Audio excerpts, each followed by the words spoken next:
all getting them, Okay. only the testers are getting them. Okay. We're the test people. The young folks who actually know the technology, okay. I see. I don't know, I couldn't figure it out before the meeting. Oh, boy, here we go.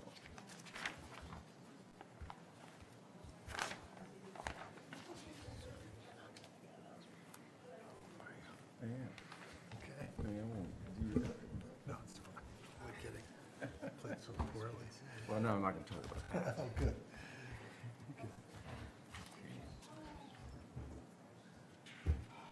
Are we all here? Yes.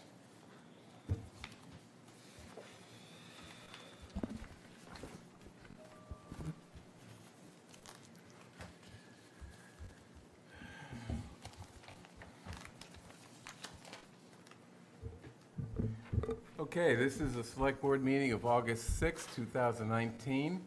And we're all here in the room. So, public announcements. I'd like to make two announcements. First of all, July 31st, the MLK Committee had an event with Dr. Deborah Plummer, who spoke on the issue of cross-racial friendships. Very interesting discussion, very thoughtful discussion, and we had a very good interaction with the audience. These programs, like Dr. Plummer's, are programs designed by the MLK Committee to put on programs in addition to our annual MLK Day event. And the purpose is to shine light on issues of social justice and to help inform the discussion in town of race and other social justice issues, and make those discussions as thoughtful and as useful as possible. And I think Dr. Plummer's presentation served that purpose very well. I hear it was videotaped by BIG, and I understand it at some point will be on their YouTube page. Secondly, on August 1st, the Country Club had a golf tournament for the Brookline Youth Fund. I participated along with Town Administrator Mel Kleckner. We're great golfers. We were there not as the big fundraising foursome, but as a host town foursome. And the evening, Mr. Franco and I attended the reception held after the tournament.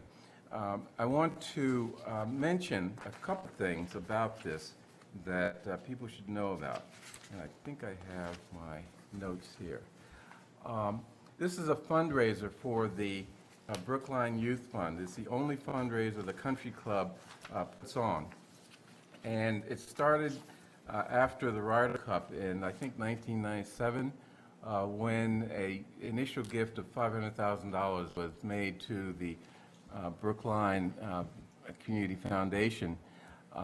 And subsequently, money was contributed to the scholarship fund at Brookline High School. At any rate, the amount in that fund is now up to about $1 million. And the golf tournament last week, thanks to the great golfing of Mr. Kleckner and myself, raised, okay, who gave that laugh? Okay. The golf tournament raised a total of, I think it's $78,000 for the fund. So that's, very significant contribution to a very important cause. I also want to mention something, in Brookline we're concerned about environmental issues, and particularly carbon emissions into the atmosphere. One thing that I find very interesting with respect to the Country Club as well as with respect to Putterham is that all that grass and all those trees soak up a ton of carbon. And I think we should remember that when we think about, for example, our tree canopy here in Brookline, as well as other issues. Our tree canopy is important, but just remember we also have huge expanse of green trees, the greens, the fairways, the rough, where I spend a lot of time. And they have an area of fescue grass that's even rougher than the rough, because it's fescue grass that they allow to basically grow wild. So all that grass is absorbing huge amounts of carbon into the soil, and I think that plays a significant role. I've seen some numbers that actually astounded me with respect to that. So those are my two announcements. Any other announcements? Mr. Fernandez, you wanted to say something? Sure. I just want to say a few brief words. Before coming out here today, I spoke just briefly with a man named Mohammed Hassan. Some folks may have seen online a video of him. He's a JP resident, was spending some time here in Brookline with his dog, and shared a video online which has been shared where he ended up in a sort of conversation, altercation with the Brookline resident, it appears, who during that conversation asked him if he was from this country, and while she was getting ready to call the police, made sure to say, "I hope you got your papers." This, and I've called him and let him know that I thought that was unacceptable, and that clearly this is not representative of Brookline as a community and representative of Brookline in its residents. However, it is undeniable that what we saw in that video, we've seen everywhere around this country, and that Brookline is not immune to that kind of behavior and that kind of rhetoric. We've seen this nationally, we've seen this locally, and we've seen this right here in Brookline. I think it should be a call for us all to redouble our efforts to do work in terms of hearts and minds, but also in terms of policy and practice. I think all good people in Brookline should stand against this kind of like hateful rhetoric, and understand that is not acceptable in any way, shape, or form.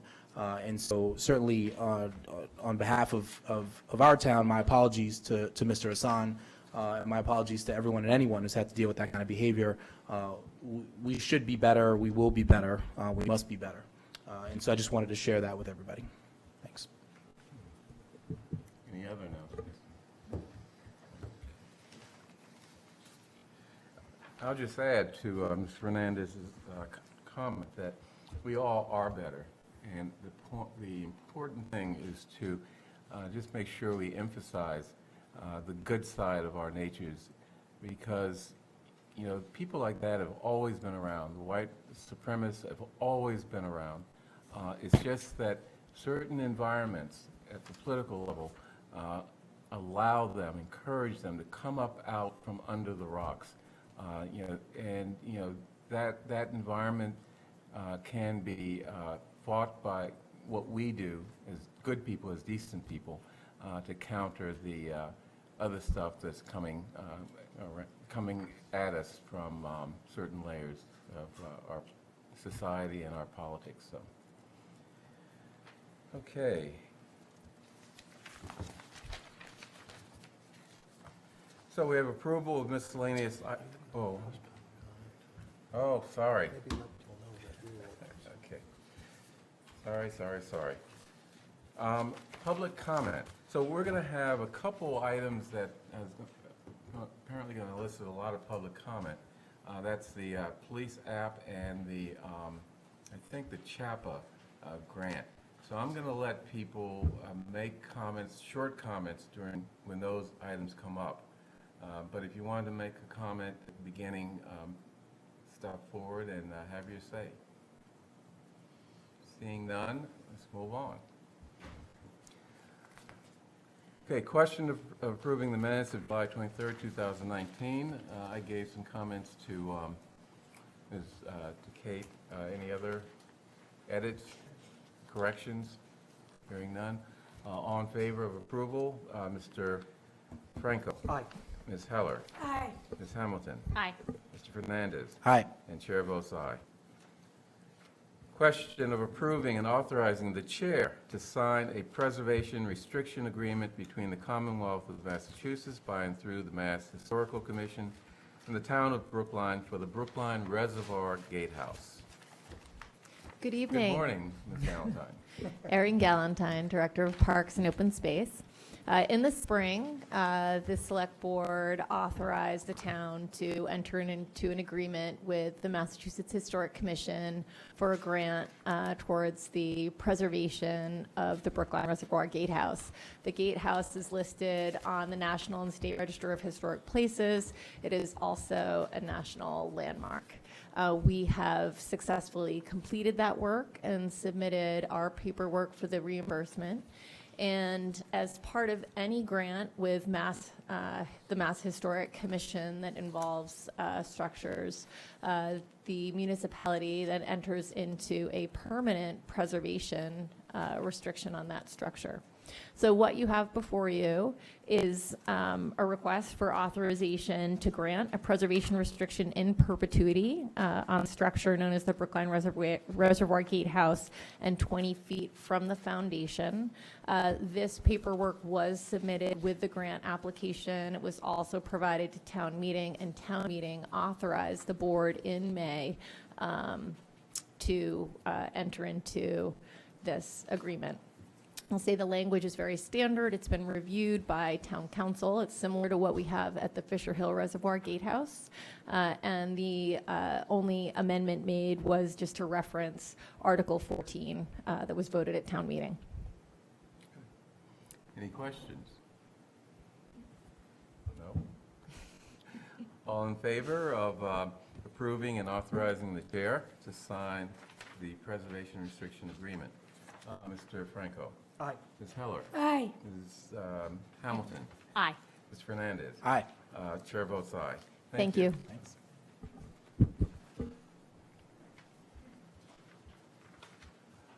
Question of approving and executing contract PW 19-34 roadway improvements at Webster Street, Fuller Street, Heath Street, Kent Street, and Clinton Path in the amount of $739,929.25 with Mario Susi and Sons. Mr. Papasturgeon. Public Works Commissioner Andrew Papasturgeon. This contract, PW 19-34, is for roadway improvements at 5 locations. The total amount of the low bidder was $739,929.25. The work involves roadway improvements, including milling and overlay of roadway pavement, sidewalk repairs and reconstruction, wheelchair ramp reconstruction to achieve ADA compliance, and there is some restriping of pavement markings. There were 4 bidders for this project that ranged from the low bidder of $739,000 with Mario Susi and Sons to the high bidder, McKay Construction, at $1.3 million.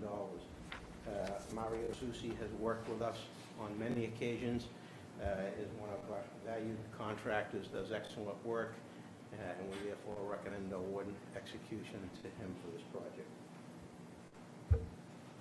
Okay, any questions on board? Miller. Per usual, I want to ask about gas leaks and whether these projects are going to be actually digging up the roadway or just resurfacing, and do we know of any gas leaks in those areas? Just to be clear, it's been the Department of Public Works policy now for several months, standard operating procedure, that every one of our major projects, including grant of locations, roadway reconstruction projects, or projects that deal with major excavation, that everything is run through National Grid for certification as to the location of gas. We've been doing this now for several months. Correct. It's standard procedure on every project. These projects will also be included. They'll be vetted through Grid. As far as we know from the list that we currently have, there are no known leaks at these locations. But we still run the paperwork through Grid to get their certification as to whether or not a later survey has detected a leak or not. So this is now standard procedure for us, that we're following this at every time, particularly for granite locations and major excavation projects, and projects where we're going to put in a new road surface. That only makes sense if there is you know, even a grade 2 or Three, yeah. grade 3 leak to take care of it before we put new road surface down. So, yes. Correct. Yes, and I understand that you're also making sure that grid actually comes to the site and does the investigation correct. rather than just look into their records. Yes, and they also Okay. have to, we developed a form that they have to, actually have to certify on the form, so we have it in writing. Okay, Yes. thank you. Okay, any other questions from the board? No? Ms. Brown, did you have a comment, very, very brief? A very brief comment, yes, I do. I'll allow it. Thank you. Deborah Brown, town meeting member. Thank you for allowing me the opportunity to make my very brief comment. It's a comment that I've made here before. I think it's incumbent upon town leadership to devise and include minority and women-owned businesses. I'm looking at this long litany of contracts that are about to be awarded, and I would suspect that none of them involve women, and none of them involve people of color. And much like we talk about equity of being able to walk your dog in this town, we should also talk about the equity of being able to avail yourself of doing business in this town. So, you know, I think the chair said that he didn't think that we needed a warrant article to do this.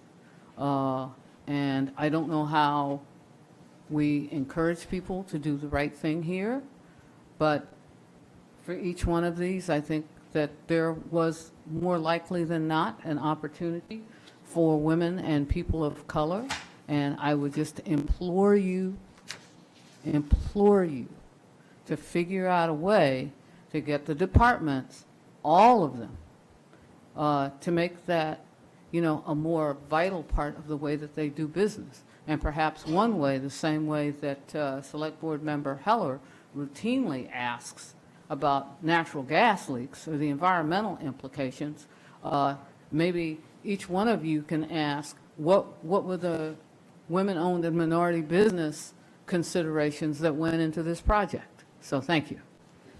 That's more than short, but thank you for your comment. Mr. Pepper Surgeon, do you have any response? And I guess, you know, my question would be, have we done a study, an availability study, or have any other information as to the available contractors that are minority or women-owned in this service area? Do we have that I don't information? have the contracts in front of me. I do know that for a long time now, we've included preferential treatment for minority business enterprises and female business enterprises. I don't have the actual language with me. That's more of a question for the chief procurement officer. But I know that there are provisions in our general specifications for construction projects that deal with that subject. So, I mean, we don't preclude anyone from bidding on our projects that publicly bid. And we've had many occasions in the past where we've had minority business enterprises awarded contracts. And is it that we always take the low bidder? Not always. No. We always take the lowest responsive bidder. So. Okay, any other questions? So, on the question of approving and executing contract PW 19-34, all in favor, Mr. Franco? Aye. Ms. Heller? Aye. Ms. Hamilton? Aye. Mr. Fernandez? Aye. And chair votes aye. Okay, question of approving a change order related to contract PW 19-18 Essex Street Cycle Track and Intersection Improvements in the amount of $2,712.47 with Mario Susi and Sons, Inc. Have a surgeon again. Mr. Chairman, the original contract for the Essex Street Cycle Track improvements project was $208,893.08. This is the final, what we call balancing change order, where we reconcile the contract unit items with the original estimated items versus the actual items constructed in the field. This $2,712 change order represents 1.3% of the original bid, which is a very low number relative to project change orders. So we're asking the board to approve this extra work order, number one, which would be the final extra work order so that we can close out this project. Any questions from the board? All in favor of approving contract PW 19-18, Mr. Franco? Aye. Ms. Heller? Aye. Ms. Hamilton? Aye. Mr. Fernandez? Aye. And chair votes aye. Next, and you're still here. I'm not going anywhere for a while. Okay. Question of approving and executing contract number PW 20-06, repair of cement concrete sidewalks in the amount of $545,270.45 with Fred DeRoma and Son, Inc. This is one of our annual contracts that we put out to bid annually. In our sidewalk reconstruction. Wait, Ms. Brown, do you want to make a comment to this later? Yes, I do. Okay, you can sit down, I'll call you. This is the annual contract for sidewalk replacement. The Public Works Sidewalk Replacement Program has two phases in it. One is with in-kind services that we do with Highway Division personnel, and we augment that with contractual services, which is what this contract is. Work consists of sidewalk maintenance, replacing failing sidewalks, installing new sidewalks, replacing old wheelchair ramps, installing new granite curbing, and removing and resetting existing granite curbing in certain locations. This contract had three bidders, ranging from the low bidder, Fred DeRoma and Son, at $545,270, to Mario Susi and Son, who was just previously awarded the roadway construction project at $614,350. Fred DeRoma is an excellent contractor, has done work for us in the past, and because we're already midway through the construction season, we're interested in getting started sooner than later on this project. Any questions from the board? Ms. Brown, did you have a brief comment? Brief comment, yes, I do. Brief. Deborah Brown, town meeting member. I will renew my concerns about, using women and minority-owned businesses, and this time I will add a question about the number of people of color that the contractors actually employ. I mean, I think that's something else that we should consider, and as a select board, I'm going to even go out on a limb and ask you all, again, to ask the question, and if you don't get a strong answer, then say no. Say no. As a taxpayer, I am asking you to exert your authority to actually increase the number of women and minority-owned businesses getting work here in town, and the number of people that work. And I think most of you, if you drive by the city, these projects, you're not going to see a lot of women, and you're not going to see a lot of people of color. And I think we can do better. Let me just say that for a while, we have been asking that question, not as a condition for approval of a contract, but just to make sure that there's transparency with respect to the assertion that they comply with equal opportunity employment laws. So we asked to identify or list the number of Black, Hispanic, and women employees. So that has been going on for a while. At some point, we're going to incorporate that into some procedures. But that is not something that we have been ignoring. So, Mr. Pappas. Maybe if I could just add one other thing. We are embarking on a racial equity type of a program beginning this fall. That was the funding that town meeting appropriated last spring, and I already know that this is a topic that will be addressed in that process, and I think it's very likely we'll be making a recommendation to modify our procurement procedures. I just don't know the details yet, and we haven't embarked on that yet. So, question of approving and executing contract PW 20-06, repair of cement concrete sidewalks. All in favor, Mr. Franco? Aye. Ms. I'm Wait. sorry. I thought we were doing 6F. No, we're in 6E. Pardon me? Six- So we're still on yeah, 6E? 6E, Okay. yeah. I'm behind, I'm ahead of myself, sorry. Okay, don't worry about it. Ms. Heller? Aye. Ms. Hamilton? Aye. Ms. Fernandez? Aye. Chair votes aye. Question of approving and executing contract number PW 20-07, repair of bituminous concrete patches in the amount of $280,832 with Mario Susi and Sons, Inc. Mr. Papasurgeon. Again, this is an annual contract for street patching. Unlike the previous contract that dealt with concrete, cement concrete, this is bituminous concrete or asphalt, as many of you know it by. This work is for removing and replacing bituminous concrete patches within the roadway and on sidewalks, installing bituminous concrete curbing, new granite curbing at various locations throughout town. Those locations are determined based on the need and the severity based on our engineers' reviews. There were two contractors that bid on this project. Mario Susi, as I spoke earlier, is a very competent, qualified contractor, has done a lot of work for us. The low bid was $280,832, and McKay Construction was the second bidder, and the high bid was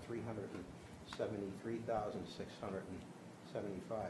It's a very large spread between two contractors, and we did question that, and that generally indicates to us that McKay, or the high bidder, has probably a full plate of the work that he's doing, and didn't assign a very high priority to bidding this project. So Mario Susi's prices were in line with what we expected, so therefore we recommend award and execution. Okay, any questions from the board? I have one question. I'm just curious about this. Bituminous concrete, I mean, that's basically coal tar, isn't it? It's asphalt. Okay, but it originates with coal. Yes. Okay. Is there any, carbon emissions from the process of putting them down, or do you know? Well, I'm sure there is. Okay. I'm sure there is. Is this a, I haven't found a replacement for it yet. okay. Unless you want to use cement concrete, but I'm sure that there are carbon emissions associated with the production of cement as well. So, And you get more potholes. yeah. Okay. And it's also a lot more expensive. Yeah. Okay. So, question of approving and executing contract number PW 20-7. Mr. Franco. Aye. Ms. Heller. Aye. Ms. Hamilton. Aye. Mr. Fernandez. Aye. Chair votes aye. Thank you. Thank you. I'll be back later. Okay, we'll look forward to it. Question of approving change order number 5 related to the Brookline High School expansion project pre-GMP 5 early bid package. Guaranteed maximum price is what GMP stands for. In the amount of $2,109,348 with Skanska USA Building, Inc. Mr. Masek. Ray Masek, Building Department. Again, this is one of the many early bid packages. We'll probably have one more early bid package, and then we'll have we're bidding to the STEM building and the Cypress building. So those will be the next 3 bid packages. And these early bid packages have allowed us to get on site. As you can see, we're at the high school, and we're hopeful getting some signatures for the MBTA. We'll be able to start the Cypress work shortly. Great. Any Also, questions? one other I'm thing, sorry. it just modifies the construction agreement to include the MBTA on Skanska's bonds and insurance. Any questions from the board? Ms. Heller, do you have anything to I add? think that's item, I think you're talking about item 6J. G. No, we're talking about D, right? All right. No, I would just tell the board that we have been bidding these packages on a regular, starting on a regular basis now. And the bad news is that we are finding that the bids are coming in higher than, we had two estimates that were reconciled. It's coming in higher than that. The market is extremely hot. So we're working to manage that issue as best we can, and we'll keep you updated. So we won't, know until we get further into it exactly all of the steps that we're going to take. But we will be doing some value engineering in order to deal with the budget overages in some of these packages. Any other questions? Okay. Ms. Brown, do you have another comment? You know what? And I'm Okay, gonna keep- we got the message regarding your previous comments, so. But I think the real message is, we can't wait. I'm looking at millions of dollars worth of work here. We got You're it. talking about overages, and the issue is, if you expanded the pool of bidders, maybe you drive down the price. And again, I'm saying that women and minority-owned businesses may provide that opportunity, and I'm looking to you all to be the gatekeepers. Okay, So thank you. got it. So, any other questions? Any other comments? We do have a MBWE provision with SCANSA of about 10.4%. The contracts that have been awarded to date were at 8%. I've also asked SCANSA, they do have a diversity program within their company. I've asked them for the program. And as I recall, Skanska was one of the, correct me if I'm wrong, but it was one of the contracts where we actually asked for their employment numbers in terms of minority and women business. That was a different firm. That was it? Yes. Okay. Yeah. So the 10.4% you're referring to, that is the number of either women or people of color that are required to be hired as part of this job? Or, No, it's called a minority business enterprise, so it's the business itself, not the actual bodies. who they're contracting out to? Correct. It's a percentage of the overall money amount. Correct. That is correct. That's awarded. So it's between 10.4 and Thank you. 10.8. We're mimicking the state program that's in place, and I thought it was important that we put that language into this contract. That's a requirement, or is that a goal? No, that's a requirement. That's a requirement, Okay. I mean, it is technically a goal because in the construction business, getting those type of businesses is not as easy as you think. Thanks. In the Thanks. construction business. in construction. Right. Thanks for the assist. So Select Board Member those Hamilton. subcontract, I'm sorry. Those are subcontractors we're talking about? Correct. Okay, so I want to make clear, in terms of the discussion that we've had, is that we're addressing this issue on two levels. Number one, with respect to subcontractors, minority and women businesses, and secondly, at the level of employment by the general contractors. We're asking the question to provide some transparency. So, we're addressing this issue on two levels, and people should understand it. Okay, move approval of change order number 5, Mr. Franco. Aye. Ms. Heller. Aye. Ms. Hamilton. Aye. Ms. Fernandez. I'm sorry, Fernandez. Aye. Chair votes aye. Okay, question of approving amendment number 11 in the amount of $57,973 related to geotechnical engineering involving the MBTA for the Brookline High School expansion project with William Ron Associates. Mr. Masek again. Yes, this involves two pieces. We have to do what's called soil pre-characterization of the soil around the T station. And the reason you have to do that is so you can have disposal options. And so this is very important so that we don't store materials on site. They want to be able to take it immediately off site. So we have to do soil pre-characterization, and then based on the characteristics of the structural work we're doing for the foundations, we needed 2 deep borings. Okay, any questions from the board? No questions. Move approval of amendment number 11 for Brookline High School Expansion Project. Mr. Franco. Aye. Ms. Heller. Aye. Ms. Hamilton. Aye. Mr. Fernandez. Aye. And chair votes aye. Learning a lot about asphalt and soil today. Question of approving amendment number 1, force account construction in the amount of $706,356.37, .00. I guess that's a typo. In connection with the Brookline High School expansion project with the MBTA. Mr. Masek. As part of our memorandum of agreement with the T to go over the tracks, we've agreed basically to rebuild their T station. And in order to rebuild their T station, all their different divisions need to be involved with the project. That there is cost involved with that. And these are all the costs. These are all the estimates of cost. We need to pay it forward, and then they get to use that money. All the divisions get to use it until hopefully they stay within that budget. That's the way it works. The force account works. Any questions on the board?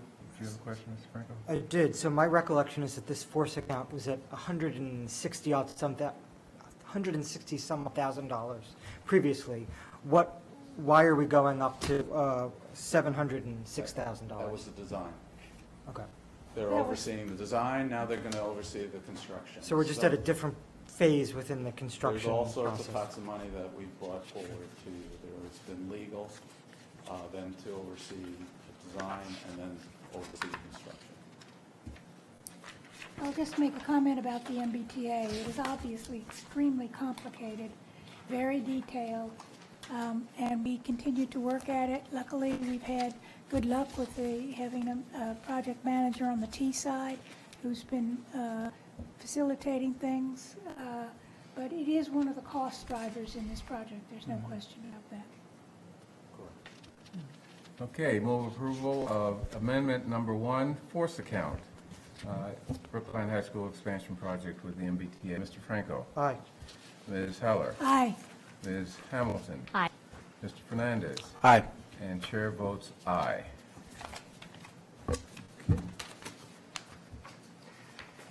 Question, someone new. Question of approving and executing the following 3 documents related to the construction of the new Brookline High School expansion located at 111 Cypress Street, as well as certain improvements to the MBTA Brookline Hills Station, and delegate execution responsibility to the town administrator. Number 1, license for entry granting access onto MBTA property. 2, easement agreement between MBTA and Town of Brookline. And 3, improvements agreement between MBTA and Town of Brookline. So yes, so I will have to clarify that agenda item based on the up-to-date information. We did put it on the agenda in contemplation Could you of having... identify yourself for our... Oh, I'm sorry. I'm Jonathan TV Simpson, audience? Associate Town Counsel for the Town of Brookline. I've been assisting with the negotiations with the T in addition to our special counsel that we've retained.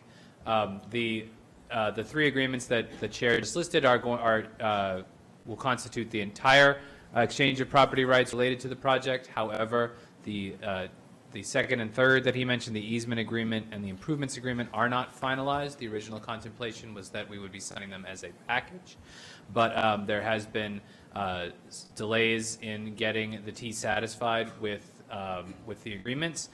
Certain of those delays have been referenced by Mr. Masek earlier, including getting the Skanska, the T added as to Skanska's bonds and insurance policies. This has pushed things back, and the T has been willing to sign the license for entry, which is the most time-sensitive of the 3 agreements, now, while it is still in the process of finalizing the other 2. So only the license for entry is in front of you today. It is, as the chair said, an agreement with the T, and its purpose is to allow our contractors and their agents onto the site, onto T property, for certain specific purposes, all related to the commencement of construction. Although it does not include the construction itself, that will be handled by the improvements agreement. I'll just reiterate what Mr. Simpson said, which is that this is a critical piece to get signed because our construction manager needs to get on that site in order to begin the process. This is going to throw, if we don't get this signed, it's going to throw our whole schedule off. And it's already a little bit behind where we wanted it to be. So it is very critical, and I'm hoping that the board will agree to sign it tonight. It grants Skanska and the town the right to enter onto the MBTA property, and we can't even begin work in the back of the property, which is outside of the, I forgot what they call it, zone of influence or whatever they call that, because it has ramifications for the part of the old building that is on, actually abuts the T property. So we need to get it done.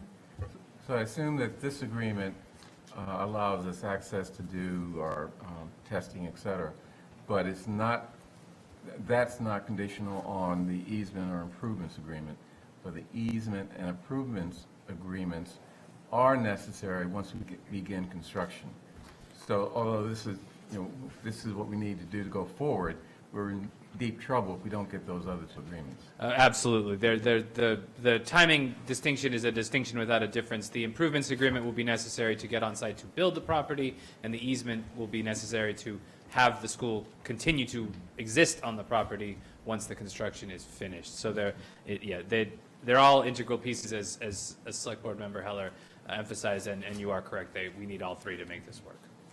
And you don't think, so the failure to finalize agreement on numbers 2 and 3 is not something that we should get a little upset about or freak out about? I mean, I'm struggling with legal mumbo jumbo.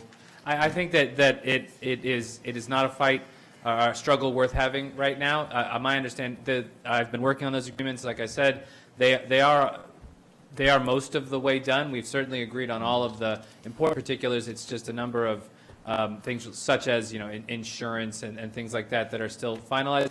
But most importantly, the T is an incredibly complex organization with a huge number of fairly siloed bodies working within it, and you have to get them all lined up to sign something. So I think we are taking what we can get right now, but I have every confidence that we will get across the finish line with the other two. And I would also suggest that my understanding is that some of this has to do with summertime vacation schedules, and you're missing a signature by X person who's not here, and et cetera. So I expect that other issues that we bring before you for signature will go more smoothly, hopefully, when it's not such a busy vacation time, and et cetera. So anyway, I don't think it's recalcitrance. I think it's just Mr. Simpson's correct. There's incredible bureaucracy with lots of steps and that finally was why we're asking that,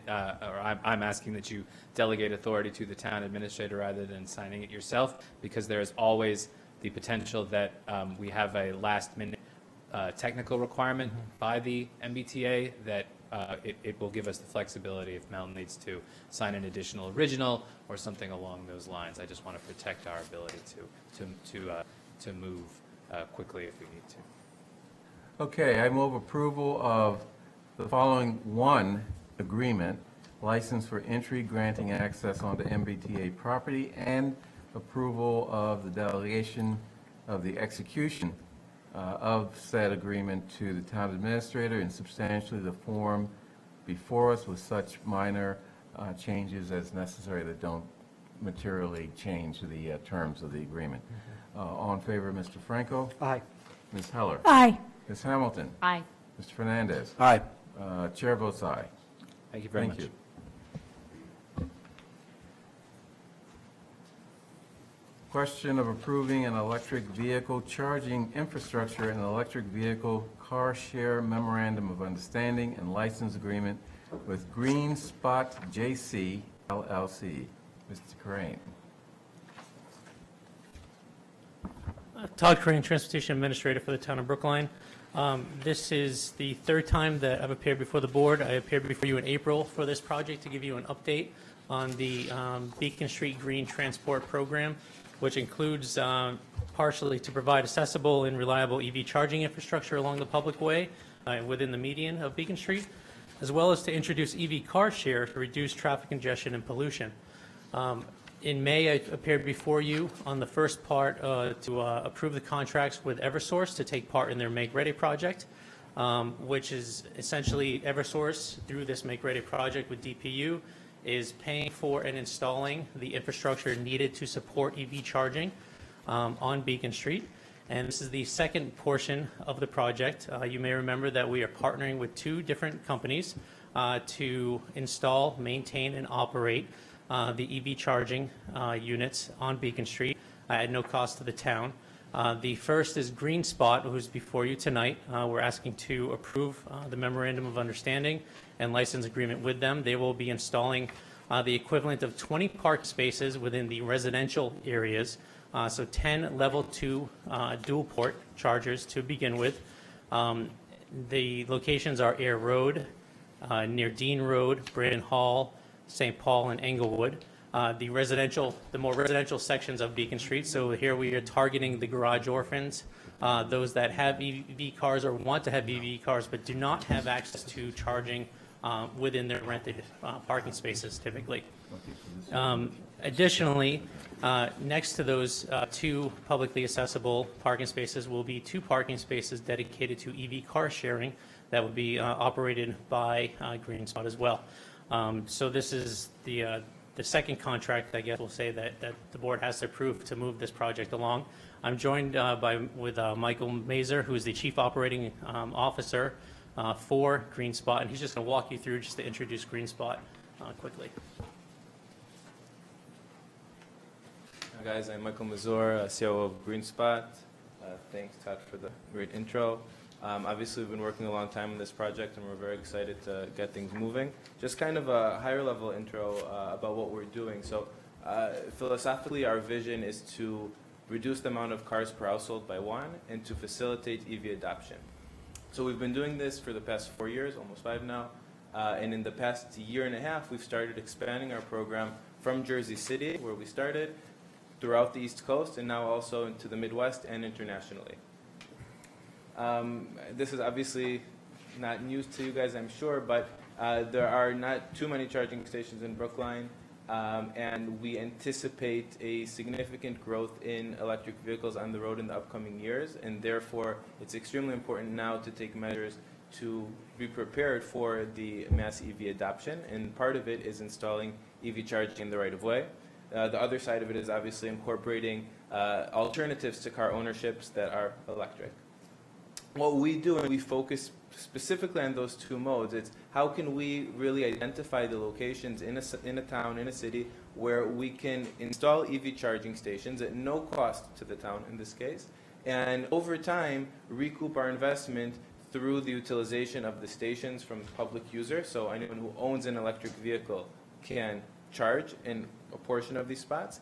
And from the other spot, how can we bring in shared mobility, such as car sharing, to offer those who don't want to own a car or who would like an alternative to car ownership something that they can use. In that way, we can reduce the amount of cars per household as more density comes in, as more people come in, and as more cars technically would have otherwise come in. Our process, again, is fairly straightforward. We work with the town, which is what we've been doing with Todd, to look and identify locations. We then work with the local utility, in this case Eversource, to do the infrastructure. We then implement, meaning that we install the program, get it on the ground, make it operational, get the whole branding and everything surrounding it involved, and then we operate it over time. By operating it, we mean that we cover all the aspects of it. We're basically the one-stop shop in that sense for you guys. If anything goes wrong, if there are any issues, if there's anything that has to do with optimization of the program, time of use, and different things like that, that's where we kind of can come in over the duration of the agreement. And again, the services that we provide inherently start with the EV charging and with the car sharing. In additional locations now, we've recently started launching e-scooters, for example, so docking stations for the scooters, right? Scooters, for example, don't have necessarily to be scattered around the street, and that's something that we've been doing in other cities. But also looking at the shared fleets and seeing how we can optimize them. So one additional example down the road is to have these shared fleets be used by town employees instead of having their own vehicles, for example. Looking at first and last mile solutions. So those are kind of the second phase of the iterations of the program once we install the stations and bring in the cars. A big part of what we do, and again, this is more high level, but it's community engagement. We come in, and once we do launch in a new town or new city, we'll really get the PR out. We know that these programs are extremely important, and getting the community involved is just as important, especially when these things are fairly new, right? Not everyone knows about electric vehicles. Not everyone knows about how they can cut their carbon footprint. And also, from the shared mobility perspective, not everyone knows what alternatives they have to owning their own car or to owning two. Why would you own 2 cars per household if your cars only utilize 5% of the day, right? So a lot of these things are extremely important. So we take the kind of boots on the ground approach on one hand, community events, Earth Day events and all that, but then we also go that's the social media approach, and the other ways we can kind of engage with the community, the local businesses, to make sure that everyone's aware that they have these solutions at their doorstep.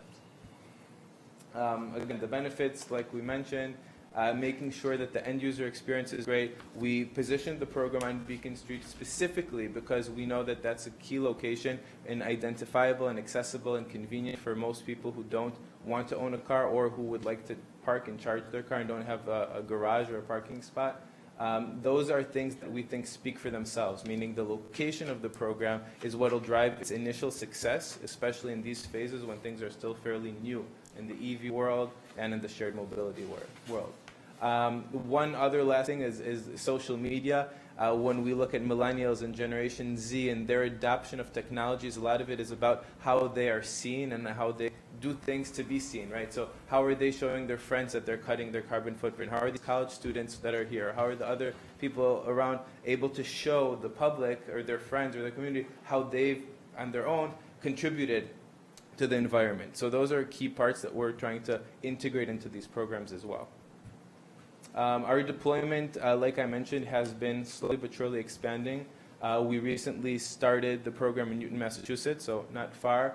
We're installing in Columbus, Ohio, in Woodbridge, Jersey City, Hempstead, Secaucus, Asbury Park, and other areas, mostly in the East Coast, but also Columbus now being the Midwest and Israel being international. And that's pretty much it from a high level. Happy to answer any questions you guys have and so forth. Any questions from the board? So will the chargers be available 24 hours a day? Yes. And will there be any limit on how long you can stay there? So we usually charge by the minute or by the hour, and basically what we do is we try and limit charging to a certain amount of time, meaning we don't want someone hogging, quote unquote, the station. So what we do is after a certain amount of hours, we increase the prices, right? So for the first, let's say 3 hours, the price is X, and then we increase it by 50% every hour thereafter, because you want to disincentivize people or discourage them from just staying at the spot. And also in terms of enforcement, right? As long as your car is plugged, regardless of whether or not electricity is being emitted, you are being charged. So that's kind of a way to combat those two things. So if someone wanted to stay there overnight, it could be quite costly. It could be costly. However, we sometimes take measures in place. We know that no one's going to come in at 3 a.m. and plug out their car, right? So we can put in measures between 9 p.m. and let's say 7 a.m. That's where we don't have those rules in place. So the software kind of allows us to be very specific as to how we create the rules.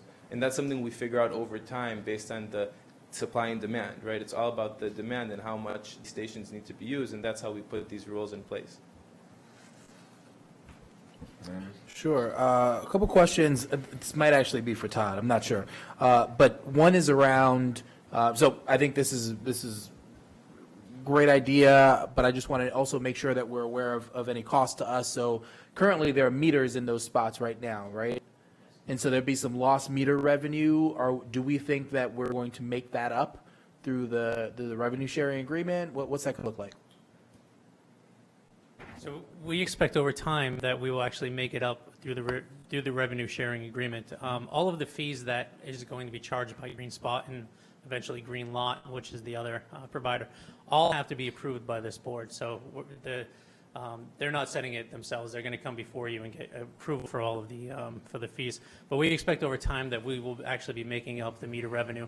A lot of these areas, although some of them are heavily used, specifically the commercial areas where Green Lot will be installing their units. These are more the residential sections where we have the 10 or the 13-hour meters close at Englewood and Air Road, and generally during the day they're not generally heavily used. So we expect over time that will actually be better. And then the other piece was about the integration with the proposed Bridle Path project, which I know has a longer timeline. You can talk about that a little bit. Yep, absolutely. So we secured in this agreement, Green Spot has been, working with us on this for at least a year and a half with Maria Morelli from the Planning Department previously, and now myself. So they're aware of the Bridle Path, and we've secured in this agreement two things. One is the right to close down the spots on a day-by-day basis. So for things such as the Boston Marathon, we know that we have to empty out the entire median for the Boston Marathon for special events. We can also do that for special events for the Bridle Path test like we did previously, the pilot that we did for the one day in May. We've talked about doing that possibly in other parts of Beacon Street as well to test in other areas. And secondly, we have secured in here that once the Bridle Path, and I'm saying once because I support it and I believe it will move forward, once it is being constructed, we have the agreements in here that we can relocate the spaces. Essentially, we can either relocate the spaces, but really what we're relocating is the chargers 10 feet, 10 to 12 feet from their current location against the curb to where the new curb will be located. Eversource is aware of this. They say it can be done for minimal cost. The company that installs the chargers generally in this area, who's installed our other chargers that we have into the town lot, has said that this can be done very easily. So although it will be at town cost as part of that construction project, it can be done. So we've taken all precautions to make sure that this is not standing in the way of the Bridle Path. Okay. Thanks. So I have a question. It seems like everything is getting tied into the grid these days. Has anyone given thought to the question of security? I mean, you have basically a computer at the curbside, and that computer gives you access to a whole lot of things. So we work with the utility, Eversource in this case, and this is effectively a new meter that we're bringing in, or a new service that we're bringing in to the area. The security of it is through Green Lots, which is the company that's providing the software for the stations, and they have met all the requirements of Eversource and other utilities and other governments throughout the United States. So that's a problem that obviously in our proposals we deal with, and we understand and recognize that it's there. So the software handles that, and it complies with all those security restrictions and needs. So the Russians aren't going to come in and end my parking meter time, causing me to get a ticket, are they? I don't anticipate that happening. Just asking, just asking. Good question, but I don't anticipate that happening. Is this the same software that's operating where you are in Israel? In Israel, we're using a local company, but Okay. Greenlights, we use them in Secaucus, and we've had them they're one of the top three. They were actually acquired by Shell earlier this year. So. Okay, any other questions? So, move approval of electric vehicle charging infrastructure and electric vehicle car share memorandum of understanding and license agreement with Green Spot JC LLC. Mr. Franco. Aye. Ms. Heller. Aye. Ms. Hamilton. Aye. Ms. Fernandez. Aye. Chair votes aye. Thank you. So next, question of granting a temporary all-kinds beverage non-sales license to the Lars Anderson Auto Museum to be held on Saturday, August 13, 2019, for a wedding from 5:30 p.m. to 11 p.m. at 15 Newton Street. Any questions? Looks like the police have approved that. Yeah, the police department's reviewed the application and sees no reason to deny it. Okay, move approval of the all kinds beverages non-sales license to Lars Anderson. Mr. Franco? Aye. Ms. Heller? Aye. Ms. Hamilton? Aye. Ms. Fernandez? Aye. Chair votes aye.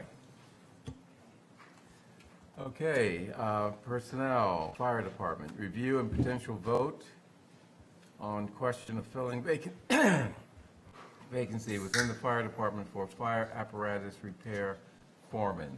Yes. Evening to the board, Keith Flaherty, Chief of Operations, Brookline Fire. And the fire department is seeking authorization to fill a soon-to-be vacant position for the apparatus repair foreman. Okay, any questions? Let's see.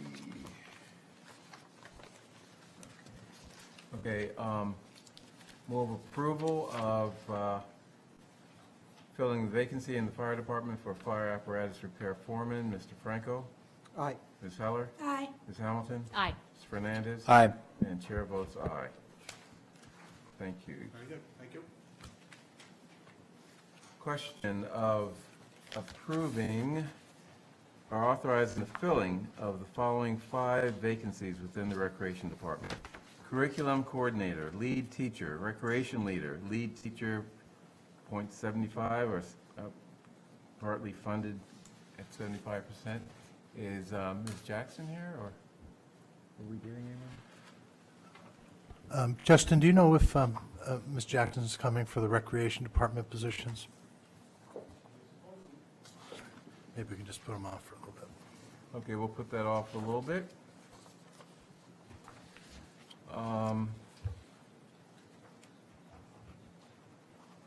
Question of authorizing the filling of the following vacancy within the Department of Public Works, senior clerk typist, C-08. Mr. Papasturgeon.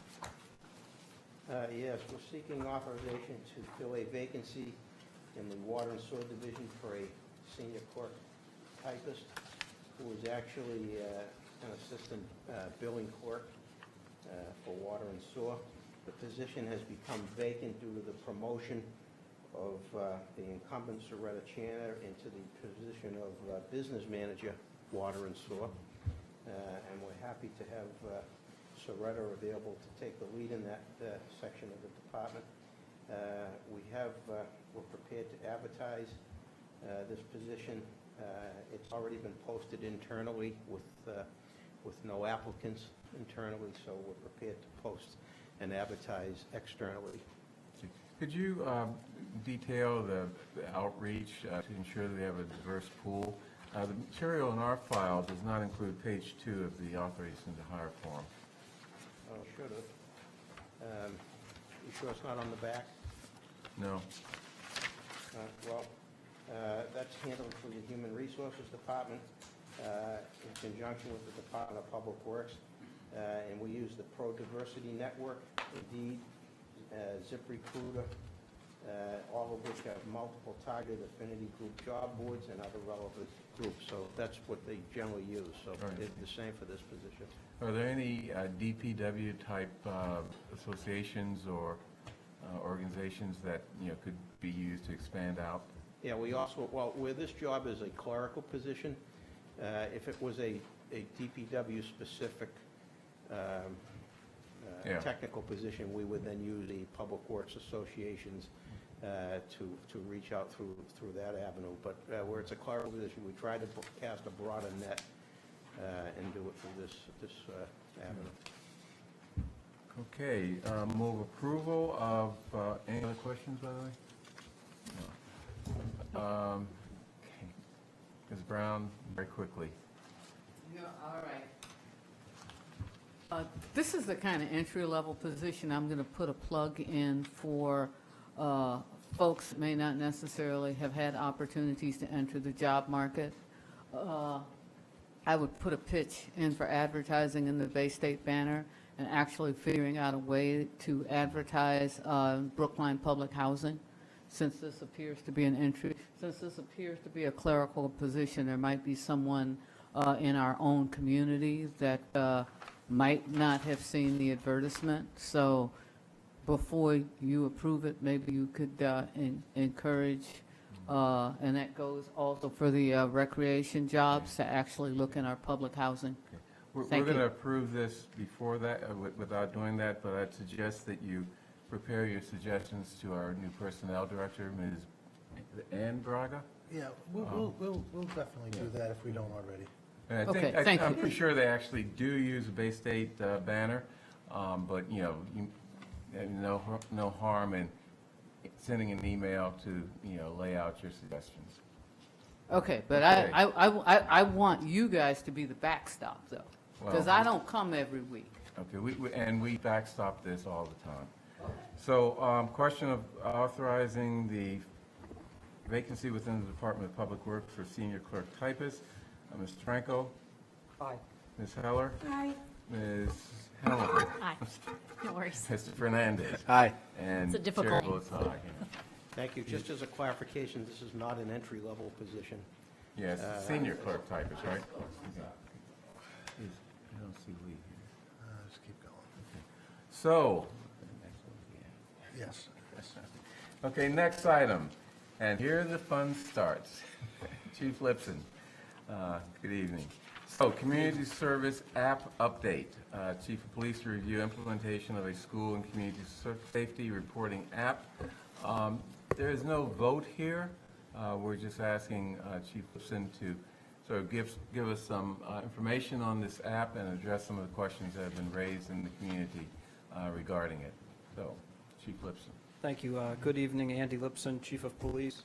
I just want to outline kind of what my intent here tonight is, and that's to explain what the app is, give a brief overview of it, talk about why the app is good for public safety and why we did it, and talk about some of the issues that came up and why we believe that we have protections in place to address them. Before I begin, I'd just like to acknowledge that over the last couple of weeks, as we've had meetings with members of the community about this app, we've had some really robust and good discussions about a number of issues in town. I think that are much wide-ranging beyond the scope of this app and are relevant to policing in our community in general. Along those lines, I'd also like to acknowledge that I think we could have done a better job rolling this out, explaining what it is, and hopefully I can clarify some of that for you tonight. Just briefly, this is what the app looks like. These are screenshots from the app. First one on the top, Brookline Police School and Community Safety app. The second window you go into, you can submit a tip or you can call 911. It's explained there that the app is passively monitored and that it would require a response from us within 24 hours. There's a section here where you could go to safety alerts. Those are the lower two screens on the bottom. If you were to submit a tip, you would go into the next window. There's a continuous red box up there that says if you have an emergency or you need an immediate police response to call 911. There are selections you can make about public schools, and the schools in town are listed, private schools, universities, hospitals, houses of worship, and public places. You can then go to a next screen and talk about, pick a topic of what your tip relates to. And then the final screen is what your tip actually is. You can add a picture, and you can submit the tip. Briefly, right now there are over 55 Massachusetts cities and towns, municipal police departments that use anonymous reporting apps. The use of anonymous communication has grown exponentially since Columbine, Colorado, the high school massacre on April 20th, 1999. There are a number of companies in Massachusetts that also do tips, and there are over 1,400 higher education institutes in 42 states that use anonymous reporting apps. Just briefly, I'll show you, this is from our call system. These are some of the alerts that we've gotten so far. The nature of what we've received so far on the tip line, on the tip app, and I think this speaks to the further education we need to do on what this really is intended for, is we've received things like kids on the roof of a tennis structure at Dean Park, kids in the schoolyard after dark on Beverly Road, people on scooters, paint leaking from a dumpster, a dog hit by an umbrella. So these really are some of the variety of things we've received, and it's not dissimilar to some of the calls we get anyways. This is just kind of a window that this was, there was one entry for, we received a report of a fight that was going to happen the day before at HRI on Babcock Street. This is the dashboard of what the, what our administrators of the app within the department can see. They see what the tip is that the person entered, and then they make a disposition on it. It's all captured, and you know, we're happy to share that with the extent that we can for any discussions about what we're receiving. That's a picture that was submitted about the leaking paint. A picture of a person on a scooter. A picture of a car parked in a bike lane. And again, one of our CAD entry things there. So that's just kind of a brief overview of what the app is. Why have the app? We have a responsibility to keep our residents and visitors to Brookline safe. We've learned from studies since Columbine. A predominant study was done in 2004, and most recently from the shootings at Marjorie Stoneman Douglas High School, that leading up to targeted attacks of violence, the vast majority of the time, the attackers in these cases provided direct knowledge of the pending attacks to others. The United States Secret Service is tasked with conducting threat assessments into targeted acts of violence and has done multidisciplinary studies of school-based violence and provided recommendations in 2008 and 2018. The FBI has also done extensive studies on the pre-attack behaviors of active shooters. Some of the findings from these studies include the following. In 83% of school shootings, the shooter communicated the intent to do the shooting to someone else prior to the attack. The FBI found that in 88% of active shooters who are 17 or younger, they leaked an intent to commit violence to another person. A study of targeted violent acts in 2018, it was found that 93% of the suspects had a history of threats or other troubling incidents, up from 86% in 2017. We know that incidents of domestic terrorism and acts of anti-Semitism are on the rise. In the past several months, we've provided model training for our houses of worship, and just the last 3 days, we've been at Pine Manor College teaching the staff there on dealing with critical incidents, providing them with practical and pragmatic things they can do to save lives. People in our community are concerned, and we are responding. These studies of targeted violence have shown that the primary reason people with knowledge of these pre-attack plans or indicators do not report to authorities is because they do not want to get involved. Providing an anonymous mechanism for reporting has been recommended repeatedly as a way of addressing these issues. Going back to the study in 2008 on Columbine, this has been a recommended approach and has been successful in Colorado, where it was first introduced. As I said, over 50 local municipal departments have the app called MyPD that allows for anonymous reporting, including Boston, Cambridge, Chelsea, and Framingham. The Boston University Police, the University of Massachusetts Police, Tufts University, Harvard are just some of the local university police departments that have an anonymous tip app. Almost all colleges and universities have anonymous crime tip lines, most of them web-based. There are also statewide programs in Colorado, Wyoming, Florida, North Carolina, and others. The Boston Police were the first department in the country in 2007 to have an anonymous text line. The Cambridge Police, in addition to an app, have an anonymous phone, email, and text lines. The Brookline Police had an anonymous phone tip line for many years, and through Brook Online, we sometimes receive tips on criminal activity. Anonymous reporting to police has occurred throughout history. It's delivered in many forms: letters, payphones, emergency call boxes, 911, text to 911, business phone lines, email are just some of the ways we receive anonymous information. A person at a school or a business can pick up a phone and be truly anonymous. People can overhear statements and report them to us. We accept anonymous reporting at the Brookline Police Department and always have. What is the alternative? If someone calls and says, I hear a person screaming for help, or hears their neighbor being attacked, if they will not identify themselves, should we not respond? So what do? We observe and assess. We follow the Aguiar-Spinelli test for all information that we receive. That test is 1, veracity, which is the person reporting this worthy of belief. 2, what is their basis of knowledge? How do you know the information? And based on the information provided, is it most likely accurate? There's 3 ways to demonstrate a basis of knowledge. 1 is to explain the source of the tip, 2 is to provide details, and 3 is to engage in police corroboration. Ideally, officers use all 3. I'll just give you some example of anonymous calls we've received over the last year.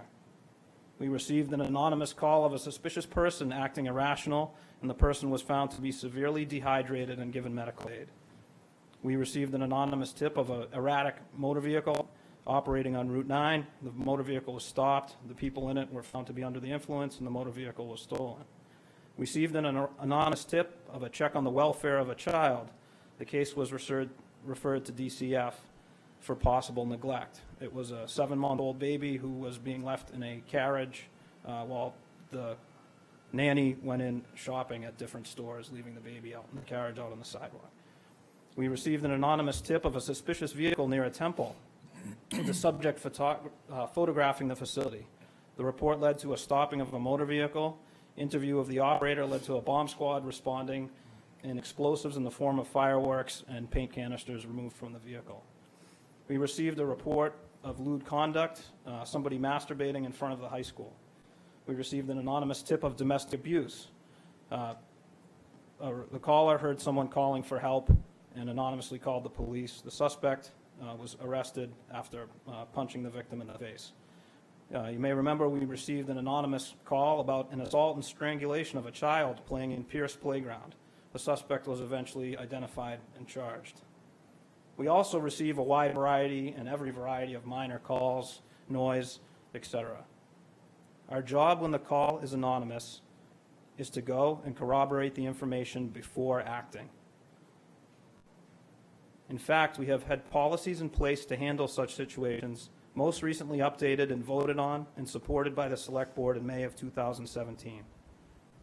Under General Order number 24-1, effective May 5th, 2017, as authorized and approved by the Select Board, it reads in part, the information on which an officer acts shall be well-founded and reasonable. A hunch or pure guesswork, an officer's unsupported intuition is not a sufficient basis.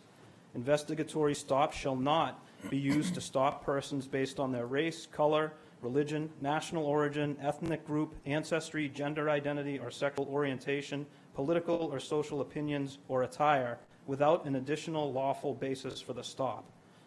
If the information provided to the police is based upon an anonymous caller, the police must satisfy the Aguiar-Spinelli two-pronged test. The police need to establish the anonymous caller's 1, reliability, and 2, basis of knowledge.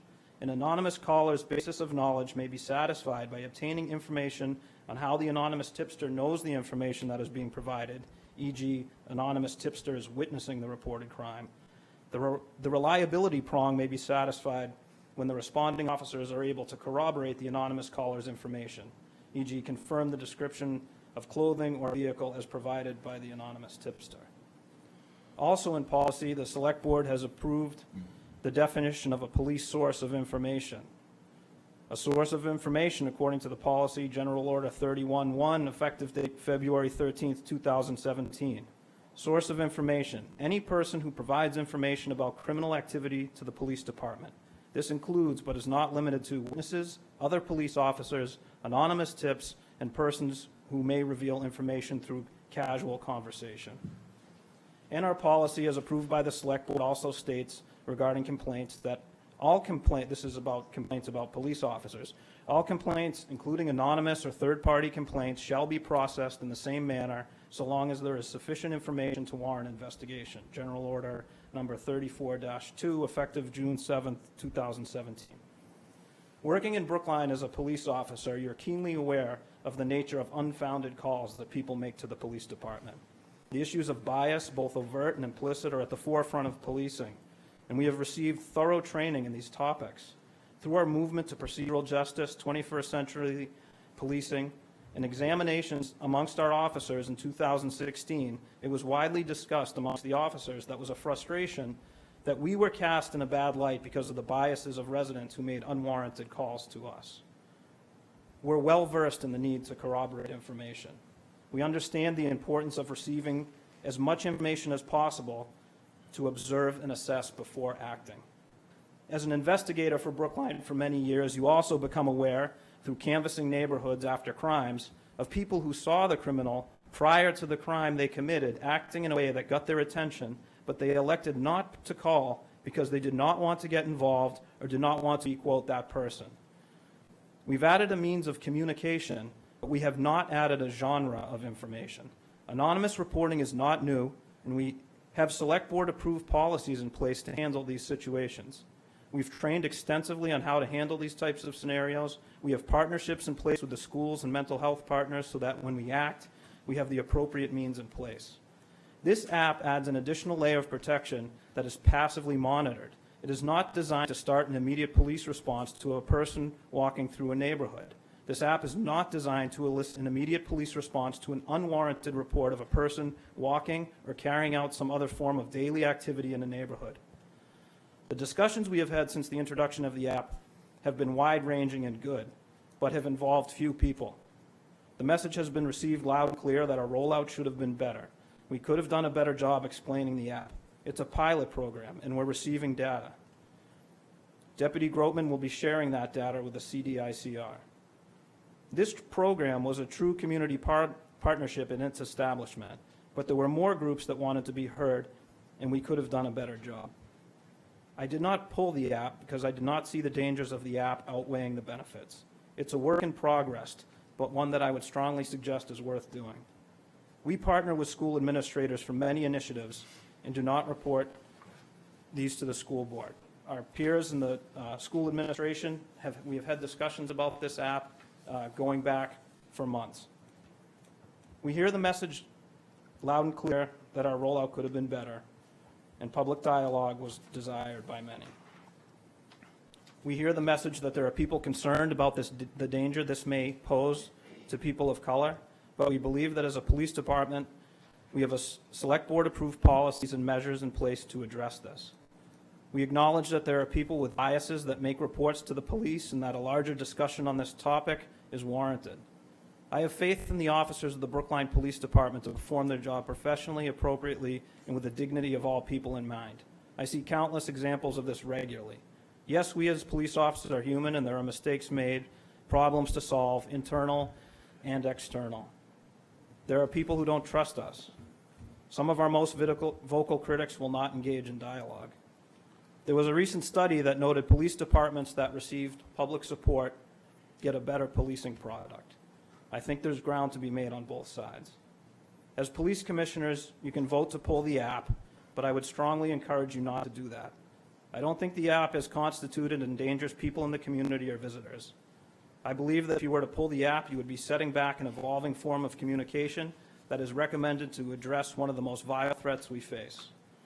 Thank you for your time here tonight, and I hope I can answer any questions that you have.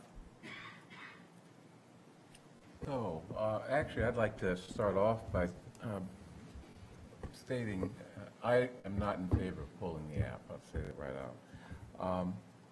This is a web-based app similar to the old days when we said drop a dime, make a phone call. A few years ago, and Jenna Fisher's here, I think, wrote this, there's an incident in town where someone using a telephone anonymously called the police and complained about two black guys smoking crack in a car out near Cleveland Circle. The police identified or determined that these were just two MBTA employees who were taking a break. I think that was an example of, number one, what you said, you observe and assess before you go out or before you take any action. But more importantly, it's an example of how this problem that people are identifying with the app is a problem that we've had for generations. There's always been the idea of dropping a dime when you see something, and always a risk that someone's going to use that to sort of get back at someone that they have a dispute with, or exercise some form of racial prejudice or other type of prejudice. So, that incident from a few years ago, I thought was a very telling incident of the risk that we've always had, and that is addressed by proper police procedures to not accept on face value any tip that comes through, whether it's by phone, by app, or someone yelling from the roof. So that's my comment. Any other questions or comments? And afterwards, we're going to take comments from the audience. I understand that there's some interest in expressing views with respect to the issues that the chief raised, as well as other issues related to this that haven't been discussed. And I'd like to limit that to just a few minutes, but I do want to give people an opportunity to have their say. But first, the select board. Thank you, Chief, for that update. I agree with Mr. Green. I'm not in favor of pulling the app either. I am in favor of continuing the pilot. And I see that, I see that people could make anonymous tips in many different ways, not just over the web. It's just that we happen to have that tool now. But years ago, it was the phone, or you dropped a note, or you didn't sign it, or whatever. But I'm wondering how long, you may have said this and I didn't catch it, but how long do you estimate that this pilot will go for? I think our initial estimate is about 6 months. 6 months? Yes. So you expect to be making a report and a recommendation in the winter? Yes. Okay. Any other questions from the board? I have a question. What kind of community engagement are you planning now? Because you acknowledge that it, could have been better. What are you planning to do to kind of address the gap? Yeah, since about a couple days after the app was rolled out, Deputy Groveman attended a meeting of the CDICR and discussed the app. We posted an opportunity for an open meeting at the police station for anybody to come and discuss the app, which we had 5 people who showed up, but we had a good 2-hour discussion on a lot of topics. We're going to be continuing to share the information with the CDICR, and we welcome any commentary about the app. So I think I saw in one of your earlier slides in your deck that there were 55 other departments, either city or town or university, that have similar technology, an app that allows for anonymous reporting. I'm wondering if you've had a conversation with any of those departments and what they've sort of gleaned from their experience with the app, and maybe some of the procedures that you've incorporated into the Brookline version. Yeah, some of the early conversation that I had kind of led to the app kind of came to be based off of 2 things back in November of 2018. Deputy Groveman had been working on school safety issues with the IACP, and was aware of the studies by Dr. Pollack at Harvard.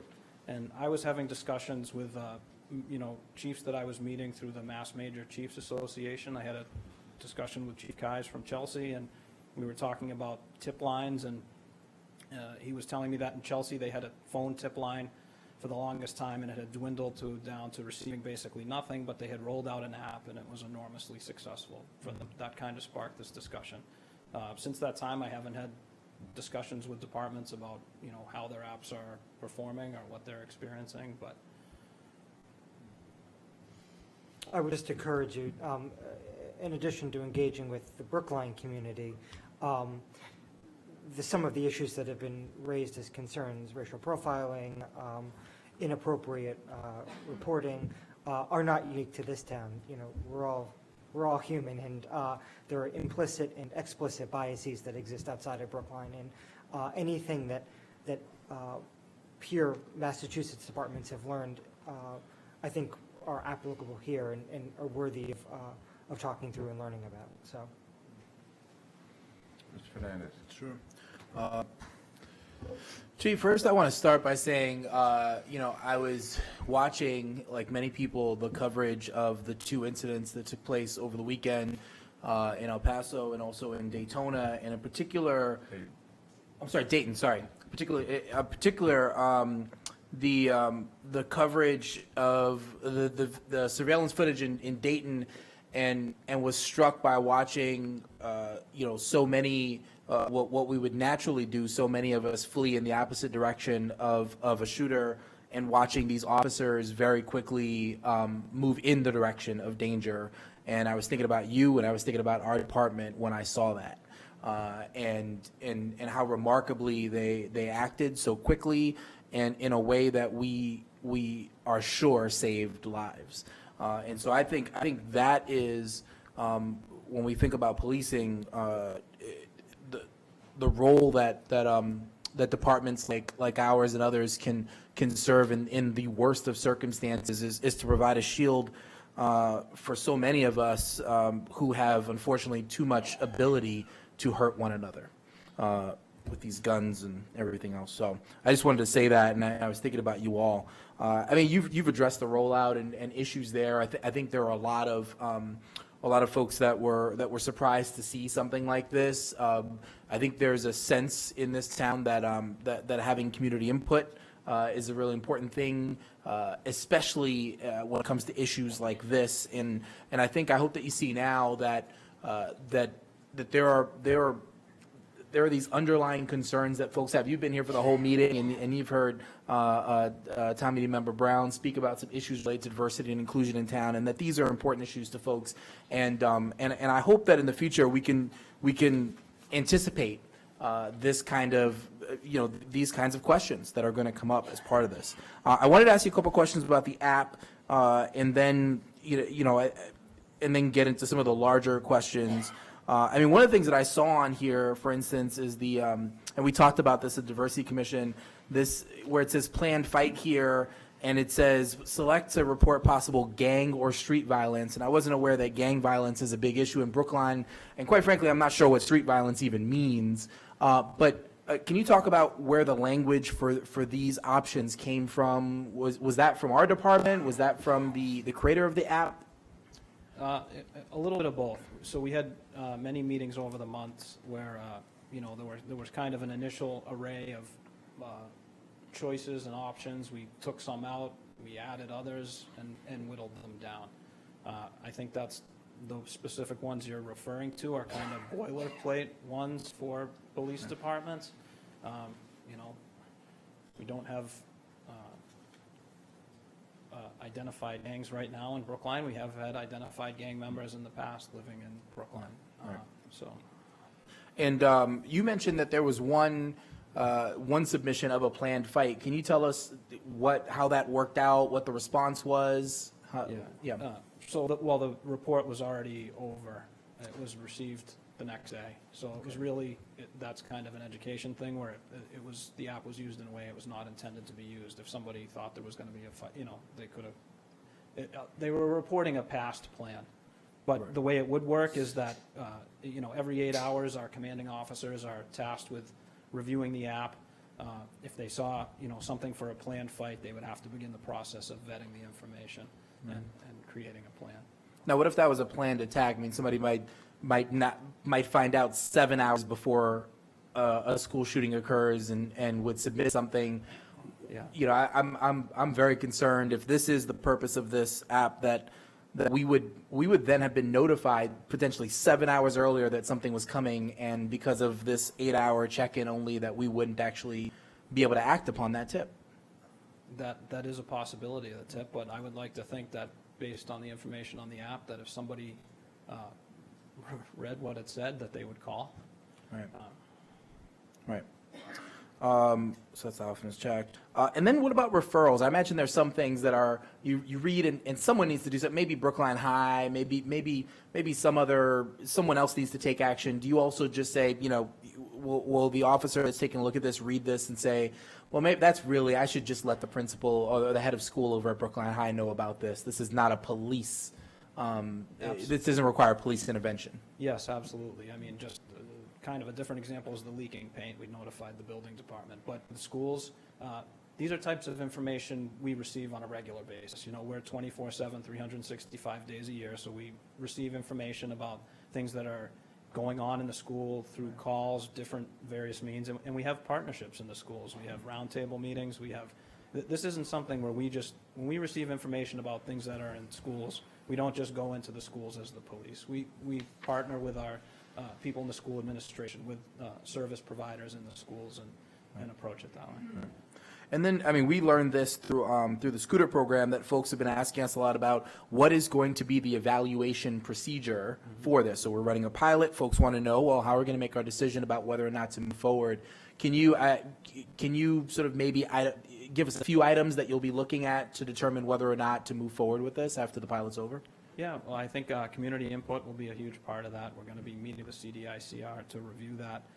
And also, what does the app do? I mean, if we're going to have to adapt to ways of educating people. You know, if we continue to receive, pictures of illegally parked cars and things like that on this app, that's not what it's intended to be. So we're going to have to don't know what we're going to get until we start to see what comes in. Right. Yeah, and just a final comment. I think that one of the things you mentioned is that the dangers outweigh the benefits. The dangers are outweighed by the benefits. I think that's the central question here, is whether or not, and folks like well-intentioned, good-meaning folks, either on the select board or in the crowd, residents of Brookline might disagree as to whether or not the dangers are outweighed by the benefits of this app.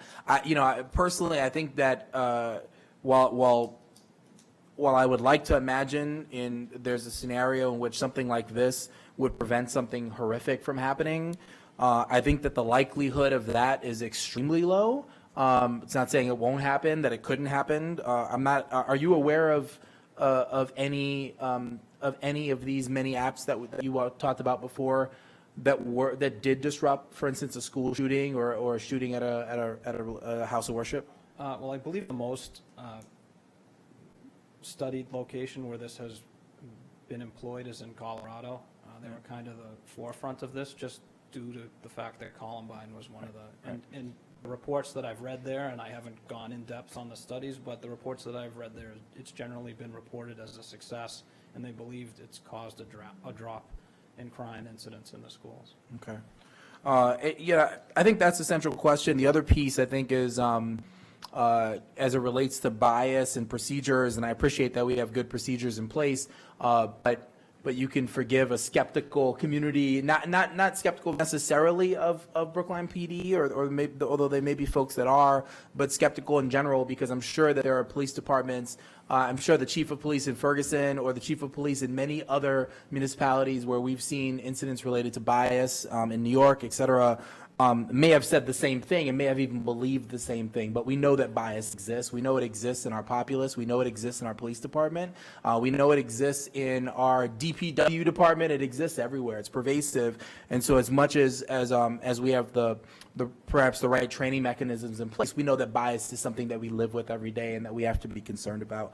To my fellow select board members, I don't know that I have the votes, frankly, but this is something for me that I don't currently, at least as it stands, agree that the dangers of this, or the greater likelihood, I think, of misuse with this app are balanced out by the lower likelihood that something like a school shooting would be stopped by having this app in a way that's, and I think the idea that there are other mechanisms to make report either anonymously or otherwise actually provides evidence that maybe this isn't something that's that necessary. While it would make it all the more easier and more likely that people would anonymously make the kinds of reports they're going to send our police officers chasing ridiculous leads and also potentially bias. So for me, I'd like to move that we discontinue the use of this app currently. I'd like to make a couple of comments before we open up to the audience. So it's not school shootings in the Columbine category that we're talking about. We're talking about someone has a gun in a school and someone drops a dime, as we used to say, or sends a message by app that someone has a gun. Now, the threat was not to necessarily a mass shooting, but rather the gun goes off accidentally or it just scares kids in the school. Secondly, the other, I think, use of this is domestic violence calls, and those are not rare. Including in Brookline. Domestic violence is a huge problem we have in this town, and if someone hears their neighbor being abused upstairs, unlikely that they want to let the police know that they're making the call. So I think that, those are two examples where, these are real problems that, maybe this app provides very good value to addressing. But I think there's another issue that does concern me, and that is the category of gang, youth, what's it called, youth gang on the app, or gang youth, or It whatever. says gang violence. in Gang the street. violence. I mean, the very use of that term, I think, is problematic in that, I mean, I used to work with kids. Some people called them gangs. I'd call them just kids hanging out in the block. It happens in Brookline. It happens in North Philadelphia, where I grew up. It happens everywhere. And if you have a category called youth gang activity, when people see a bunch of particularly black kids hanging out in the corner, maybe being obnoxious like kids, teenagers are, or often do, it gives people an opportunity to say gang activity, which creates a different reaction than if you said youth on the corner being loud. So I'd suggest that you look at the question, look at that issue, and determine whether even the use of the term youth gang, or whatever it was, is appropriate or creates problems that are unnecessary. So unless other members have comments, do people in the audience have comments? I'm limiting it to 3 minutes each. We have a full agenda, and it's getting late as the time goes. So I see Deborah Brown wants to make a comment. Okay. Mr. Lefson. How many people want to make comments? Okay, I see 3, 4. Ms. Brown, do you want to make a comment? I did have some comments. Okay, 5. So we'll take 5 comments. Short, no more than 3 minutes, please. Good evening. My name is Robert Lepson, town meeting member, Precinct 9, also commissioner on the Diversity Commission, and the liaison actually from the Diversity Commission with regards to this police app as well. So a lot of what has been said already, we have already vocalized, and I think Raul did a terrific job, and as well as Chief Lipson. I'm not going to reiterate those things. There are a couple of other items, though, that I would like to bring up. Number one would be the CDICR in our July meeting. We actually voted 5-0 to ask to have the app pulled on a temporary basis because of the way the app was rolled out. It wasn't necessarily that we're against the app per se, but because it was done in such a sort of a behind closed doors way, without community involvement and without the community having the ability to explore possible unintended consequences of the app, we felt very, very strongly, unanimously in fact, that it was rolled out prematurely, and there needed to be a much broader community opportunity for discussion. So I just wanted to put that on record as something that is out there.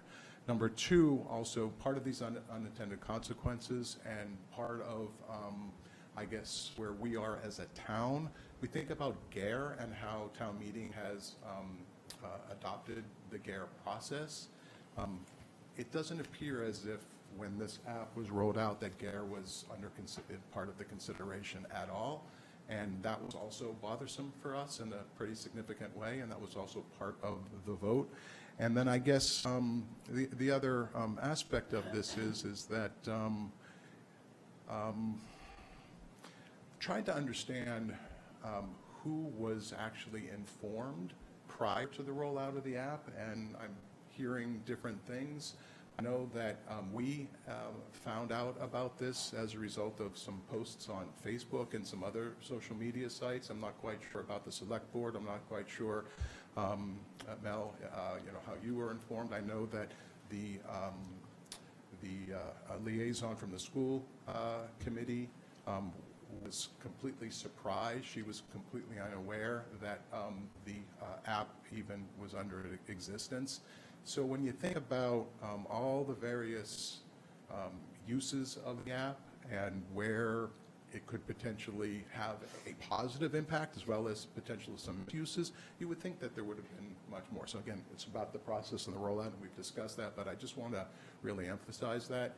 And then the last thing that I'll bring up is I know that the app is not meant to replace a 911 call or replace a call to the dispatcher directly, but when you actually look at the different categories that are a part of the app, it could very easily be confused as to, oh, I'm going to put this in, even though there's markings all over the place about, this is not 911. If it's an emergency, call 911. No, the categories I think need to be explored further because when you're looking at it, and my phone just went to the other for a second, but there was, something like person in crisis or threats or feeling unsafe or weapons or planned attack or school violence. To me, that stuff is urgent and almost doesn't belong on an app like this, something that is going to be delayed.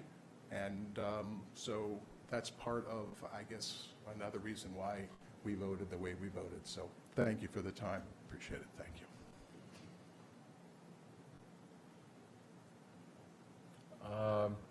Who would like to speak next? Mr. Nanian. Sure, I'm going to...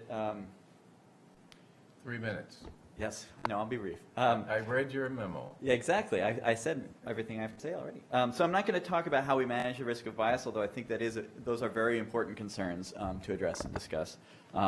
My expertise is on the technical side, and so I'm going to briefly talk about some technical concerns with the way the app was developed, adopted, and rolled out. As you know, I've got concerns with how security and privacy policies are actually implemented in town and in the schools. And the process with this app is probably more the rule than the exception. So I'm not singling this out as a particular egregious example, but I do think we should do better. So some of the questions that are raised are, what was the process for adoption? Why did we choose this app versus the MyPD app?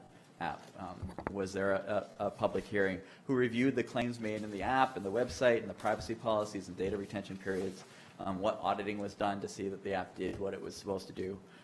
The answer seemed to be that not much review was done before I even installed it. If you go in and click, the very first thing it says before you install is, grant these permissions to the app, and the permissions it asks for are read calendar events, including confidential information, add or modify calendar events, read all my contacts, read phone status and identity, despite it claiming to be an anonymous app, modify or delete the contents of my USB storage, view network connections, run at startup, draw over other apps, which can be used to spoof some other app on your phone. Those are, again, in my experience as a computer scientist, which is what I am professionally, kind of amateur level errors that should never have sort of gotten past first review. So this sort of tells me that at some point this fell through the cracks of process in the town. We ought to have better practices for reviewing these things before we give them to our residents. There are a number of other quality, privacy, security, and trust issues that I've raised in the memo that you've already had, so I'm not going to go over them one by one. But I do want to be sure that when the town adopts technology, it's done well, implemented with consistent and best practices, regularly audited to ensure that it does what it's supposed to do and doesn't do the things that it shouldn't be doing, and that when the software has passed its time at the end of this pilot or at the end of its useful life, we have procedures to safely bring it to end of life without leaking or losing data. One of the biggest concerns I have with the app is if we terminate this pilot after 6 months, or we pulled it tonight via a vote, what happens to the app that's on people's phone if they try to report an incident? What happens then? I don't think this has ever been thought through. And if it doesn't happen tonight, it might happen in 5 years, in 10 years. Like, the last thing we want, even if this is doing a perfect job, when we eventually decide to retire it, to get an important warning, which is lost because we didn't manage the end-of-life process. I'm also concerned with how residents of our town know whether to trust or not trust software that appears to be endorsed by the town. I don't think that the Russians, to answer Bernard's question earlier, are going to necessarily hack our EV chargers or hack this app, because it is much more likely that they just make another app, or which has the same logos on it and does something nefarious. Like, it's so much easier to impersonate someone than to try to hack it, honestly. And so, what is the process that we know if we are recommending an app as a town? How do town members know that this is actually a legit thing or not? And in that sense, part of the rollout in this case was a little flawed because, sure, we can post it on Facebook, but lots of people post stuff on Facebook. How do I know that this app, which I saw on Facebook, was an actual real pilot that went through some public process and was reviewed by the town? So I don't think it's that the app needs to be better explained, although I think explanation certainly helps in terms of the issues of implicit bias and whatnot, which is kind of not what I'm specifically addressing right now. But I do think that this app in particular needs to be better implemented.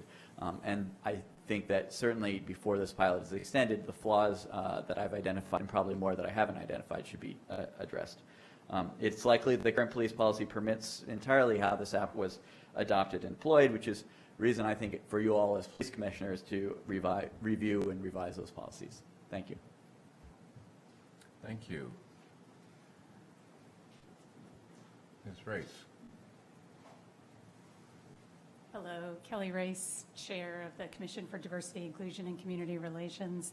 I do want to thank the Chief for all the additional information that he provided this evening. So he is making a great effort to get more information out there. Questions for me that haven't been answered that Raul did start to ask. Some of the questions is, while so many, it seems that there are a lot of recommendations about doing this type of app or having more greater use of technology in order to allow tips and things, still haven't seen any data on what are the actual results. There seem to be more tips, but are they actually useful? And what are the actual impact of having that app?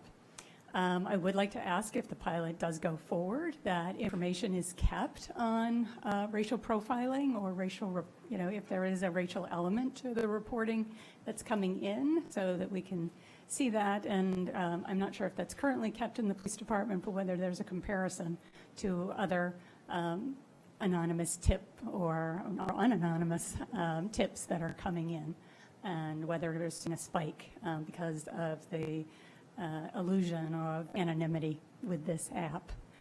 And I'd again like to stress that this app does seem to give, and I think people's expectations are when they use an app that there's a pretty instant response. Everybody expects things immediately. The app does say, if this is an emergency, please call 911. It doesn't say, if this is urgent, please call the police department, call 911. It's not giving that same. I think there are a lot of things that we've saw that were reported that people seem to think that there's some urgency to them, or it's an immediate something that's going on right now that is not going to be going on in several hours. But again, I don't think that that the app makes it clear, and there's certainly the lack of communication and information that's going out to the general public about the app. So, thank you. Mr. Conquest.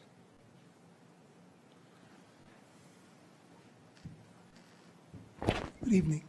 Arthur Conquest, 116 Tappan Street. One of my concerns is that I think the cart has come before the horse. Shouldn't this presentation have been made a month ago? Shouldn't we have known about the app before, or at least the chief had made the presentation before this evening? And he acknowledged that he has made some mistakes. But I want the select board to take into consideration that this shouldn't happen again. That in the future, there should be a presentation and you vote on it rather than the public or the app being implemented and the public finding out about it, and then the presentation is made and we hear from the board that they want to keep the app. It shouldn't be that way. And I want you to consider maybe taking a vote that in the future that it's mandatory that the police department or any department comes before you first and gets your approval rather than the other way around. Thank you. Thank you. Ms. Brown? Deborah Brown, town meeting member. We live in a culture of hate. There's no getting around that. And as much as we like to believe that Brookline is better, that Brookline is immune, that's actually not the case. And the people that most likely would be adversely impacted by this are kids of color. You know, it's the difference between the thug and the knucklehead. It's the difference between the criminal and didn't know any better. And my concern about this is that kid that is perceived as the criminal, all of a sudden, this has very real, very substantive, and very long-lasting implications. And so I would ask, and I'm a believer in tips. I mean, I worked in an agency, and we lived and died by the tip, and they oftentimes were incredibly fruitful. But, you know, we put people in jail because of those tips. And I don't know what the end point will be with this. You know, maybe I believe that there is a likelihood that there's a kid at Brookline High that's so disenfranchised and frustrated that they've thought about hurting somebody. But I think that we have to consider the other ways of identifying that kid. I think a young person, and I also think that we need to be very thoughtful about those unintended consequences of literally, you know, developing yet another system that ultimately puts a young person on a pipeline to ruin. So I would ask you to, you know, to table this for a while until some of the bugs and kinks can be worked out. So thank you. Any other comments? Chief Lipson, what would be, sorry. Regina Frawley from Precinct 16. I just would be concerned about the human nature of things falling through the cracks. I have no opinion about this app. I'm learning about it tonight for the first time. But I do understand human nature and bureaucracy. So I'd be concerned that some other dimension of the reportage, such as the dispatcher, for example, doesn't get the accurate information because they're pretty sure that the app will cover it if they didn't happen to catch it. So I hope there'll be a fail-safe approach that may not be perfect, but it should be considered. Thank you. So, Chief Lipson, what would be involved in withdrawing this app? Is that even possible? Yes, it is. We could withdraw the app. How would that look? It would be pulled from the App Store, and people wouldn't be able to use it. Okay. And people who've already downloaded it would, what? Would they get noticed? We would have to do a public service notification campaign to let people know that it wasn't up and running. It would appear as I believe it would appear as an inactive app on their phone. Why did we select this app that is supposedly free, but nothing's free, instead of one that had been used and tested by other police departments? This grew up organically. When some people have said this wasn't a community event, well, in many ways it was. It was members of the community who have children in the schools here. It was somebody from IT at Harvard who recommended this person and who was concerned about safety. He has 2 daughters in schools here, and he volunteered. He does other type of computer programming and volunteered because of his own concern about safety to create this app for us, and that's where it began. Okay, any other questions? I have another question.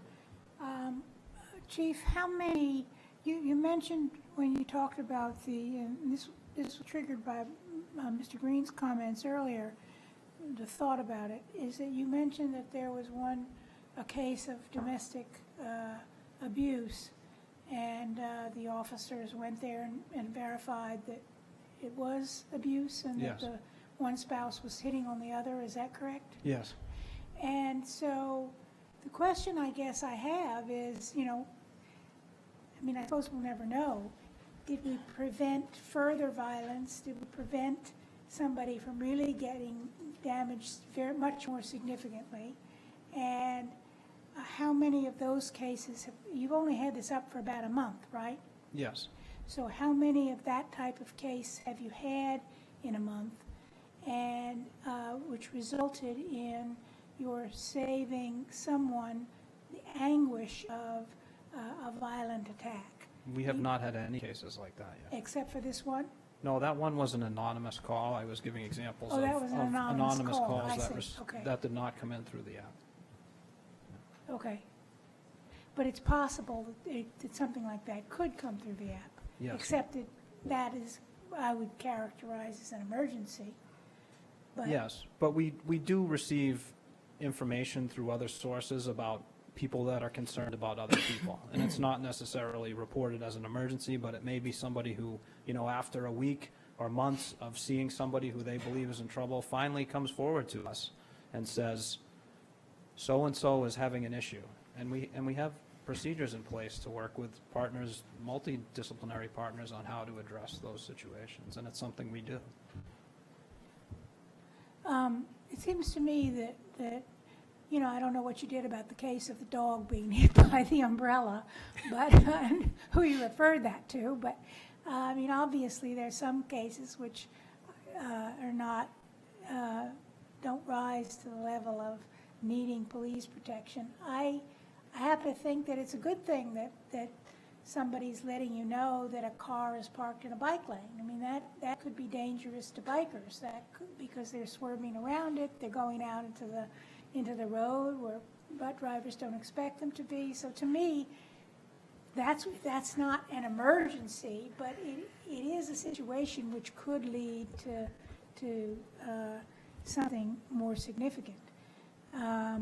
And people shouldn't park in bike lanes and in essence, double park, which is probably what that person was doing.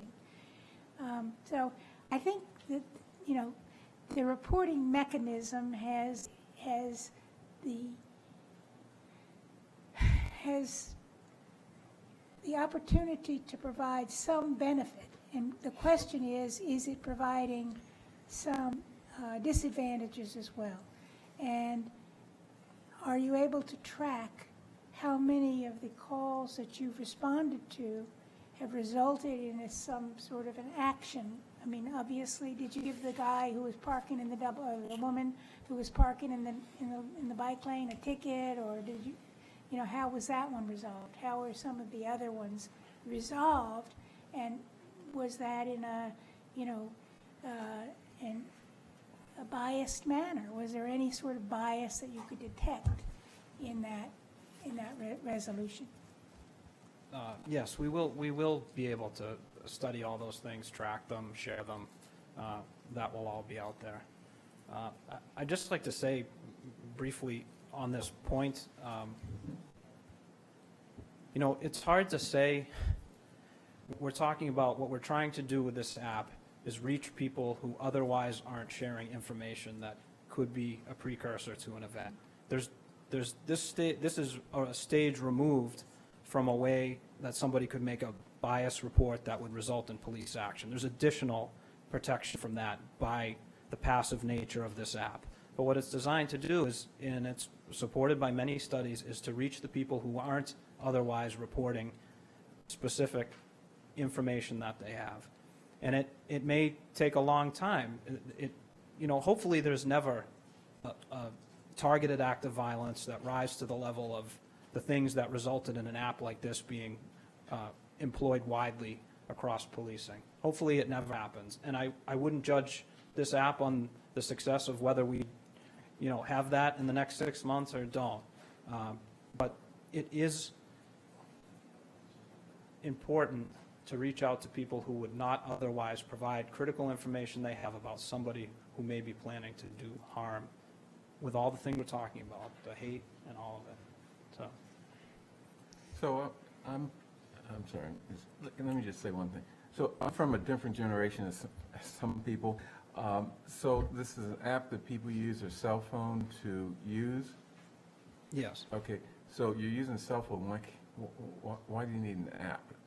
I guess that is confusing me now. I mean, I know on my cell phone, you know, I gotta open it up, I get in it to recognize my irises, and then I gotta go find the app, and then, in the meantime, I could have used the phone to call in my anonymous tip. So I'm trying to get a sense of why this app really is something that's useful and new. Because it's a more current form of communication for many different people. I don't know why, you know, my daughter's 12, I don't know why she uses certain social media apps that were very common a little while ago, but it's the case. Some things become passé and they move on, and you know, it's like the tip line. When the phone tip line first came out, it was successful, but now the people who had it, it's dwindled to virtually almost nothing, and then they're experiencing success through an app. It's a form of communication that people are using. Ms. Hamilton? Well, to address your question, I can only speak for myself, but I might be with From a someone. younger generation, and then yes. I can kind of like off to the side multitask. Can't do that so much from here, like, Okay. I have a tip. But I have two questions. One is really a question, then the other one is just a comment. The question is, I think I know that when we stop people, we have started to collect data on the race of that person, so that we start to understand whether or not there's kind of a bias in our police work. Is there a mechanism to kind of collect that information on, you know, somebody registers a tip and then you go and investigate? Is there a way that the officer could capture that information on the race or the general characteristics of the person who is on the receiving end? So you're saying something additional to what the text is of what the person says? Somebody might not come right out and say that they're Yeah. reporting on a black person, but they're saying someone is looking suspicious, and it turns out to be their next door neighbor Yeah. that just forgot their keys. Yeah. So can the police officer kind of like fill in the gap that this person happens to be black? Yes, if the person is identified. I mean, with all the vetting and corroboration we're talking about, part of that process is also the officer's decision not to take an action because they couldn't corroborate what happened. So, Yeah. yes, But if somebody is stopped and identified, that would be documented. Okay, so that will be in the current documentation Yeah. as we start to review the information that's gleaned through this type of app. Yes. Okay, and then just a comment about the public process. You know, we have a lot of public process with the select board, and we're better for it, and I think we actually should do more, but we're all kind of volunteers. So I would just emphasize that if you can work with even more groups to try to get more input. I found Mr. Ananian's comments about, you know, the development of the app and some of the things that you're kind of at risk when you hit OK to accept the terms and conditions to be something that we might not want to put forward to our residents. So anything you can do to try to make sure that as many people come to the forefront as possible to make this the best that it can be would be great. Understood. Okay, I'd like to, you have a comment? Sure. You know, I'm thinking about Select Board Member Heller's comments. You know, and I think one of the key flaws here is this 8-hour check-in period where I'm trying to figure out what incidents actually fall, because certainly if you check several hours later, that car is not going to be parked there anymore, I guarantee you.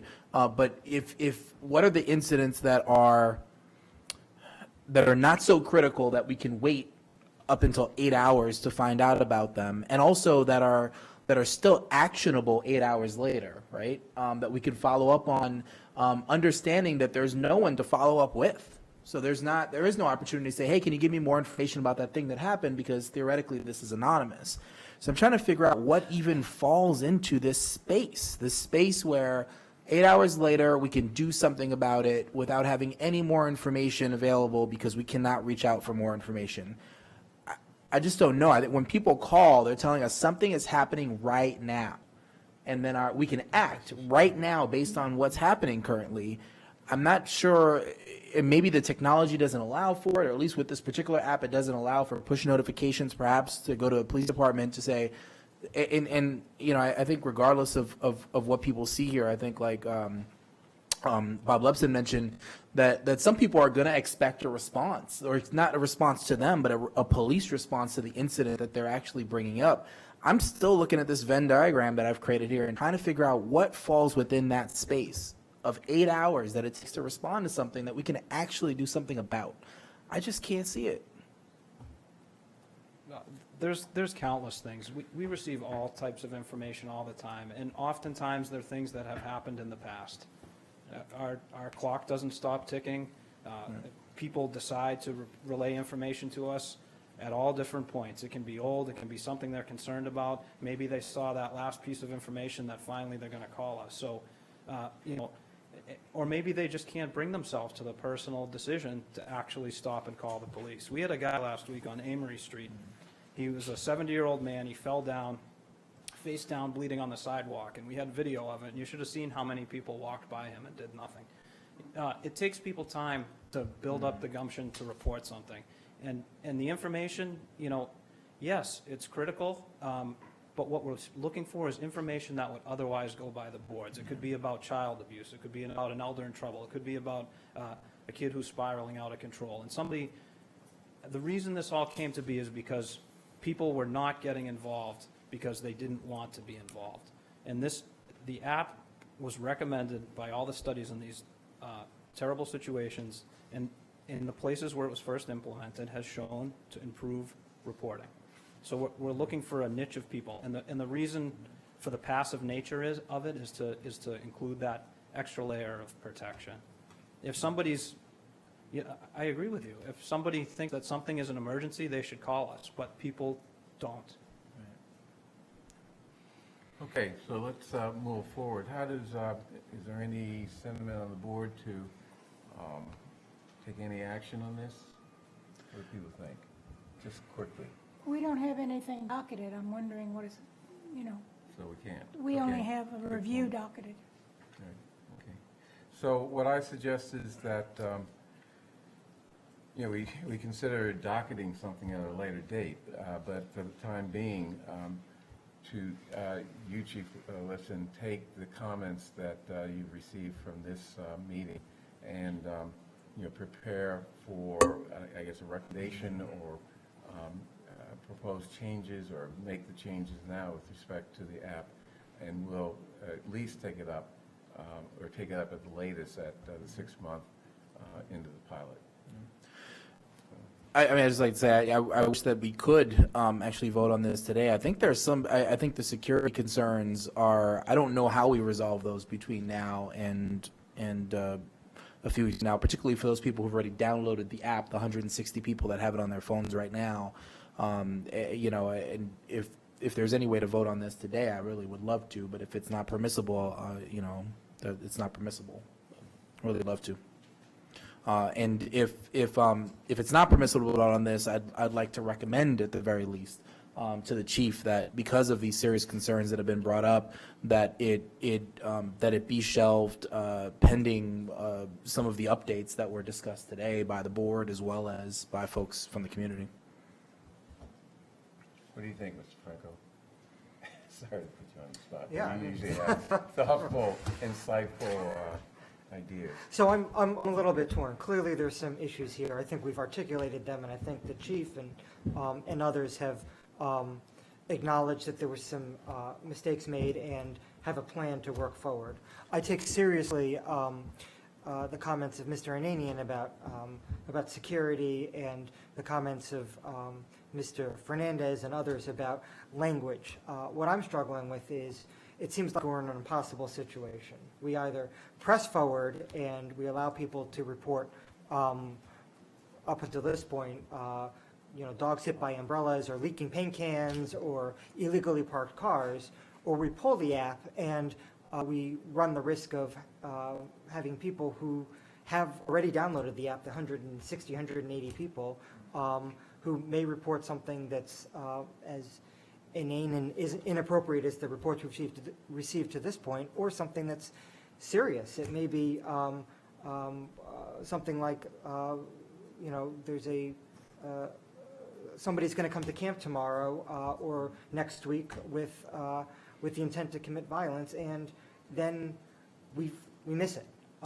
And I would love to hear a work plan, if we were to remove the app, how we're going to look at the information, make sure something doesn't slip through the cracks, and figure out a way to improve the app and bring it back in 2 weeks, 2 months, 2 years, whatever the time span is. It seems like we're making a choice now without talking about the full impact of that decision. I also think that that we can't be subject to, here we are now dealing with a poor process that brought this forward that didn't consider these security concerns, didn't consider end of life of the app, didn't consider any of the things, which I'm looking at other contracts that we have or are voting on that talk about end of life cycle for these things. If we decide to move forward with the super thing later today, the electric vehicle stuff that we voted on earlier, those are all included as a matter of routine and thinking about this, and this simply wasn't, and I don't want to be held hostage by that fact. So I agree with. We're hostage by the open meeting law. So I agree with you that we're in a bad situation, and I wish we weren't here. But let's sort of divide the question between what should have been done in the past and the decision that's before us.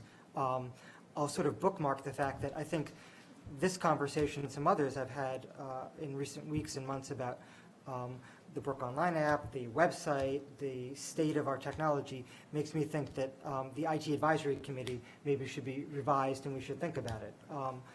But again, we're at this sort of point where we've developed a tool, and it may be the right tool, it may be the wrong tool, but it's a tool that's out in the wild right now, and we're talking about pulling it without fully talking about the implications or the potential impacts of pulling it. And there may be a very well thought out and reasoned way to remove the app and not let something slip through the cracks or not cut off a means of communication. I just haven't heard that discussion to this point, and would feel a lot more comfortable knowing what the plan is rather than making a decision today without really knowing what the next step is or what the full impacts are. Okay, what I suggest is that we put this on the agenda for a meeting sometime in September.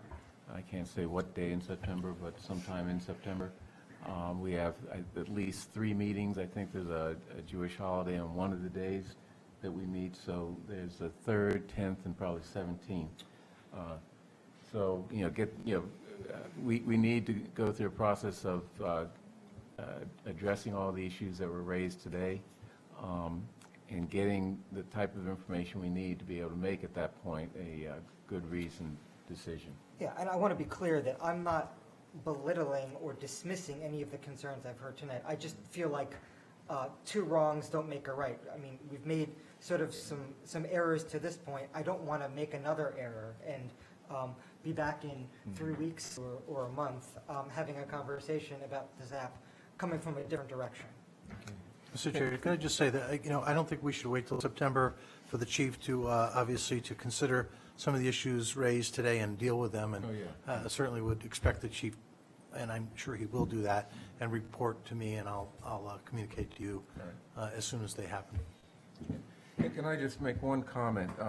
We hired Zoe Lynn as our sustainability administrator so that when sustainability or environmental issues come to us, we have someone to actually send them to do some initial review and competent professional evaluation before it gets to us. I think, lesson here is that, when something like this, a piece of software, which has a lot of scary aspects to it, like Mr. Ananian indicated. Of course, we all download apps, all the time that give away permissions for all kinds of bizarre things. But not, be that as it may, we do have an IT department. It looks like it wasn't reviewed by the IT department. We have a procurement department, looks like it wasn't reviewed there. I mean, those are structures we have in place currently that something like this needs to go through. And so I guess in the future, we need to just make sure that we take advantage of, those type of structures that enable us to address some of the issues that have been raised tonight. Not just, not targeting you, but, in general, departments that, want to begin to implement, especially software programs, need to just be aware that, we need to make sure that the process we have in place to ensure a, professional look-see at these things is utilized. So. Okay. That's it. Thank you. Unless you have more to say. I think that's it. Thank you. Okay. So, next. Citizens, is Lee Jackson in the house? No? Okay. Citizen Housing and Planning Association, Mr. Blood.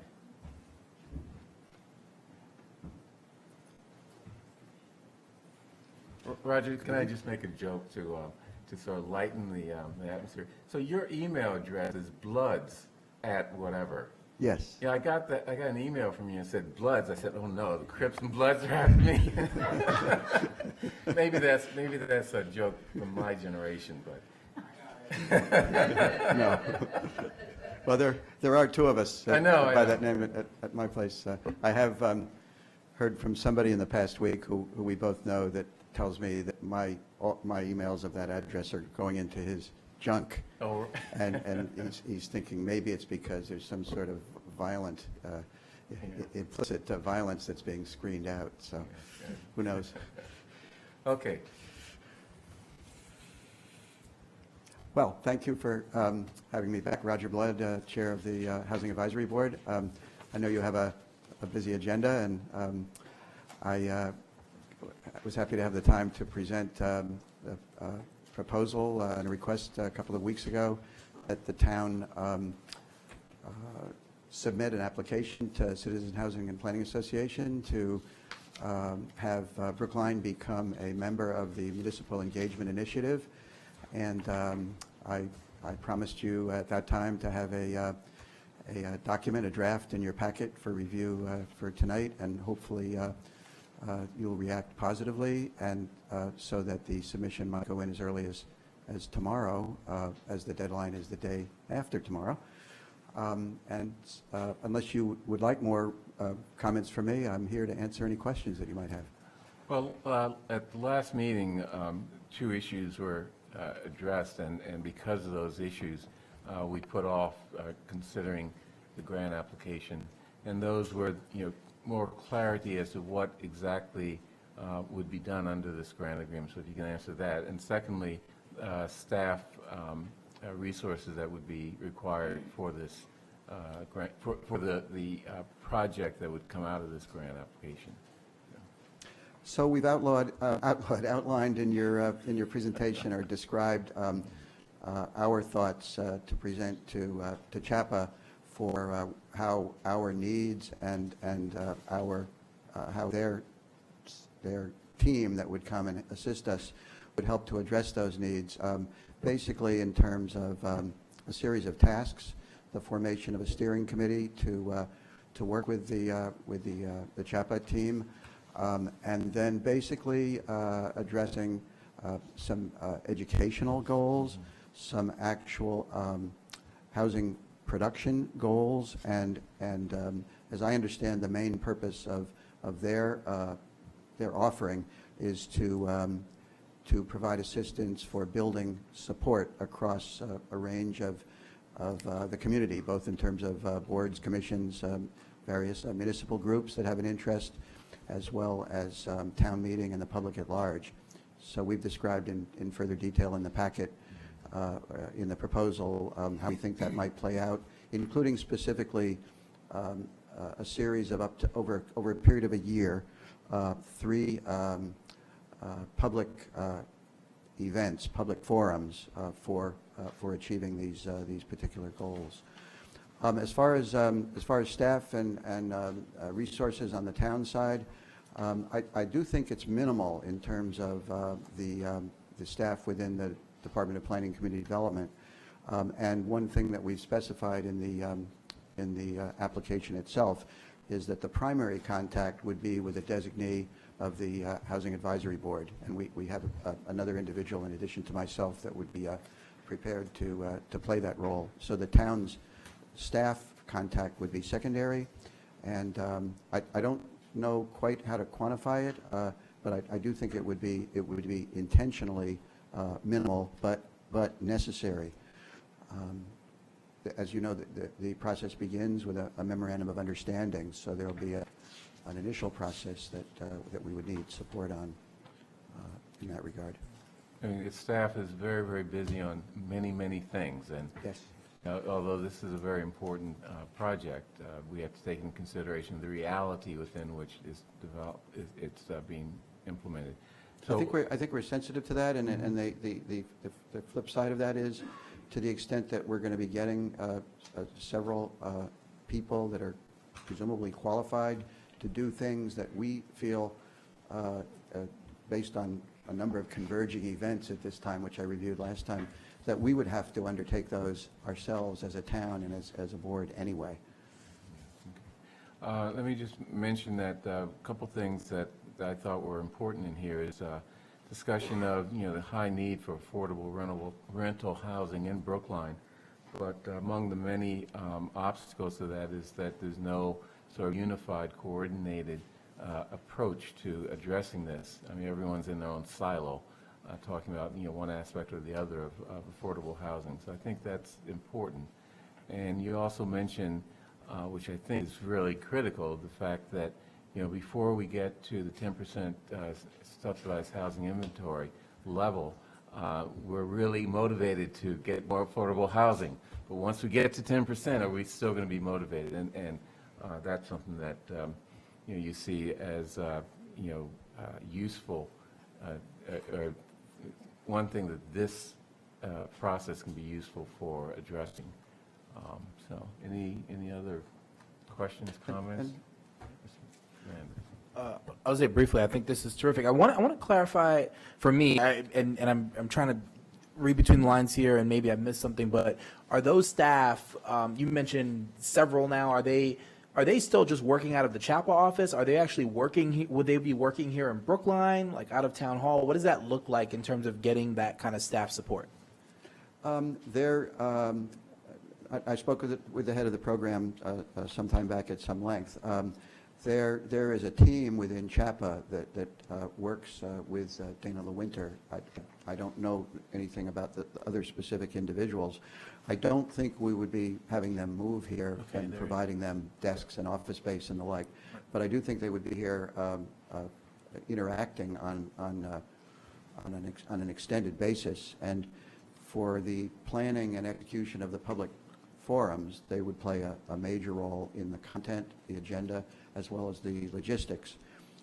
As I noted in the draft application, there would be a steering committee that would meet periodically with them in between. So clearly there would be a personal presence on those occasions. Yeah.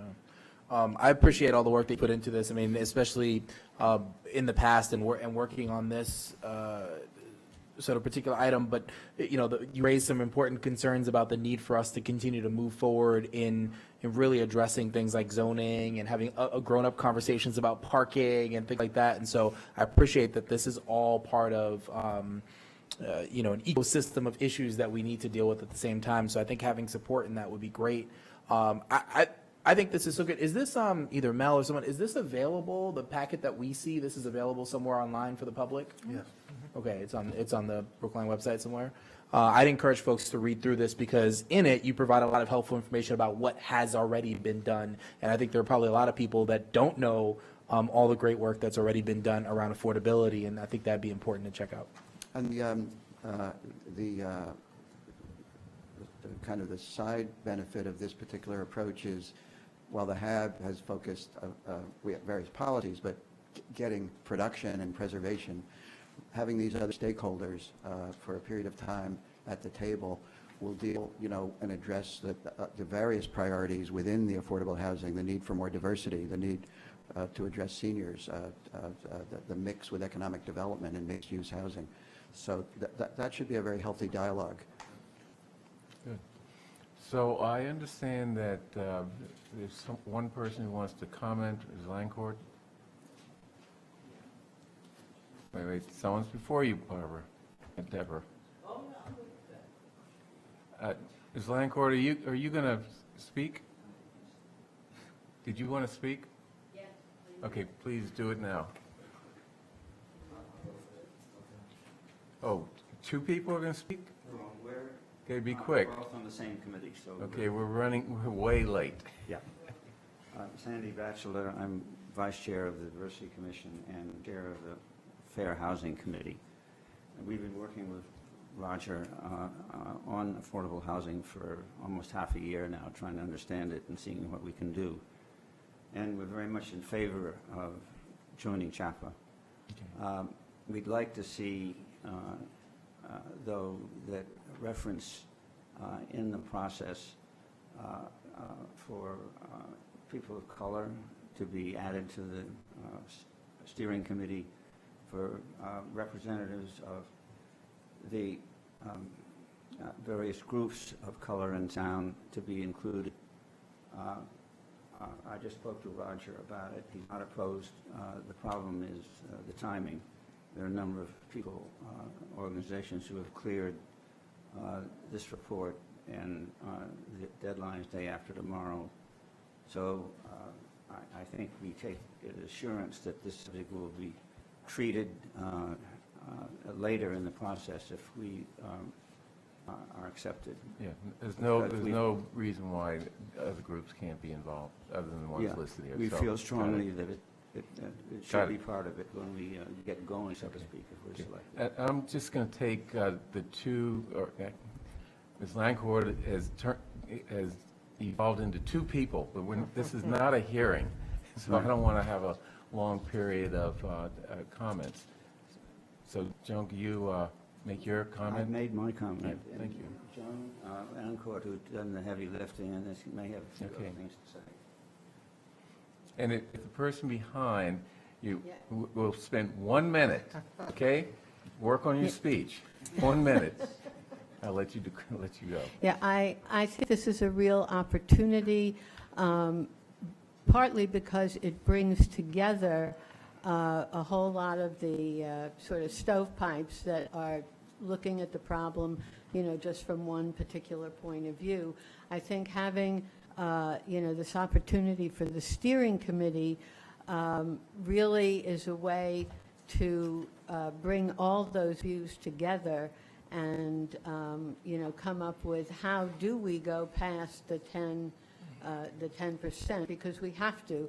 And I also think that, and it's not in the proposal that you have, but there are 4 or 5 places where we really have to make a concerted effort to engage the communities of color in Brookline. Because if their voice isn't in that steering committee, then it's just going to be the same old, same old. But the Commission on Diversity, Inclusion, and Community Relations is on the steering committee, so it's your job to make sure that those voices are included. Well, thank you. We need to go on. Yes, identify yourself. And my name is Wendy Macmillan, and I'm town meeting member for Precinct 4. And I got to tell you that I wake up grateful every day that I get to live in Brookline in subsidized housing. So I just want to share with you that I attended a July meeting of the advisory board, and the advisory board were asking they were asked to approve $50,000 for reverse fund transfer to study the potential public use at Newbury College. And during that meeting, the advisory board voted $100,000 to not just look at the school use, but the potential town use. So there was another town meeting member who requested that we also look at the potential for affordable housing at Newbury as well, and that was voted down. and voted down pretty quickly. And Newbury College is, we have a critical need in this town for affordable housing. And, when land comes up, we can't just dismiss that. So, I'm all in favor of something like CHAPA coming in and bringing more awareness and support for affordable housing in Brookline, and to educate or inform those folks that we have sitting on various boards around town, and educating those folks on how critical our need is and how we cannot leave this off the table when we have opportunities that come up. So, having someone come in and educate these people on our boards and educate the citizens of our town that aren't tuned in is really vital and important. And I hope that you vote yes on this tonight. Thank you. Thanks for I'll giving just me the add, time. we have critical need for housing in this town. We have critical need for schools in this town. So we're juggling all those things. But your point Yes, is I well get that, taken. but And we need to can't- move We forward. can't drop any of these balls anymore. And we're not. Okay. I move approval of the request, I move approval of submitting an application by the town of Brookline to join Citizens Housing and Planning Association Municipal Engagement Initiative Program to increase community awareness and support for affordable housing. All in favor, Mr. Franco?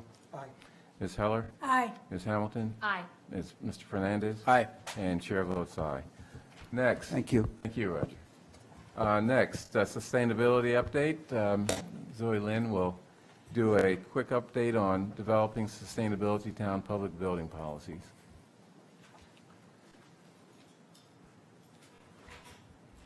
Hi, I'm Zoe Lynn, the town's rather new sustainability program administrator. I'm here to talk to you in 7 minutes. Did I give you 7 minutes? I You thought it did, was 5. 7. Okay. Sounding like Sandy. So, okay, so Talk fast.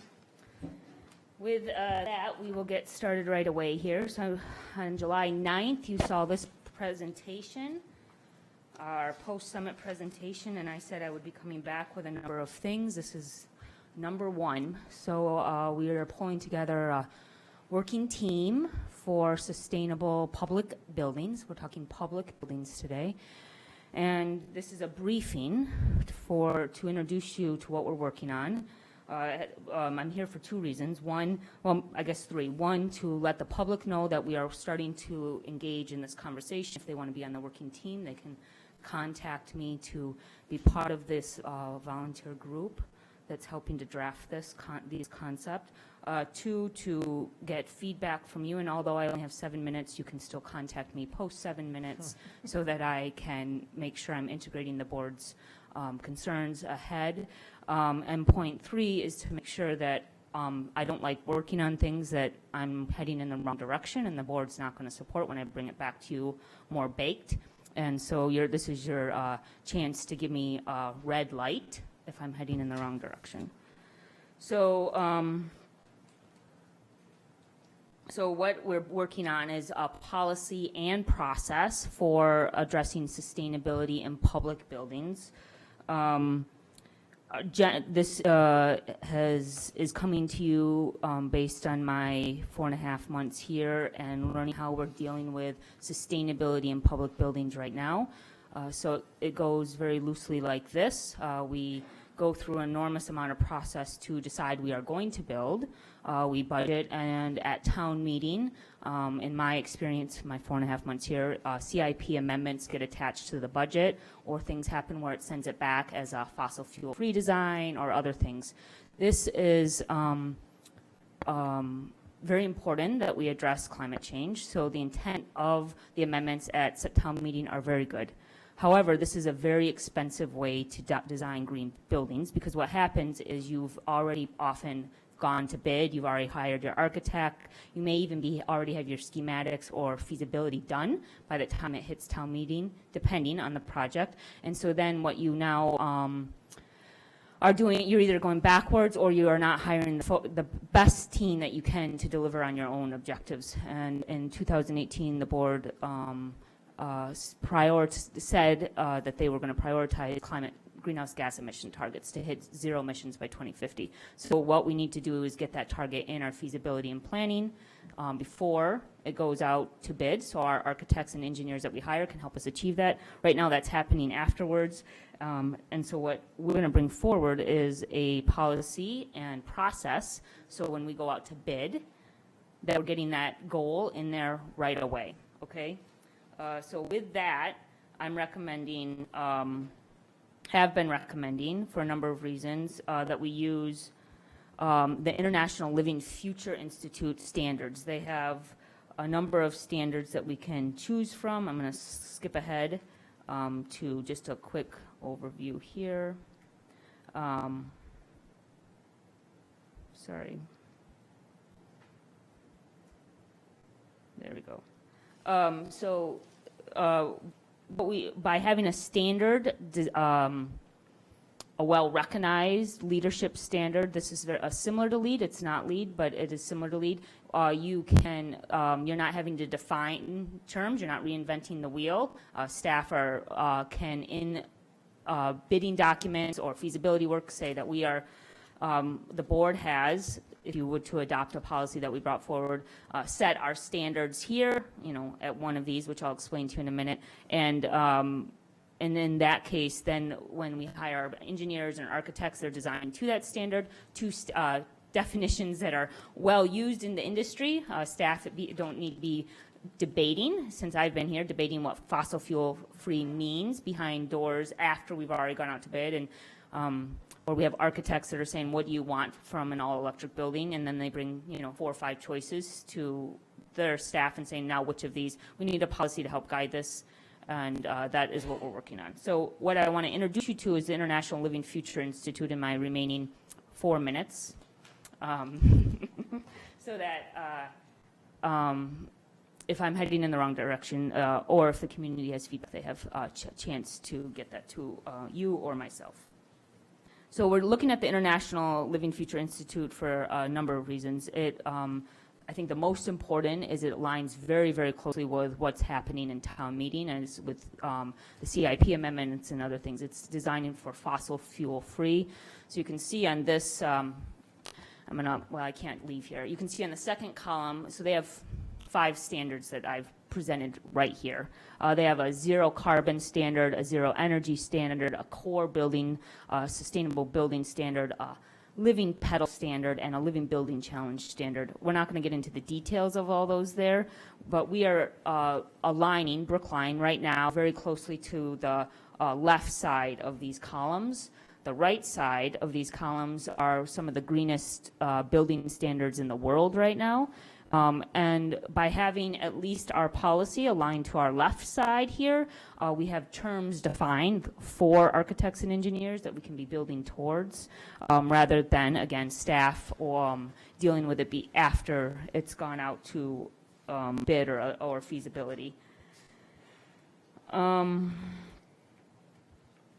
The process and policy that we'd be bringing forward would address, have an international standard. It would have a decision-making process for handling, I need to describe a situation that happened here. When we were on the Driscoll-Baldwin, I was on the design team for that.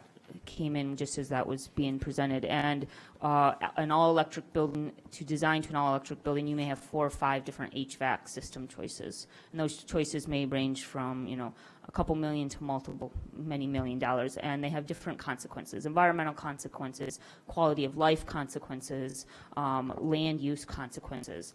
Those are very complicated decisions, and we need a process to help make those decisions. So you have your standard that you need to design to, so that you're designing the best building with the dollars that you have, and you're planning to reach that standard before you go out to bid. You need a process for making these very complicated environmental, social decisions about building systems, and then you need to integrate that with long-term planning, like facilities master plan or other things. We're pulling all this into a policy and process and bringing it back to you using this particular framework, the International Living Future Institute, as our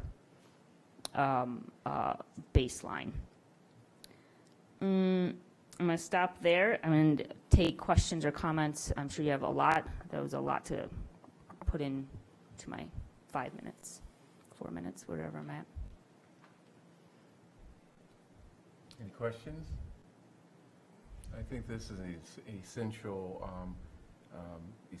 to our efforts to reach our sustainability goals. I mean, if we don't have policies that guide us both at the procurement level throughout a process, then we're just flailing about possibly achieving something, but possibly just wasting our time. So I think the policy with respect to public buildings is critically important. And of course, you have a group working on private buildings, which is a much more complex and fraught issue, but something that still is important. So. Yeah, we do have a working team, a group of town meeting members that are drafting warrant articles, and I've brought staff into those conversations. If you guys were going to meet in August more often, then we could bring some stuff back to you. But I know you're taking a little time off, so we'll be bringing that stuff after the warrant closes for your full Don't feedback. begrudge us for that. Yeah. Right. So I almost had it in time to bring it to you today, but we just weren't quite there. So you'll get it after the warrant closes. Let me try to summarize what I just heard. Yeah, please. And what I'm trying to understand. So you're moving in this direction where this is kind of like the barometer we might use to judge like how we approach our own buildings and building policies, so that we're operating under a universal set of definitions and language. Yeah, barometer and guideline. It would actually help shape our direction. Okay. Yeah. Excellent. And what is the likelihood that we'll have some sort of policy that the select board can maybe endorse or vote on that will hopefully prevent some of the last-minute warrant articles that tack on things to the budget, in your opinion? All of our upcoming, so here's where this is really critical, all of our upcoming major renovations and building projects, new building projects already have things attached to them. And they've already been amended. And so what we have now is language that doesn't give me clear direction on how I'm supposed to, so our CIP amendments that went through say that we need to align that with our greenhouse gas goals. And that's a pretty big decision for a low-level planner like me. We need some direction from the board, so I'm going to bring you this back to help so that you can then give me direction. Is this how you want me to apply your climate action plan to our upcoming buildings that had CIP amendments already attached to it? So this we're reacting to.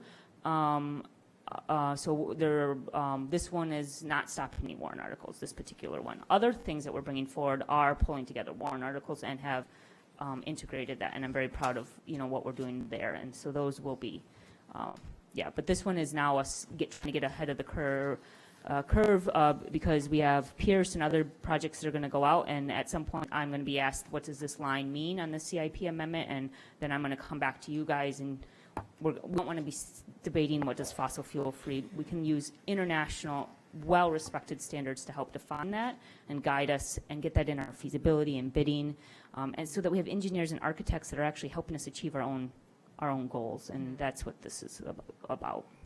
My feedback is if you could get us something before the May town meeting next year, because that's when the budget comes up, and we usually have those conversations. Okay, that's good feedback. And actually, if we've been working on this for a while. If things go well, it might be before fall town meeting. So. Mr. Fernandez. Sure. It's a brief question, and you're welcome to give a brief answer. But just to clarify for me, that are the standards different for, do you imagine different standards for new construction versus, let's say, renovation of existing buildings? Yes. We'd want to be more aggressive around new buildings, but there are certain limitations in terms of renovating existing buildings? Yep, and the ILFI accounts for that. They have all that's broken down because these are engineers and architects that do this every day, and they're the best of the best. And so they help us work through that if you're trying to achieve fossil fuel free for existing buildings or new buildings. What we'll have in front of us is choosing how aggressive we'll want to be. The greenest building in the world on the far right, or aligning close to what has been passing through town meeting already on the far left. And that is really the choice that we're going to be making on how we want to move forward. Do we want to be pushing ourselves more? But in regards to definitions, this will help us in all that and give us some guidelines. And you'll let us know what the various ramifications, repercussions of our choices would be, and obviously we'll get community input along the way, as we always have. Yeah, we are already seeking that community input right now, and anybody in the audience or listening, if they want to be involved in the development of this, as part of this working team, they can contact me and be involved in that part. The ramifications are right now some unknown, some financial ramifications unknown, because that's the other void of not having a policies. We can't, when we go out to bid, we are not bidding for our own goals, so we can't compare what comes back as green A, green B, green C options. So the policy is actually going to help us start collecting delta values for different types of green buildings, which we are unable to do now because staff can't bid for something that isn't a goal of the board. And so, because remember, these goals are being attached at town meeting, and we need it to be attached earlier. Okay, any other questions? Thank you. You're welcome. I gave you a Thank few you. minutes extra, so. What did I stay in time? No, The- but I was. no one else has either, so don't worry about it. I think I did stay in time. I was allotted 7 minutes of my own voice Okay. time. Okay. Right? Okay, next, Future Act. Who's going to be presenting that? Jenny Farber. Okay. Good. I'll just make a comment that the Select Board Climate Action Committee met last Monday in July, and we heard a presentation by Ed Wall, who's an attorney who's been working on this, and Jenny Fairbourse, who's up at the mic, was there. And we voted to adopt and recommend that you adopt this resolution, which is before you, and Jenny will tell you about the provisions of the Futures Act. I think it's important to note that this act is being primarily sponsored by our own state senator, Cynthia Crean, and I think it's, as we continue to push on the legislature to enact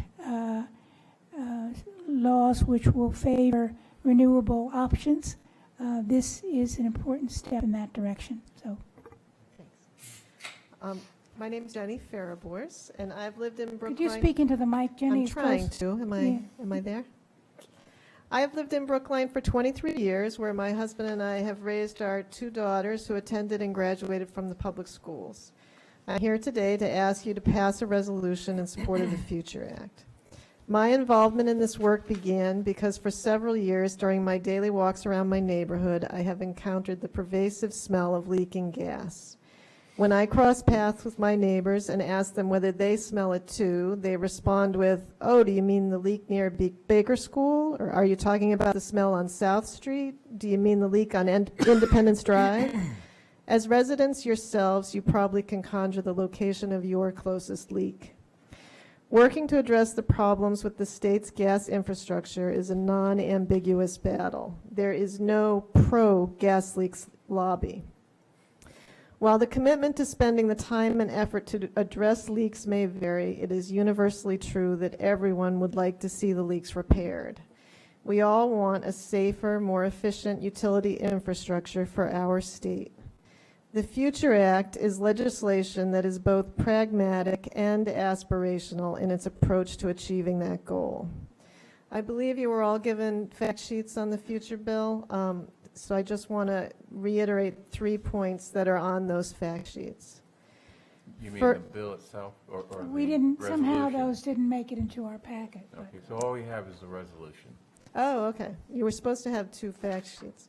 So then you'll need to listen to these 3 points. The Future Act has basically 3 main provisions. The first addresses gas leaks and safety issues. And those are in response to the disaster in the Merrimack Valley and address coordination of repairs between the utilities and municipalities, including common sense provisions such as ensuring that gas shutoffs are not paved over when streets are repaired. Secondly, the Future Act provides municipalities and ratepayers recourse at the Department of Public Utilities. So this can be for property damage, including trees killed by gas, or to resolve disputes with the gas company. So this would allow Brookline to have an avenue other than lawsuits to resolve disputes with the DPU. Finally, gas utilities are highly regulated and are prevented from delivering anything other than gas. The Future Act allows gas utilities to innovate and deliver thermal energy or heat instead of just gas.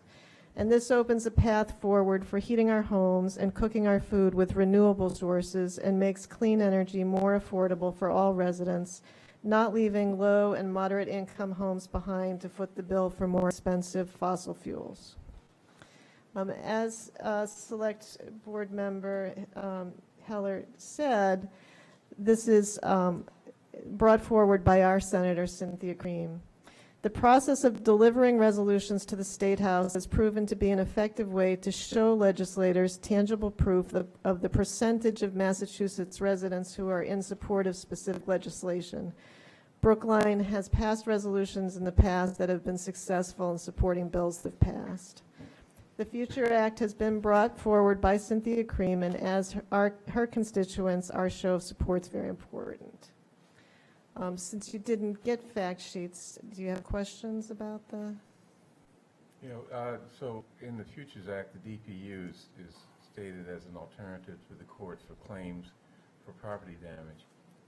Would the DPU be our exclusive remedy, or? No, you could still have lawsuits, but this would be, we had a lawsuit for loss of trees, and it was expensive and took a long time and really didn't pay for our loss of trees. And taking cases through the DPU, that's also. Well, there's a lot of changes to the DPU as part of this bill. So a group of 10 citizens could go before the DPU in addition to municipalities. So it gives us much better standing in front of the DPU. Okay. Any other questions? I'd like to thank you and the others who put this together, and Cynthia Cream for promoting it at the legislature. I think it's an important step, and I hope we get as much out of it as we possibly can. It has a lot of co-sponsors. It has, I think at this point, 57 co-sponsors. Great. Thank you. So this came up after or before the sustainability process, or the process that Zoe Lynn put together. But, in the future, I hope, and I'm not referring to you. Right. I hope proposals to pass resolutions with respect to legislation in the legislature go through the process that enables us to really have a good, clear understanding of, the proposed legislation, not just react because, it's, the good. It's, right. Environmentally good, and therefore we sort of react unthinkingly. So the Future Act really helps municipalities. Yeah. So one of the things, a lot of the safety parts is really having the utilities and the towns coordinate that when the streets are open, repairs get made. I'm not referring to the Futures Act, because that's fairly straightforward. Okay. But, we have had resolutions come before us where there was a need for some thoughtful review before we sort of did our knee-jerk reaction and support. So we have 10 working teams now. 6 have met, and one of them has even started addressing how we would handle legislative things brought in front of us. So we are ready to handle resolutions in a detailed way, as you've asked, moving forward through the volunteer working teams, and I am overseeing those. This came through the Select Board's Climate Action Committee, and as you may recall, we have some work we need to do to strengthen that committee, and I'll be bringing a recommendation for in regards to that. So this was a remnant from the old process. Good. And future items related to sustainability that you want my office to address and bring forward, we'll go through the working teams. Okay, move the question of endorsing the principles embodied in the Future Act and endorsing or signing the resolution that's before us. Resolution in support of an act for utility transition to using renewable energy, Future Act, H 2849 and Senate Bill 1940. All in favor, Mr. Franco? Aye. Ms. Heller? Aye. Ms. Hamilton? Aye. Ms. Fernandez? Aye. Chair votes aye. Thank you. Okay, pilot with SUPA signs. Another pilot. Another pilot. We just need some planes now. Yes, exactly. Still Todd Curran, Transportation Administrator from the town of Brookline. I have with me representatives from SUFA. The company and their staff have been working with myself, Kara Bruton from Economic Development, as well as Jillian Jackson from the Brookline Arts Commission for the past several months in walking the idea of a pilot with SUFA through the very Brookline public process. Before getting to you tonight, they've met with the Economic Development Advisory Board, the Pedestrian Advisory Committee, the Commission on Disability, the Planning Board, the Chamber of Commerce, the Coolidge Corner Merchants Association, and members from the Commission on the Arts. Economic Development Advisory Board, the Pedestrian Advisory Committee, the Chamber, the CCMA, and the Art Commission have all voiced support for the pilot program. The Commission on Disability has also voiced support for the pilot program and has asked that when we are citing these, we work with their staff, specifically Sarah Kaplan, the town's ADA coordinator, to make sure that the signs do not block ADA access on the sidewalks. I'm going to actually take a minute because their presentation I don't see up here, but I'm going to hopefully it's hidden in here, and it is. Okay. So I'm going to allow the company to go through exactly what is a SUPA sign and what it can accomplish. I will tell you that in discussing this with staff from DPW, they were very favorable on the idea of this because they envision being able to use it to announce to a larger public of there's any snow emergency parking bans, public events such as Brookline Day, or the Bridle Path event, or the arts in the parks, or the movies in the parks, all those different events that we try to advertise to the public. They see this as a great medium that the town can now use to reach a broader range of people within the heart of the different commercial districts as they're walking down the street. With that, I'll turn it over to SUFA. Good evening, everyone. My name is Ed Krafsik. I'm the founding team of SUFA. With me is Dan Schwartz, who is our head of government affairs and community outreach. We will take no more than 5 minutes, ideally less, to walk through. I know many of you have been introduced to SUFA, but I think it would be helpful just to walk through our company, how the technology works, how we see it benefiting the town, and then have plenty of time for question and answer. So briefly, we'll talk again about how we envision this working, what the pilot is, some of the support we got, and some of the intended use cases that we see as being very valuable to test. We'll be looking at this from the lens of a 12-month pilot. Just to start, I had talked to Todd about this and how to present best to all of you, really reiterating that we are a local team. We started out of MIT back in 2014. Today we are about 25 people. The team here is represented in about half. This is our community engagement team, government affairs team. A photo from some of the work that we're doing in the city of Boston around getting community engagement for our technology. We would replicate a lot of that process here in Brookline and already have. We started a few years ago with our bench. Perhaps you've seen some around in Boston and neighboring cities. This was a USB phone charging bench, fully solar powered. What we learned in deploying this around both the greater Boston area and around the country, these were in very busy locations like bus stops or public plazas, and we were working with cities, working with towns, who said, now SUFA, as you're bringing technology that is benefiting the public in these very popular spaces, the phone charging being the public amenity, could you also help us with civic communication, civic engagement? And we tried to optimize the bench for that to become more a communication tool. That led us down the road of product development, which actually brought us the SUFA sign. And so this is really tech for us that is about building community. It is a neighborhood news feed. We think of it more as a digital bulletin board, so thinking about going to a coffee shop and being able to post events or happenings onto the bulletin board. We've taken that concept and we've made it digital. Like our bench, the sign is fully solar powered. It uses electronic paper to display content. So think of this as a big Amazon Kindle reader that would be placed in the public realm on sidewalks near bus stops and public plazas. Again, as I mentioned in the beginning, we're looking at this as a 12-month pilot. We're hoping, in a lot of the work we've done now in meeting with business associations, meeting with different town departments, meeting with different advisory committees, placing these in great residential, great walkable commercial areas like Coolidge Corner, Brookline Village, St. Mary's, and Washington Square. And we do take pilot very seriously. This is not for us just an opportunity to put technology in and walk away. This is an opportunity for us to co-develop our technology with the town, with the community that we place it in. We are doing this totally wirelessly and with no connection to the grid. So the technology is sustainable in that it is solar powered. Installation for this will be managed by us. It takes no more than 30 minutes to install each unit. We actually just installed 12 units in the city of Boston over the course of 2 days. Everything that you see here in this presentation, all of the content that it will show, this is all curated and reviewed by us, and the physical asset in the field is maintained by us weekly.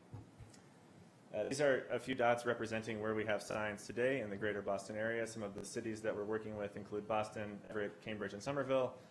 Neighborhoods that are very communal, from Ashmont down in Dorchester, Codman Square, Lower Alston, Fenway. Many of the folks that we've talked to over the course of this 5-month investigation and community outreach have actually seen signs in person, so it's been a great opportunity for us to leverage the network here. This is an example of a sign we just installed in Lower Alston. You can see it's freestanding, it's placed next to the bus stop. The top is showing community information, the bottom is showing a real-time MBTA arrival schedule for the next bus. It shows that in a minute-by-minute countdown.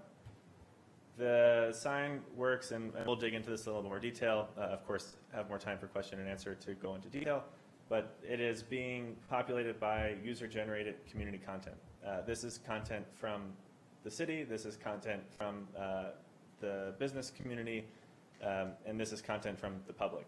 The bottom of the sign is showing information like local events as well as local transit feeds, depending on the physical placement of the sign itself. Again, anyone can post to this through sufatalk.com. Very important to note in a lot of the conversations tonight, this is not an app. This is simply a website. So there's no downloading this onto your phone. This is going to www.sufatalk.com, creating a free account, and that gives you access to post to the signs. All of that content is curated and managed by real humans at SUFA. So we ensure, as the MOU states, that all content is appropriate, and we have a very strict policy for what gets approved and what does not. Really, what we want to get across here is that what we're building becomes a neighborhood asset. Things like this happen all the time. This is a photographer in one of our neighborhoods who posted her work to the sign, went out to see it, took the selfie, and there's a very emotional connection that we're able to create by placing this technology in the public realm. And being able to work with the town and work with the neighborhoods here where the community is so tight and so connected, the local business community is so strong, this type of technology we believe will do very well here. On the back of the sign, there is a wayfinding vinyl decal. This is designed in collaboration with the town, as well as the business associations and neighborhood groups in each of the neighborhoods. In Boston, for example, you can find wayfinding points of interest, walk times, and bike times, depending, again, on the physical placement of the sign. Todd mentioned this in the beginning, so we won't dig into this in too much detail. We've met with many different boards, advisory committees, and town departments. I think just what is really amazing here, we met with the Pedestrian Advisory Committee. One of the members was mentioning that he is on the board of the Friends of Halls Pond. They're hosting an event. We told him how the sign works. This content then was generated. We helped create it. We posted it. This is a sign in Fenway that is about 5 minutes from Halls Pond. And just to show this is what we mean when we say digital community bulletin board. It is open for people to use and to advertise things that are happening in the town and really communicate what's going on. We have a representative from the chamber here who will speak a little bit on behalf of the local business community and how this will value and benefit them. Overall, what we have seen and what we imagine we will see here is that when you put these news feeds into the ground, it now gives the town an opportunity to reach an audience who might otherwise not be following the Twitter feed, might not be following updates on the website, might not have the latest app downloaded. But this is something that gets placed in the public realm that everyone can see, and it gives the town now a new communication channel to reach and inform. This is both valuable for visitors through wayfinding and, of course, locals with content that is generated by neighbors, for neighbors, as well as for the town to the constituents. Overall, this is financed through a participation from local businesses. They become sponsors of the content. Post-pilot, this is how this would be financed in a sustainable manner. So it is at no cost to the town long-term. Pending success of the pilot, there's an opportunity for revenue share, so it's actually a net gain in terms of opportunity for the town. And with that, I think just very quickly here, we're coming up on too much time. These are the types of use cases that we imagine being possible. These are some examples of content on the right, things like events, arts and culture, opportunity to promote initiatives that are happening in the town, if there's vacancies on committees, if there's new development projects happening, if the sustainability goal is being met, if there are things that we should be telling everyone, the SUFA sign becomes the platform to do so. We've worked and we'll continue to work with Todd, the DPW, and other departments and community members to identify locations of the sign. At a very high level, these are the neighborhoods that we're thinking of based on walkability, based on density of local business, and based on the feasibility of the sign operating as a communication tool. This is just a quick example and brief rendering of how it would look. You see it doesn't take very much space. It's about 4 square feet on the base, bolted into the ground with just 4 bolts. We would never, working with Disabilities Commission, increase the pinch point, so we always are at ADA accessibility. And with that, would thank you very much for the time and look forward to questions. Thank you. Any questions from the board? Actually, Todd, if you can help me out a little bit. One, as we're doing the scooter pilot, we had 3 different companies that we're looking at working with. Here we have one. Was there any thought to include others in a potential pilot, or is this just an opportunity that came our way and we're trying it out? SUFA approached the town for this type of dynamic signage. We have not been approached, and I don't know of any other company that does this. Okay. However, the opportunity that SUFA posed or presented with the benefits of the town, again, we walked it through. Our initial belief by staff was that this was a good idea, but we walked it through the various committees to make sure that we were in line with what the committees were thinking. Yeah, and I'm sure you're thinking about, obviously, with the scooters, that there have been conversations about digital corrals for those. My preference would be that they're on the street, but it may be that in certain areas we need to use some sidewalk space. Have you thought about how this might interact with that? With respect to whether they'd be occupying the same space? Exactly. So we have not approved any specific spaces. We're getting approval from the board first for the pilot, and then DPW will work with our ADA coordinator and the company to best site these. These have a much smaller footprint than a corral of scooters does. I don't think that we would be necessarily competing for the same space. Okay, great. So we'll do rapid fire here. I count on the maps that were in our packet, 24 locations. Is that how many signs we're talking about? That's maximum potential. Okay. The ideal number that we're looking at is 15. Okay. So we have optionality in there. And would that be sort of 15 all at one go, or would it be phased in over the course of several weeks or several months, depending on how things roll out? Preference is to do them all at one go. Okay. The reality is when we look at distribution, we would have no more than 5 in any one neighborhood. And for maximum effect, to do it all at the same time, be able to tell a story about it, get the buzz, and really get engagement, that's the key. So I want to talk for a second about content management. I see in the contract that 20% at minimum was reserved for the town and town messages, which means we internally have to come up with sort of a content management strategy. So it's not just those who are fastest to act or loudest that get their stuff up, but that's another conversation. I imagine at some point this is revenue financed, companies or groups are buying time. How do you balance between those who maybe sign a master contract and commit to a big dollar figure over the course of weeks or months, and those smaller community groups that are just trying to buy, a couple of impressions over the course of a week to boost event attendance or awareness about their event? So, quick question. So the way the system works is very similar to how you would use like Instagram, for example. So everyone can create an account and post. Now, if you are posting for free, that content will show when it shows based on how much other content is rotating through. We have a tiered system, so you can, if you're a small business, pay $99 a month for having guaranteed airtime over the course of that month. Okay. And then the way that the system works after that, if we were to have larger businesses that have more budget, then you can pay to have increased reach. Now, oftentimes what happens that increased reach means that perhaps you're either taking more airtime on the signs in a particular neighborhood, or you are potentially, say you're hosting an event, or you're a business that needs to have a message in multiple neighborhoods, you would pay for that reach to access more neighborhoods. At the end of the day, for us, in the experience that we have in Boston, 20% of the airtime is reserved for the town, as you had mentioned. 80% then can be sold. We see that hover around 65 to 75% of utilization. Yep. So the amount of community content actually is quite significant. Okay. I think it's something we should sort of monitor over the course of this pilot, what's actually being displayed. And what I'm particularly interested in is community groups sort of not having as much of an opportunity as we may hope to plug their events. Last question. Mr. Ananian is sort of in my mind now with data sensitivity and data retention. So I see in clause number 10 of this agreement that there's some sensors here. What information is being collected? Is it number of people walking by? Is it a camera that's capturing faces? Where does that data live? How is it going to be used? Do a couple of minutes on that, if you would. And that data is our payment to you. So this is not a free app. So our sensors collect pedestrian information. So basically they will determine how many people are around the sign at a particular time.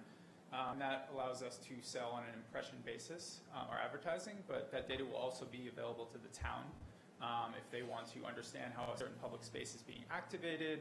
If you're doing a revitalization project on, in Coolidge Corner, for example, and you want to understand how a certain change or an infrastructure improvement has increased pedestrian traffic flow, that data would be available to the town.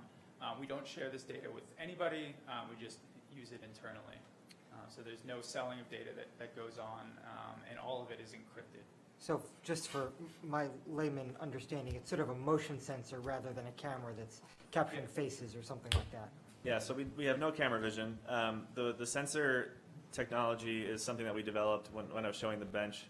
So we've been working on that for about 4 years. It is a sensor that listens for a Wi-Fi enabled device. And so right now I have my iPhone.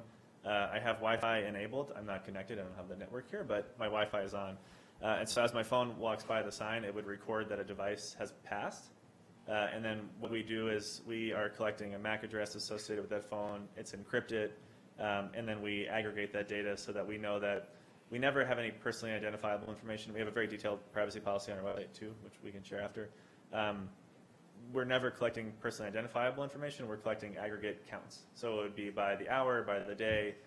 So like Dan was saying, that's useful for us when we are working with small businesses and saying, okay, we're going to guarantee about 10,000 views of this content.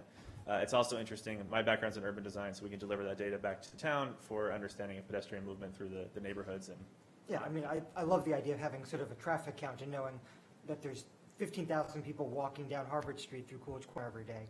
I just want to make sure that we're just getting that count and not tripping into something else. So. Okay. How often are these signs vandalized? So in Brookline? Surprisingly, it hasn't been a huge issue in Boston.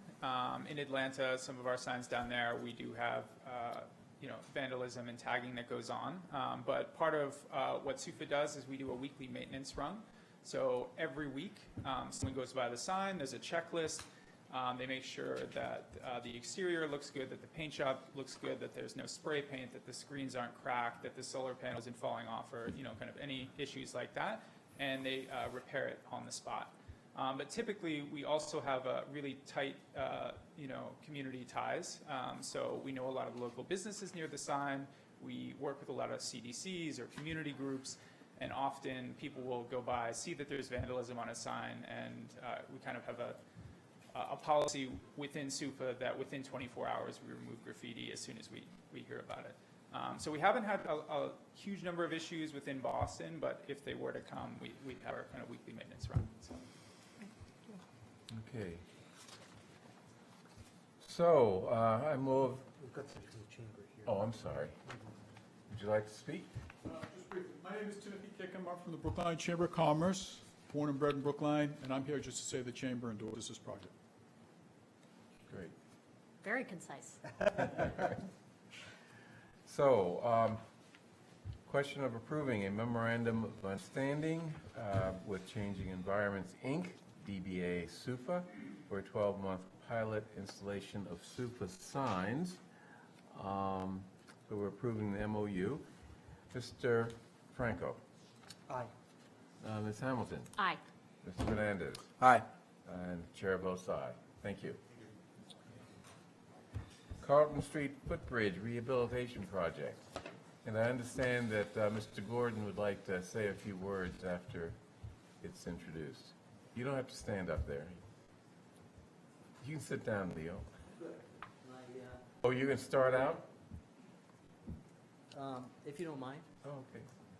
Okay, yeah, I'm Neil Gordon, Precinct 1 Town Meeting member and a member of the Advisory Committee. Restoration of the Carlton Street Footbridge will provide improved access to the Muddy River Path from our Precinct 1 neighborhoods. It also provides a pleasant and pedestrian-friendly connector between a now invigorated and vibrant Fenway neighborhood and Precinct 1 St. Mary's Business District. So as you, the Select Board, consider easements, licensing, and funding agreements related to the footbridge, we might pause and recognize the efforts of those who initiated a hard, well-fought, controversial political battle, the results of which bring us here this evening. Mike and Kitty Dukakis, Barney Frank, and his successor, Joe Kennedy, for their support and help with federal funding. Tommy Vitolo, who as a graduate student not previously involved in Brookline politics, organized a grassroots campaign to gather support for the restoration of the footbridge from Precinct 1 voters.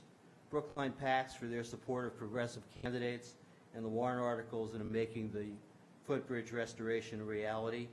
The Precinct 1 town meeting members, past and present, who ran on progressive principles and the voters who supported them. And lastly, I'd like to thank the town staff for their apolitical efforts in shepherding this project through many, many phases. We've come a very long way, and I thank you for your time tonight. Thank you. Now that we have, now that we've heard the support for the Carlton Street Bridge, let's find out about this Carlton Street Bridge. Mr. Surgeon or Mr. Smith.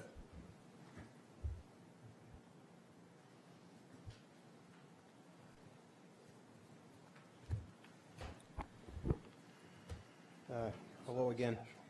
The items that you have before you are to execute certain easement agreements with the MBTA and the City of Boston relative to the construction of the Carlton Street Footbridge, which I'm happy to say is about to take place shortly. The plan through MassDOT, if all these agreements are executed in a timely fashion, is to put this project out to bid the end of this month. These agreements have to be in place before MassDOT will move on that. It's fairly complicated, so I'm going to ask Bill Smith for our project coordinator to just walk you through the agreements that need to be executed. And we have included a potential motion at the back to make it easier on executing all of these and moving forward. So with that, Bill, just quickly. I can summarize each of the 6 items very quickly. The first of which is the MBTA easement agreement, which is required as a part of Mass DOT right-of-way compliance. And this is an agreement that is currently in draft form and will provide or allow for the footbridge and the northerly access ramp. And that will be recorded and in perpetuity. Town meeting has already acted to accept that. The item 2 is the MBTA right-of-way license for entry. I think we heard a little bit about that related to the Brookline High, and that allows the contractor access to the MBTA's right-of-way in order to carry out construction activity for the footbridge, and defines a certain area.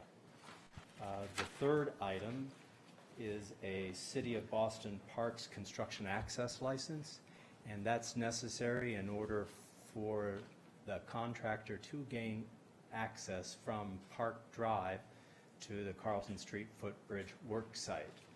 A portion of the City of Boston's Riverway Park Path will be used for construction access, and that then requires a license. The fourth item is a Town of Brookline dedication easement. This is required by Mass DOT and the Federal Highway Commission, which is the primary funding agent. They want to be sure that their money is well spent and in perpetuity, and in order to do that, they've asked Brookline to take an easement or dedicate that area of Riverway Park on which the Carlton Street foot paths, access ramp, and stairs are situated. And then number 5, 3 Carlton Street, a temporary construction easement. That is an abutting residential parcel on which we're taking a 5-foot swath, just shy of 100 feet in length, and that's in order to allow for construction passage and the erection of a construction fence. It's right adjacent to construction activity, and we need and are purchasing an easement for that swath of land. Then the 6th is a Mass DOT non-participating agreement. The final project cost stands at $4.357663, $4,357,663. Of that, Brookline is being asked to contribute 8%, or $372,578 construction dollars. The reason for that, we always anticipated that. We just weren't sure of the amount, but the current MPO carries 3.69, and that's not adequate to make the project budget so that it can be advertised. Mass DOT reached out to the town, and we negotiated with them this agreement for $372,000, and they're coming up with an additional $300,000 that was necessary to close the funding shortage. Okay. So I think that summarizes succinctly those. Okay, so we're voting on items 2 through 6. No, we're asking you to vote on items 1 through 5 first, but with a caveat that items 1 and 2 would be a lot for you to allow the town administrator to negotiate any final outstanding issues for the easement agreement and the license for entry, because those 2 documents have not been finalized as of the board's actions tonight. So we're asking you to authorize the town administrator to execute those on your behalf. Items 3 through 5, we're asking you to vote on tonight, as well as item 6, which is the $372,578 Brookline match. So that's what we're asking you to move on tonight. Okay, any questions? I'll just comment and echo the comments of Mr. Gordon. I think this is a long time coming, and I'm excited that we're at that final stage. So, we as well. A long time, very controversial, very difficult battle to get this to where we are now, and Some of the obstacles were kind of silly, in my view, but some of them, were obstacles that really had to be fought over with great difficulty, so. Anyway. Mr. Chair, can I just mention the woman who's standing with the group is Catherine Klein. She's a special counsel from Copeland and Page, who we've been using for this work. Katie has been working really hard with myself, trying to negotiate these matters. It's not easy. The MBTA is a large bureaucracy, but I think we've got it to the point where we feel comfortable with the votes this evening. And I would work with Kathy to make sure with number 1 and 2 that that's in the interest of the town. I think we're very close, and there are very minor issues that are left. Okay. So I move approval of items 1 and 2, MBTA easement agreement, MBTA right-of-way license for entry, authorizing the town administrator to sign, subject to negotiation of such non-material terms as he deems appropriate. All in favor, Mr. Franco? Aye. Ms. Hamilton? Aye. Mr. Fernandez? Aye. Chair votes aye. It's getting late. And we're coming up on our 7 o'clock hearing. So. Okay, I move approval of items 3 to 5, City of Boston Construction Access License, Town of Brookline Dedication Easement, 3 Carlton Street Temporary Construction Easement. Mr. Franco? Aye. Ms. Hamilton? Aye. Mr. Fernandez? Aye. Chair votes aye. And finally, I move approval of the Mass Department of Transportation non-participation agreement with respect to funding. Mr. Franco? Aye. Ms. Hamilton? Aye. Mr. Fernandez? Aye. Chair votes aye. I want to Thank thank Mr. Madison and Mr. Franco for coming as well. They've been involved in this since the beginning, so. Thank you, Mr. Madison, Mr. Franco. The other Mr. Franco. Thank you very much. Okay, thank you. Okay. Okay, we have a common victular license, entertainment license, application for a new common vic license for Tate Holdings LLC, doing business as Tate Bakery and Cafe at 420 Harvard Street, Brookline. This is going into a new, one of the 40B buildings on Harvard Street, Harvard and, anyone know where that's located? Fuller Street. Fuller Street, right? Okay. Hi, board Introduce members. yourself. My name's Mark Champagne, Director of Construction for Tate Bakery. We're here to seek approval for common vic and entertainment license. Hours of operation are listed Monday through Friday, 7 a.m. through 8 p.m., Saturdays 8 to 8, Sundays a.m. to 7 p.m. Okay. So actually, the 2 items that we are approving, the common vic license and the approval of an application for a new entertainment license for Tate Holding, 7 days a week from 7 a.m. to 8 p.m. So I'm not sure why that says that. It should mimic the hours of operation. So on Saturdays, we're 8 to 8, and on Sundays, we're... Okay. Would you mind just listing that again, please? So, yeah, the entertainment license should also list the hours that should mimic our opening. I see. To close.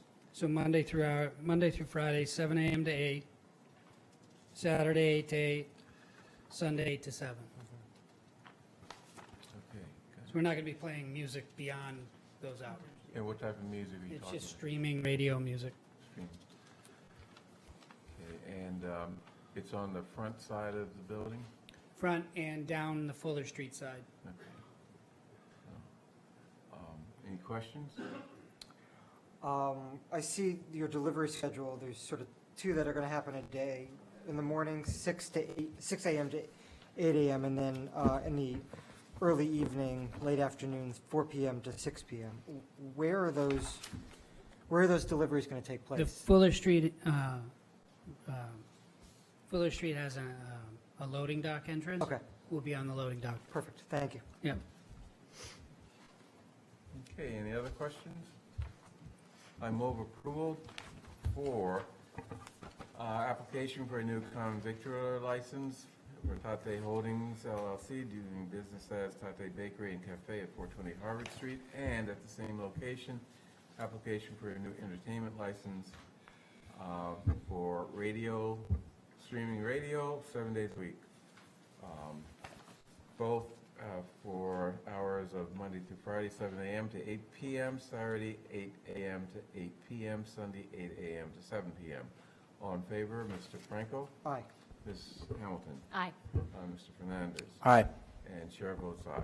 Thank you. Thank you very much. Noise bylaw waiver. Okay, we're finally getting to our 7 p.m. hearing. Question of approving the request of David Bosworth Company for a noise bylaw waiver in connection with work to be done on water mains at 700 Brookline Avenue. That's at the Gateway East Hotel project. Yes, sir. Okay. Good evening, Select Board members. Thank you for the opportunity to come tonight and discuss this noise bylaw waiver. My name is Joe Murphy. I represent the site work utility contractor, David Bosworth Company. We're working under the general contractor that is constructing the Hilton Garden Inn at the intersection of Brookline Avenue, Washington. As part of our contract work, we are required to remove and replace 3 existing gate valves within Brookline's municipal water main system that run along Brookline Ave. To minimize the impact to abutters, we need to plan a nighttime shutdown of the water mains. This has been coordinated with the water department and the engineering department, and our approach is to minimize the impact. We only have a few abutters that will be impacted along Brookline Ave and potentially one across the street at the hospital that's being built there. And we're working with them. When we actuate the valves out in the street, they may not be impacted. So it could just be a few abutters on Brookline Ave, most notably the animal hospital. They operate up till 10 p.m. at night. So it was important to plan the shutdown starting at 10 p.m. We're confident that we can achieve the work within one construction period, one nighttime shutdown, and we've done as much preparatory work as we have could to date to make this hopefully a seamless activity. So after you finish work at night, you're going to repair the street or put down plates so that traffic would not be impeded in any way? Yes, you are correct. At this time, the excavations have been plated that way we can get in there and get onto the main quickly and do our work, and then backfill it, and we will either have plates or we'll be getting mix overnight to get the roadway established. If plates are in, then the hot mix asphalt roadway improvements will be done within the next 24 to 48 hours. Okay. Any other? Where's my board? Would that happen We're hanging in there. Pardon me? Would that happen at night? Yeah. Would the roadway work? Yeah. Would the roadway work happen at night? Not necessarily. I mean, all the excavations will be plated in a safe manner in accordance with our street opening permit guidelines. What we'll do is we want to minimize the work out there. So we're going to most likely be doing the pavement restoration during the daytime with traffic controls and details, and Okay, allows so- us to do a better job and allows us to minimize the impact on the night work. Okay. Brookline Avenue is pretty busy during the daytime. We have So- selected Saturdays to pursue some of that work with that understanding to minimize the traffic impacts, and that worked actually this past Saturday pretty well.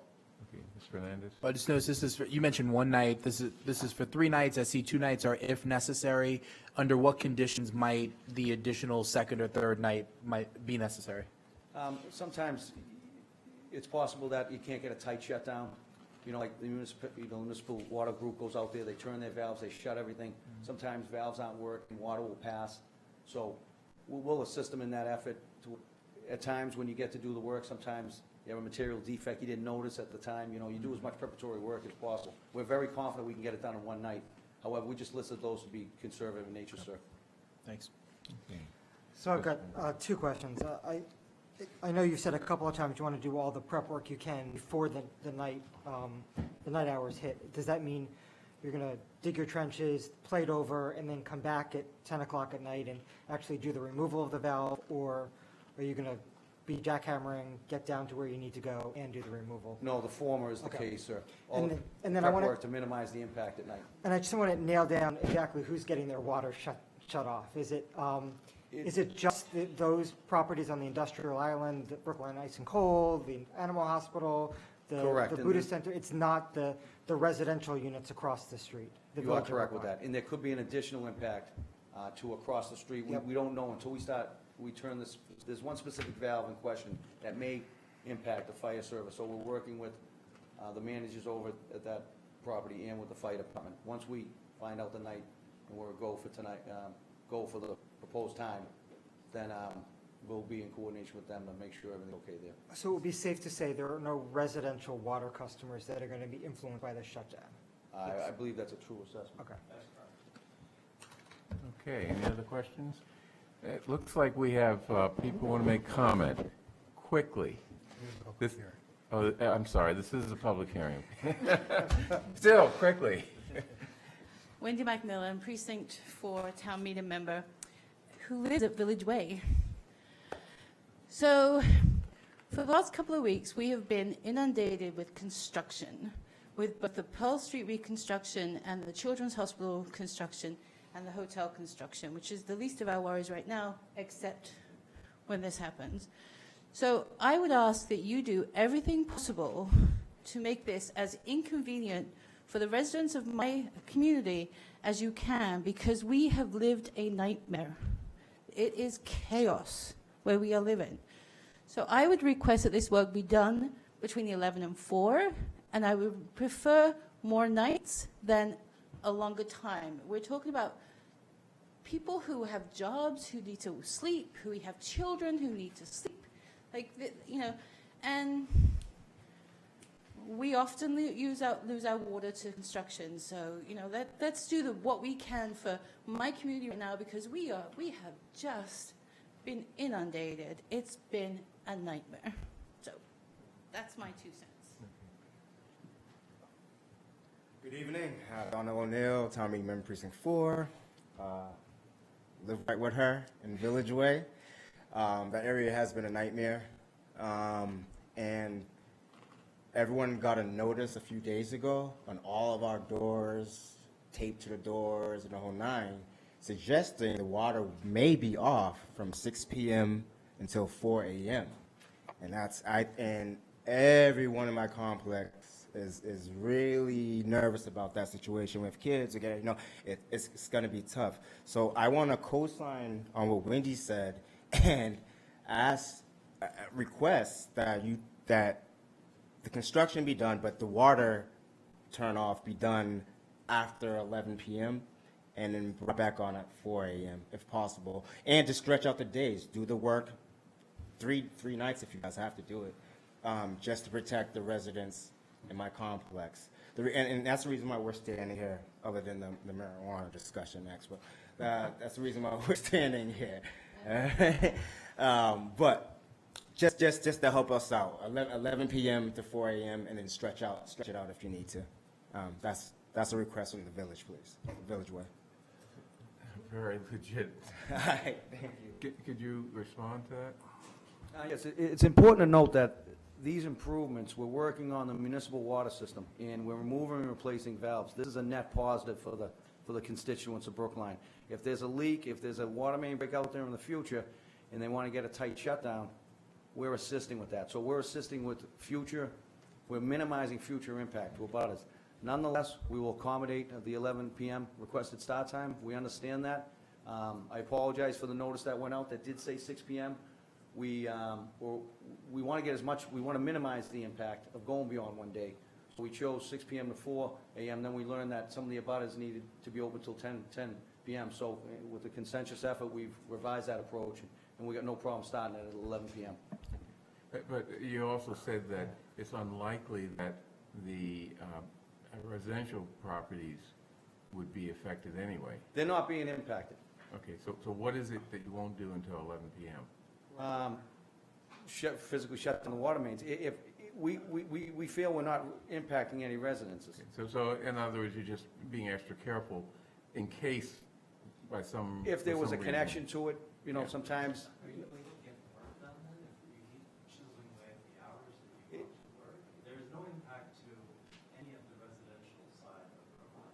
Bill, why don't you come to the microphone, just so, We have two different notifications that went out. There's a notification to come for the noise variance. Obviously, these people are being abutted by the noise variance, but they're not necessarily being abutted by the water shutdown. Is that understandable? We've got to bifurcate the notifications here. So the notification that originally went out, we said, hey, you got to get to the hearing here. We selected the time 6 p.m., 4 a.m. because those were our most opportunistic proposed times to get the work done. Since then, we've said, okay, we're going to go 10 p.m. to 4. So I agree with you. We don't feel there's going to be an impact there, but if I don't want a request like this or me not being in line with it to compromise what's going on tonight and gaining acceptance. We got a construction schedule we're going to meet. There's been a lot of effort planning in this. We've worked with engineering and the water department to minimize the impact, and we feel we got a good plan and good approach. so I heard, this is a question for Donnell and Wendy. I heard that there's no impact in terms of water service being turned off to Village Way. I'm personally more concerned about the noise impact. Okay, that's exactly where I was driving to, so, thank you. So it's a defective notice or problematic notice? We have the best water department in the world, I feel, so I'm not like. So the real issue And here is I think if the this was noise happening, bylaw. I think if this wasn't happening at the same time as these other construction projects, I wouldn't fight this. But we're done, and we have much more time to go with this. We are done. We have no access in and out of our buildings, our homes, our car. It's crazy what's happening over there. It's chaos over there. Come and join us. Have some fun.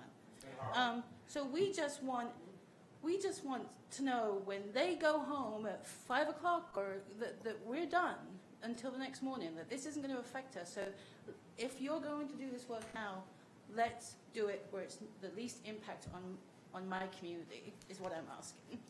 By the way, I don't feel that you're singled out, because I hear this complaint about all the construction disrupting people's lives all over town. So, I mean, that's what one I of the need you to understand, Mr. Green, we understand. is we have two serious construction projects happening on the same street. I understand Children's that. Hospital and the Pearl Street reconstruction. My community had no sidewalks. We had wheelchairs getting stuck trying to come out of Mr. O'Neill actually sent us pictures of that. Right. That's an issue. That's an issue that we have to be willing to discuss and fix. And great changes are coming, but let's not make my community this upset in the process. I just want to be clear, as it relates to this noise bylaw waiver, I don't hear any issue with, you want to get it done in one night if we can, for the residents, from the town meeting members, which means it might make sense to give us as much time as possible on that first night, means starting at 10 p.m. Is that fine? That makes sense. Okay. Okay. Any other questions? Any other comments from the audience? Pardon me? I'm sorry about that. So I know your concern was like it could happen by accident, something with the water connection. I guess my fear is that second part of that notice about the water. There could be an issue. And that's my fear. I can clarify that. When we put out the initial notice, we were still working with the water department to basically investigate and demonstrate the limits of the shutdown itself. Obviously, you want to minimize the shutdown and impact of the butters, but when we sent out the request, we didn't know if there was going to be more, and in that they would be, at their properties, that they would be impacted. But that's not the case. Through these efforts, we've really realized that. And the reason why we're starting at 10, we would start earlier, but we have the animal hospital to respect there and their working hours. Good. Okay, I'd like to move approval of I'm sorry, any other comments from the audience on, this is a public hearing? Seeing none? Just to be clear, Joe. You gotta go to the mic. microphone. Just to be clear, Joe, if you start at 10, that means, and they grant the noise bylaw waiver for 10 p.m., you can't start even moving those plates or accessing the pit earlier. Correct? Just, Moving the plates triggers a noise bylaw? you can't do anything. Noise. Interesting. Okay, I'd like to move approval of the request of David Bosworth Company for a noise bylaw waiver in connection with work to be done on water mains at 700 Brookline Avenue. All in favor? Mr. Franco? What are the hours we're talking about here? Oh, from 10 a.m. to 4 p.m., right? That is the specific hours of the shutdown. Okay. So, 10 p.m. to 4 a.m. That would be Right. the impact. The initial, and Bill, thanks for clarifying that. The initial, Confusing shutdowns. yeah, with the noise, but basically, the noise, we would like to get out there at 8 p.m. just to start setting up the traffic controls, get the police details set up. That way, right when we do the shutdown at 10, we okay, cut the so valves then- out, lower them in, all this stuff's prefabbed, ready to go. right, so the noise bylaw waiver is from 8, I'm sorry, Correct, it would be 8 from p.m. 8 p.m. to 4 p.m. to 4 p.m. And 4 the shutdown would be limited to I'm sorry, 10. 4 a.m. Okay. I'm sorry, in the official correspondence, we had 7 p.m. Okay, So the noise bylaw waiver would be from 7 p.m. to 4 a.m. okay. Any problem with 7 a.m., I'm sorry, 7 p.m. board? No? Well, I just want to hear Donnell and Wendy again, because I think I'm now getting confused. What I heard from Donnell and Wendy, and correct me if I'm wrong, is they don't want any of this work to start till 10 p.m. Exactly. Okay. At least, So why the noise bylaw from 7? From, Well, that's what they're proposing. that's what they're asking. Because Okay. there's work we can do prior to the water main shutdown. Okay. Meaning, like, remove the plates, get our crews ready, bring materials in very close to the excavation, set up traffic controls, and then when we do the shutdown, we de-water the main, and that allows us to get in and out of it. Hopefully, we can wrap up between, 2 and 3 as opposed to pushing it to 4. So there's benefits of starting it earlier. and there's- So Danelle and Wendy are saying that work, removing the plates, should start at 10 a.m., or 10 p.m. What's the board's feeling on that? Well, is the noise that we're talking about at 10 p.m. going to be very different than the noise at 7 p.m.? I'm trying to think of, is that prep work, is that really loud, or? There's really no differential, it's construction work. You get guys out there, you have machines moving around, All right. laborers working, some pneumatic tools, but we're not gonna be cutting the streets, there's gonna be no jackhammers involved. But Right. there's Okay. tools we need to So the use. 10 p.m. was just about the water shutdown. That has nothing. That's not related to the noise. The noise starts at 7 p.m. Correct. It's currently listed. Okay. You're shaking your head now? yeah, I mean, we still want it at 10. I mean, take 2 days. We want an opportunity for families to have some quiet time before bed and children to go to bed on time. Like, we want our community to not have to deal with this from 6 a.m. in the morning until 4 a.m. the following morning. Give these families a break in between to come and go. Like, we can't. We're walking around construction vehicles all day long. I wanted to ask. Like at 11 o'clock, people are in bed. They're asleep. The majority of people, they're gonna sleep right through it. Can the work be accommodated within the hours of 10 p.m. to 4 a.m.? It's not guaranteed, and the more we accommodate to these narrow windows, we're gonna have an extended duration, and I'll probably be back in here doing the same thing again in a month. What if it was 10 p.m. to 6 a.m.? That would work. Would that work for the community? Yes. Okay, and so why wasn't this? Never mind. Often we don't talk to one another. Okay. So I guess the motion is on the table for a approval of the noise bylaw waiver for the hours of 10 p.m. to 6 a.m. All in favor, Mr. Franco? Aye. Ms. Hamilton? Aye.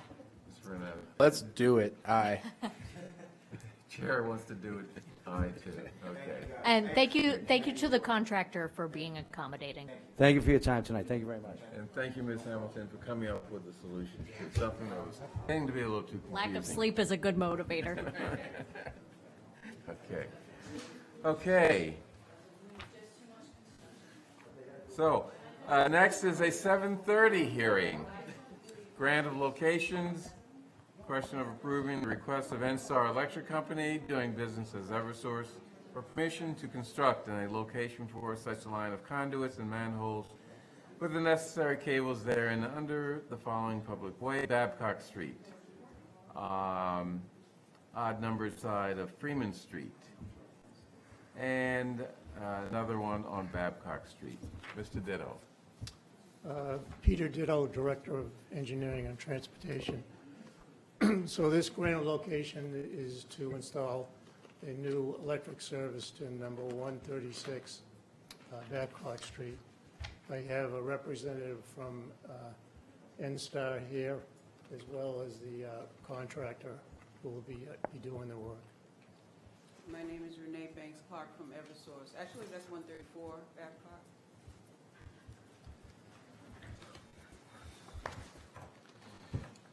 They got a new, they came in and got a new house number, so it's 136. Oh, I'm sorry. Okay, is this one conduit? Okay, conduit south. Turning. So it's one conduit that turns at 134 Babcock Street. Okay. Okay. Anything else you need to tell us? Is this going to be a lot of digging, blasting, jackhammering? It's about 129 feet of conduit that's going to be installed. Okay, and you're digging up the street? Yes. What's the expected duration of the work? How long is it? Within the 5-day period. 5 days, okay. And 7 a.m. to 3:30 p.m., Monday through Friday? Correct. And no parking restrictions or service interruptions? It's just digging a hole, putting new conduit down, hooking everything up, Correct. filling in the hole again. And we know about gas leaks? No gas leaks. I'll take your word for it. Okay. Okay, this is the 7:30 p.m. public hearing. Grant locations. Anyone in the audience have comments, questions, etc.? Seeing none, I move approval of the question of, or the request of NSTAR Electric Company for permission to construct line of conduits from manholes with the necessary cables therein on Babcock Street through turning at Freeman Street and ending at 134 Babcock. All in favor, Mr. Franco? Aye. Ms. Hamilton? Aye. And chair votes aye. Thank you. Thank you. Okay. Recreational marijuana dispensary license, public hearing. 8 o'clock. Somewhere. Yeah, somewhere it's 8 o'clock.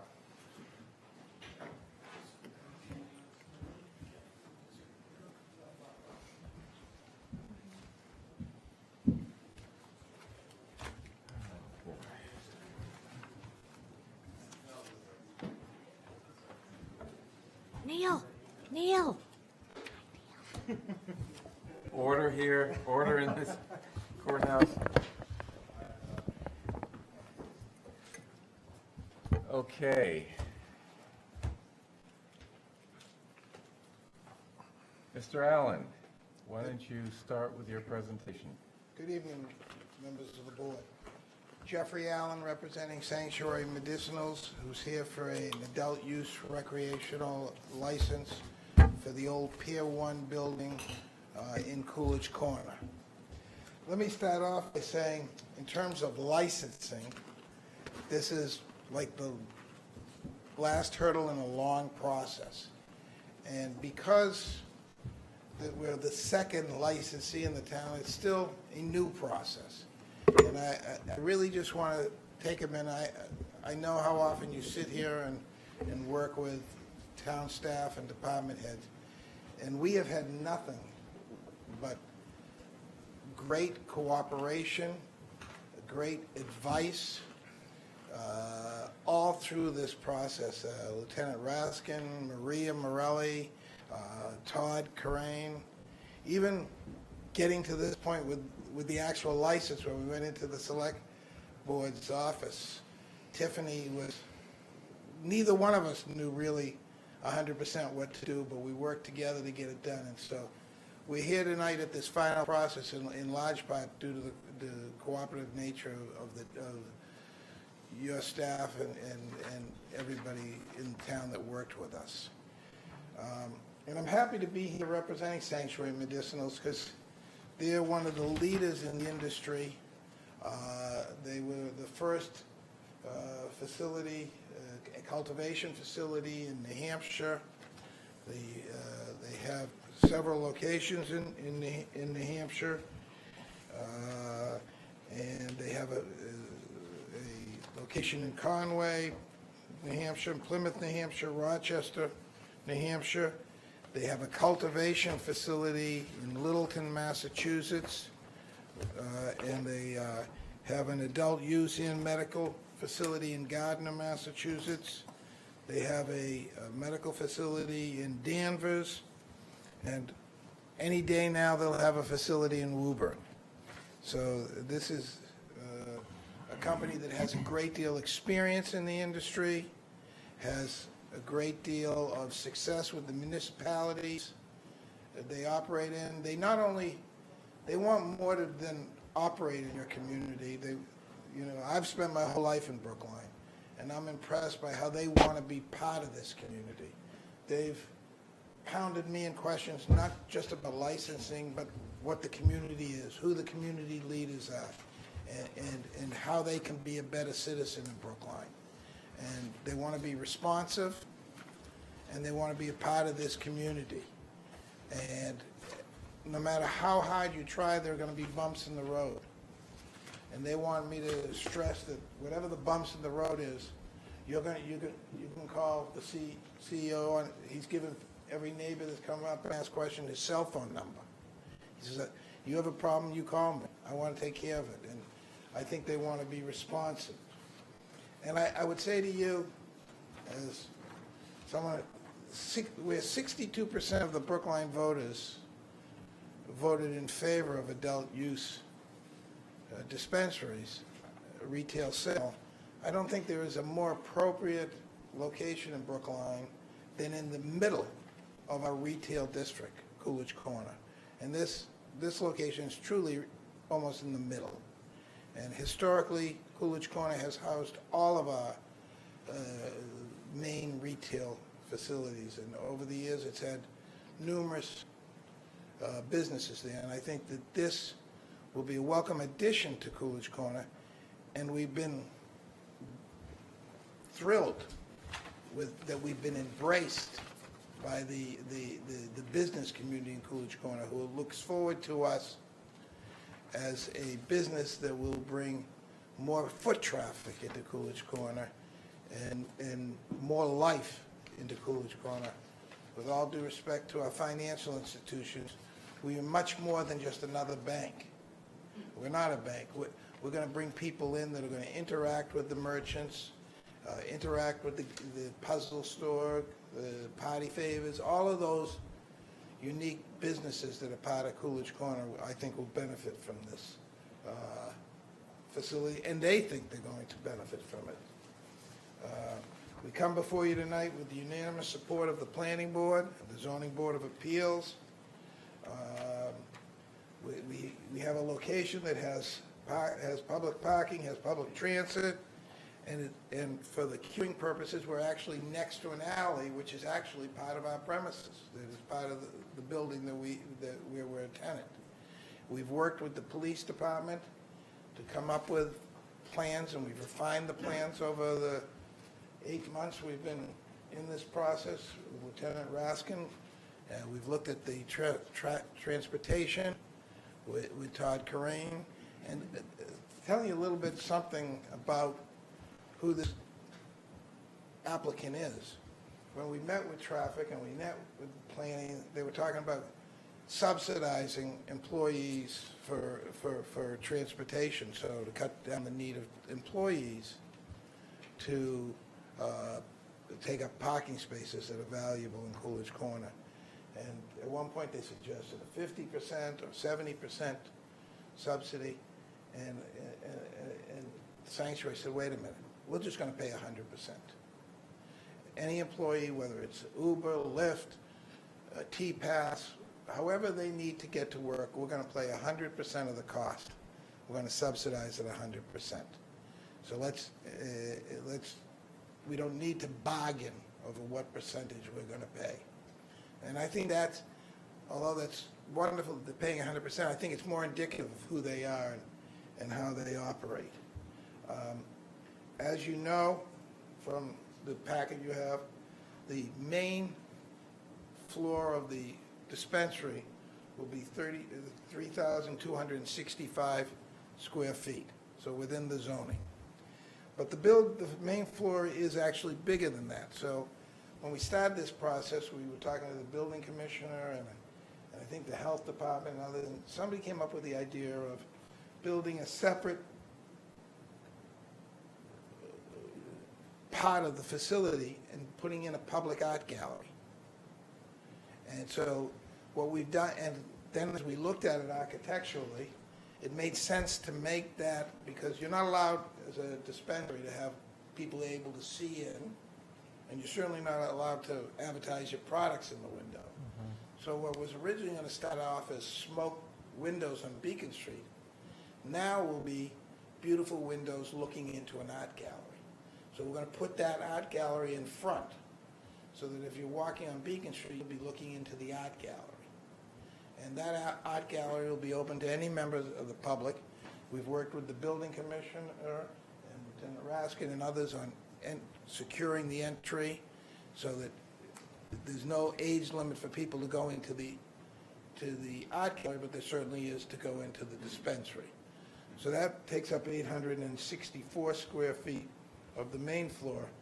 In the basement, we've created separate entities. The basement, we're going to use 1,412 square feet for storage, staff, lunch area, bathrooms and the like. And then our next door neighbor, the puzzle company, I'm not sure, Eureka, I thought that was a vacuum, but Eureka is going to rent about half the basement, 1,460 square feet, because they need storage. And we're able to design the basement so that they have their own entrance, and our premises will remain secure, as will our storage facility. So that works nicely for our neighbor. With us tonight, we have pretty much the whole management team. We have Jason Sidman, the CEO, Josh Weaver, the CFO, and Chief Michael Allen, who is a retired police chief, who is the head of security. We have our architectural team here. We have our traffic engineer here. And we're willing to, we gave you volumes of paper. I don't know if you got the full packet, about a little over 1,000 pages. We sent out, I think, 162 legal notices. So we cast a wide net, and I'm prepared to answer any questions you have. At the appropriate time, I would like to discuss with you some of the conditions, actually just one of the conditions, so I'll save that till the end if that's... Can you tell us what it is? Oh, yeah. There's a condition, 23. It has to do with queuing. Queuing. It says that queuing... You need to speak into the mic.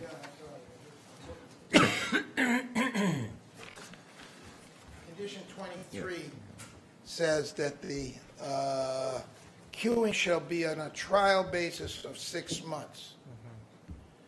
And what we would request is that we come back at the end of 6 months. What we don't want is to get into a scheduling problem where all of a sudden we go to 6 months and we can't queue. We're more than willing we want to come back in 6 months and go over how it's working. We want the police department to be here, and we want you to have the input and decide if there's any changes that have to be made. But we'd rather not we don't want it to automatically end at the end of 6 months. But after 6 months, we'd like to come in and have it reviewed and take whatever action you deem necessary at that point.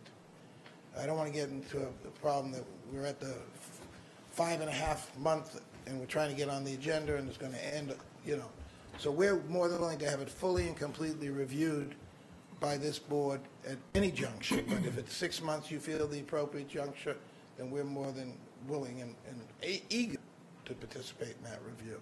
And then as a result of that meeting, if you want changes, we'll implement them.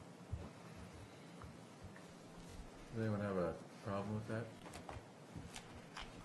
I think we should probably err on the side of caution of addressing it even sooner than 6 months. Well, we would expect if the police department, and we've worked this out with the police department, if at any juncture they deem there's a problem, we're committed, and we've committed to the police department, and Lieutenant Raskin can speak to that, to make whatever changes at our own expense, whether that's more of a detail, more equipment, or changing the queuing. If there's ever a problem, we'll change immediately. So, yes, we're going to be reviewing it on a monthly basis, but if you want us to come in earlier, that's fine with us also.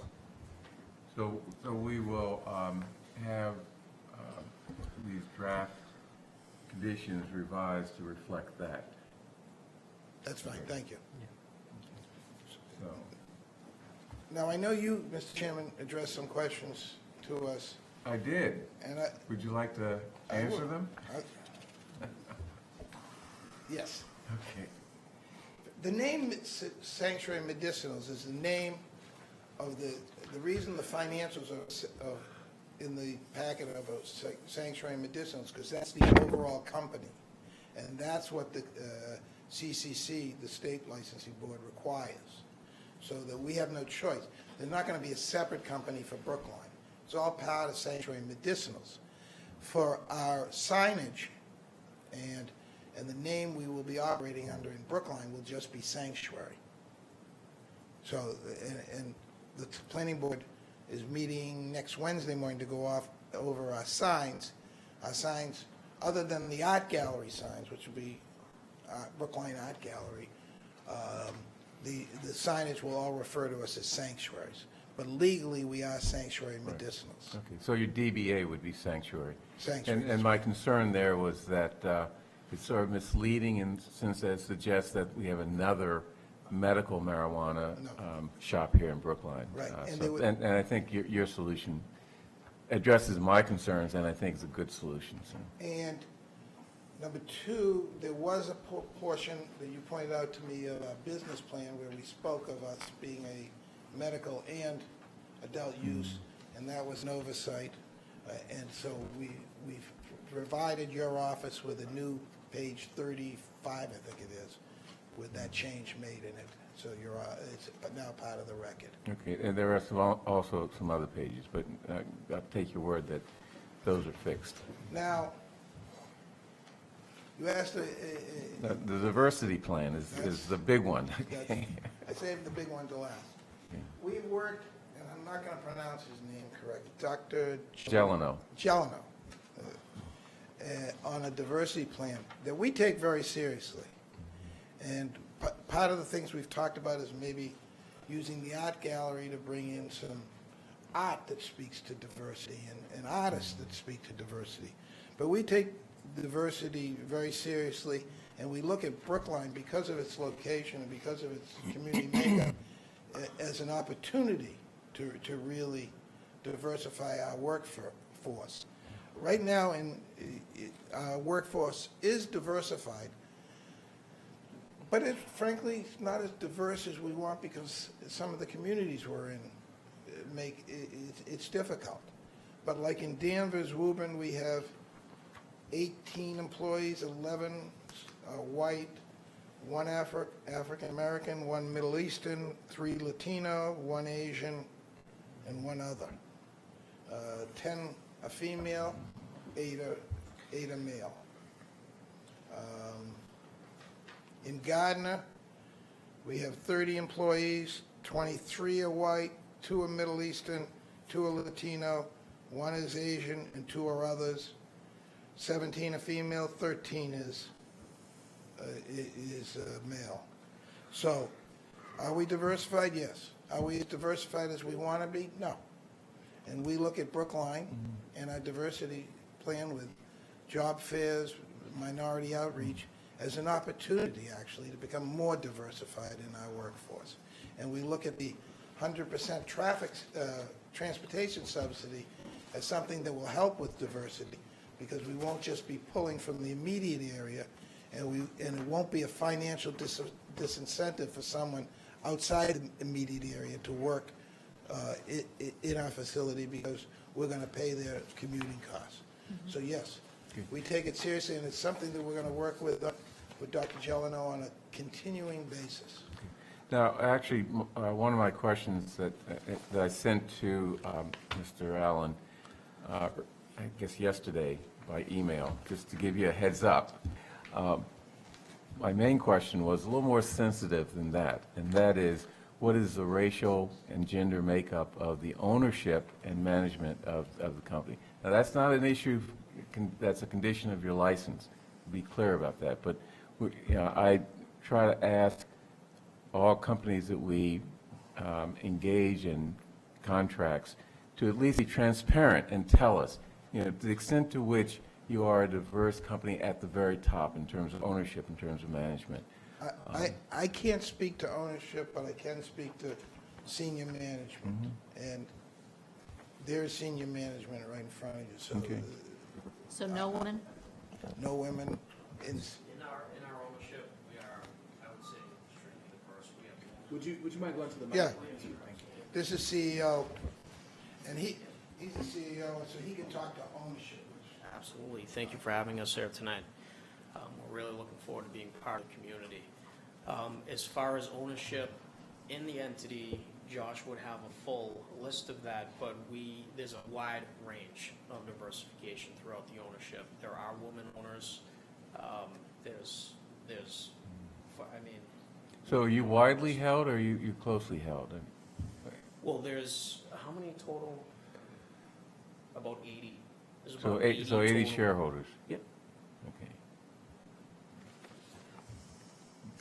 And you're asserting to us that among those 80 shareholders, owners of the company, there are diversity in terms of racial as well as gender makeup. Well, I mean, I don't have the full list in front of me right now, obviously, but yes, That's your assertion? Yes, yes. Mr. Fernandez? Sure. While you're there, I wanted to ask about your plan in terms of community benefits, in terms of supporting community organizations, in terms of hiring from the community, these kinds of things. Yep, that's a great question. So I have met with David Lachinsky and some of the other business owners in Coolidge Corner. We are going to be part of that committee of the business owners, and we intend on actually not only having that space in the front open to the public for public art galleries and that type of thing, but also allowing businesses to use that space, because even right now, you can take the Coolidge Corner Business Association, they have meetings in various locations at different times, and sometimes it's hard for them to find a location. So this public space will not only be available for something like that and also the art gallery, but we're going to put that open to other organizations within the community to actually utilize that space for meetings and things like that. That's one thing that we're going to do. Then, just like we do in some of our other dispensaries, we hold food drives. We do job fairs. Obviously, we're going to try to hire local, but because of the 100% subsidizing of public transportation or any transportation to our facility, we do expect to have people from Boston and other surrounding communities there. And obviously, we're open to any suggestions that the board may have. And we're willing to, we really want to, incorporate your ideas. And obviously, this is going to be a fluid process. We can't just come here tonight saying, this is what we're going to do, but, that will change, and we really need input from the community. We've been in the community and working here for well over a year now, but now that we're hopefully going to be under construction here very shortly and even possibly opening by the end of the year, obviously there's going to be a lot more interaction with the community, a lot more interaction with the business owners of Coolidge Corner, and I think that we just really have to work closely with them and take things into consideration and implement them. And who would be our primary point of contact that's living locally and sort of operating this particular location? Yep, so we have multiple managers that will be assisting in the training. Actually, what our plan is to start hiring people from this area and get them trained in one of our adult use dispensaries. So that will really get them up to speed on the systems like metric and how the state works and the regulations. But we also have managers that, we have one manager in particularly, actually, that has he has real estate down in this area, and he's going to move down here and really be, his name is Chuck, and he'll be very involved on it every day. Okay. Actually. But just to answer your question, also,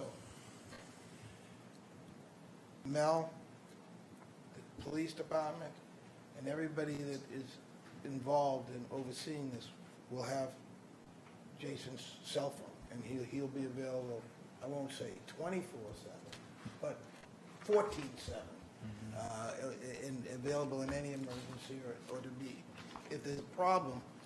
We were talking to people, and one of the things that has led to the success of Netter and its relationship with the town, I'm told by several people, is their responsiveness.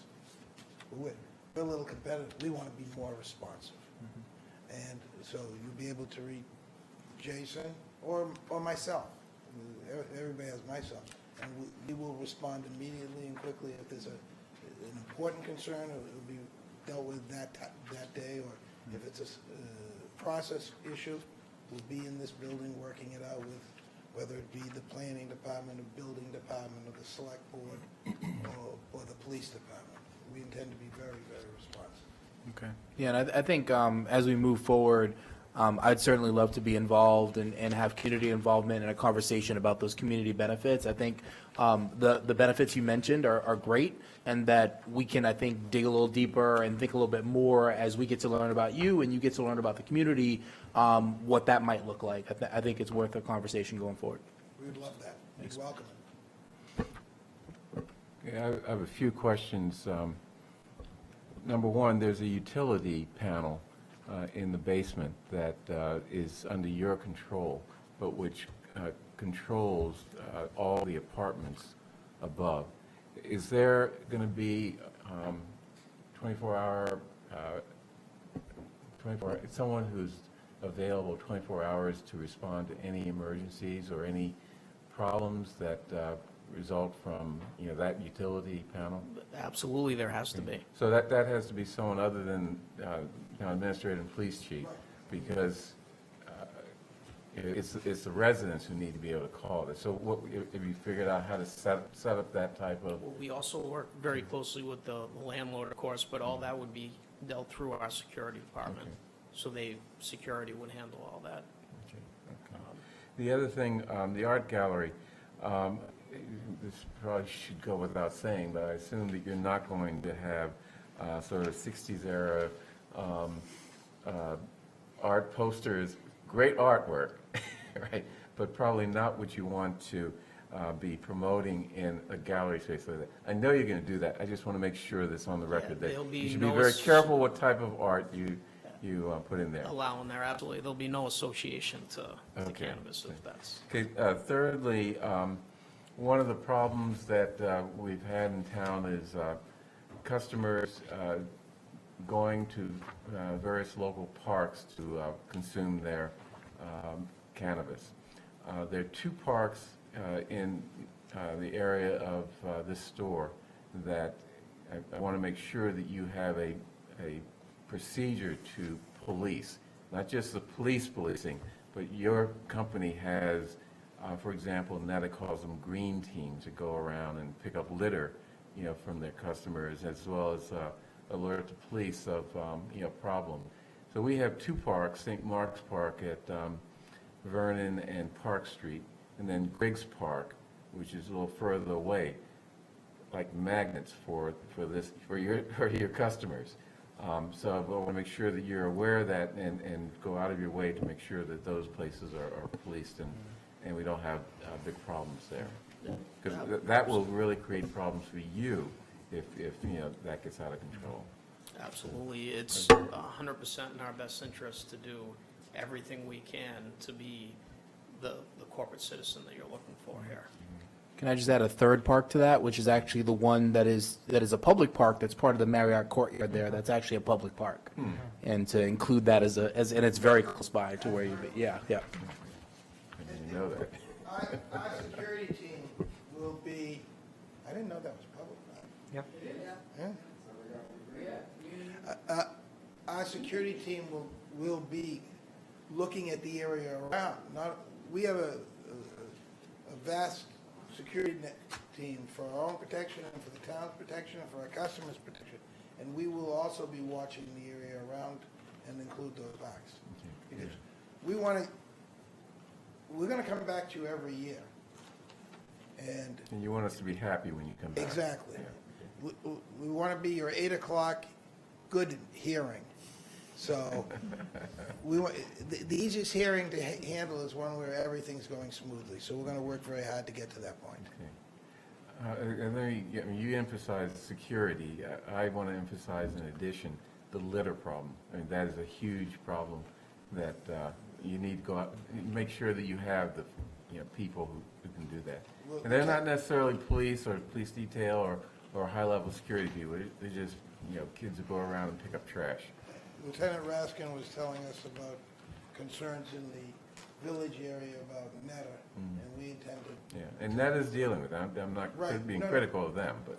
Well, we're going to deal with it better. Yeah, okay. Okay, it will never reach the level that Lieutenant Raskin has to deal with it, because... Yeah. So he discussed that with us. And you're going to, one of the other things I talked about in my email to you is your diversity plan generally. So you're going to provide that to the select board, and Dr. Jeleno will be working with Right, on that. it's in our business plan Okay. now, and that was... Or the updated. Right.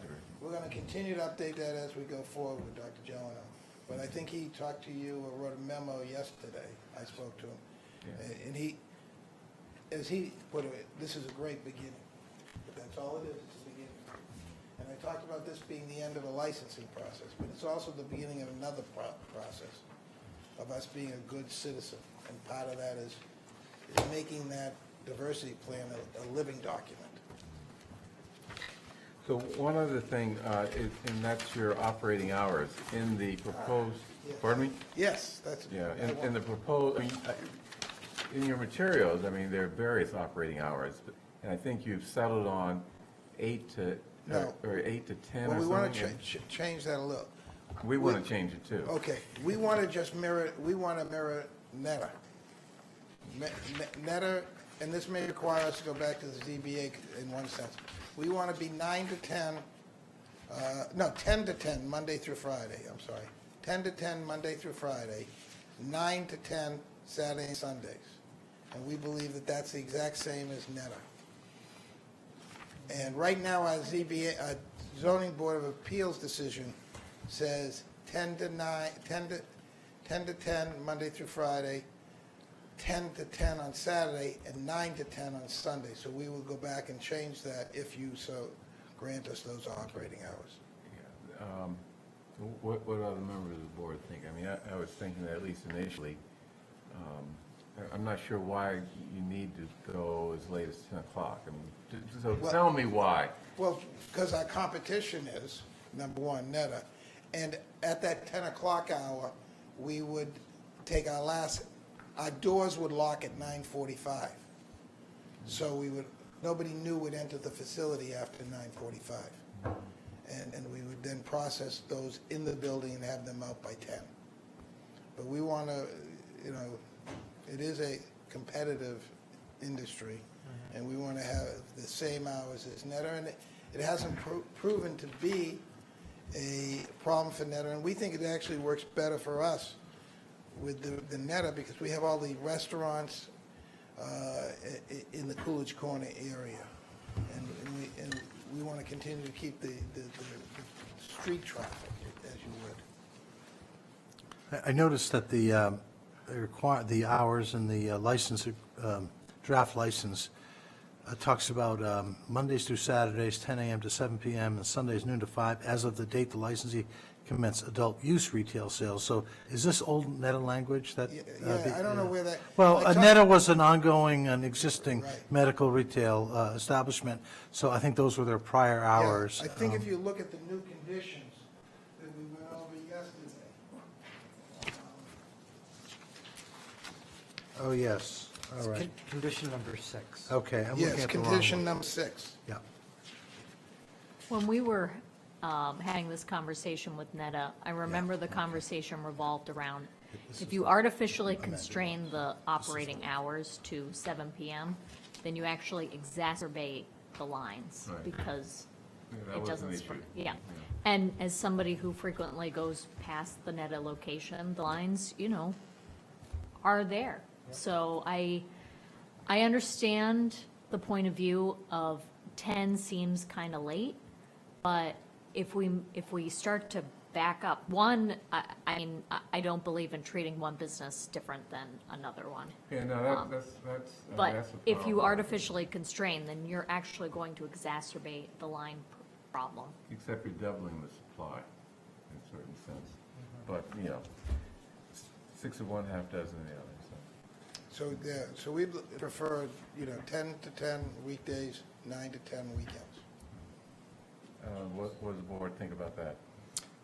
I'm curious to hear what the public has to say about it. It's a Okay. public hearing, so I know. I'm going to sit on the Trying fence to until. get, oh, okay, good point. Okay. So unless you have other questions for me, I'll sit down and let you hear from the public, and I'll still be here if you have questions after that. And we all will. Thank you. Thank you. So, as Mr. Franco noted, this is a public hearing. Public hearing that started at 8 p.m. I apologize to the public and to Sanctuary.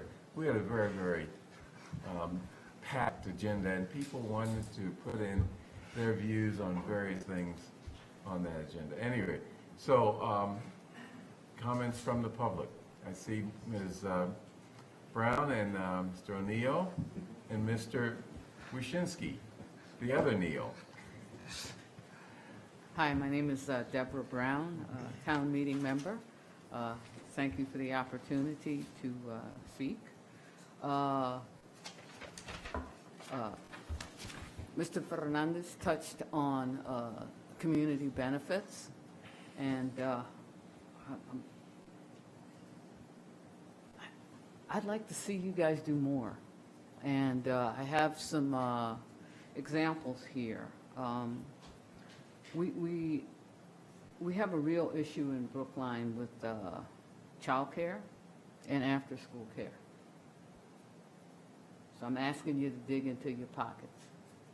And I can get specific with numbers probably within the next 5 to 7 days. You talked about creating an art gallery in the space. I would contend that that's really underusing it. One of the things that we have 2 real needs in this town, and one of them is a work share space for, young people that are starting up their businesses. They get tired of working at Starbucks. They need a dedicated space. The other thing is there is very little space in this town for community groups to meet. And,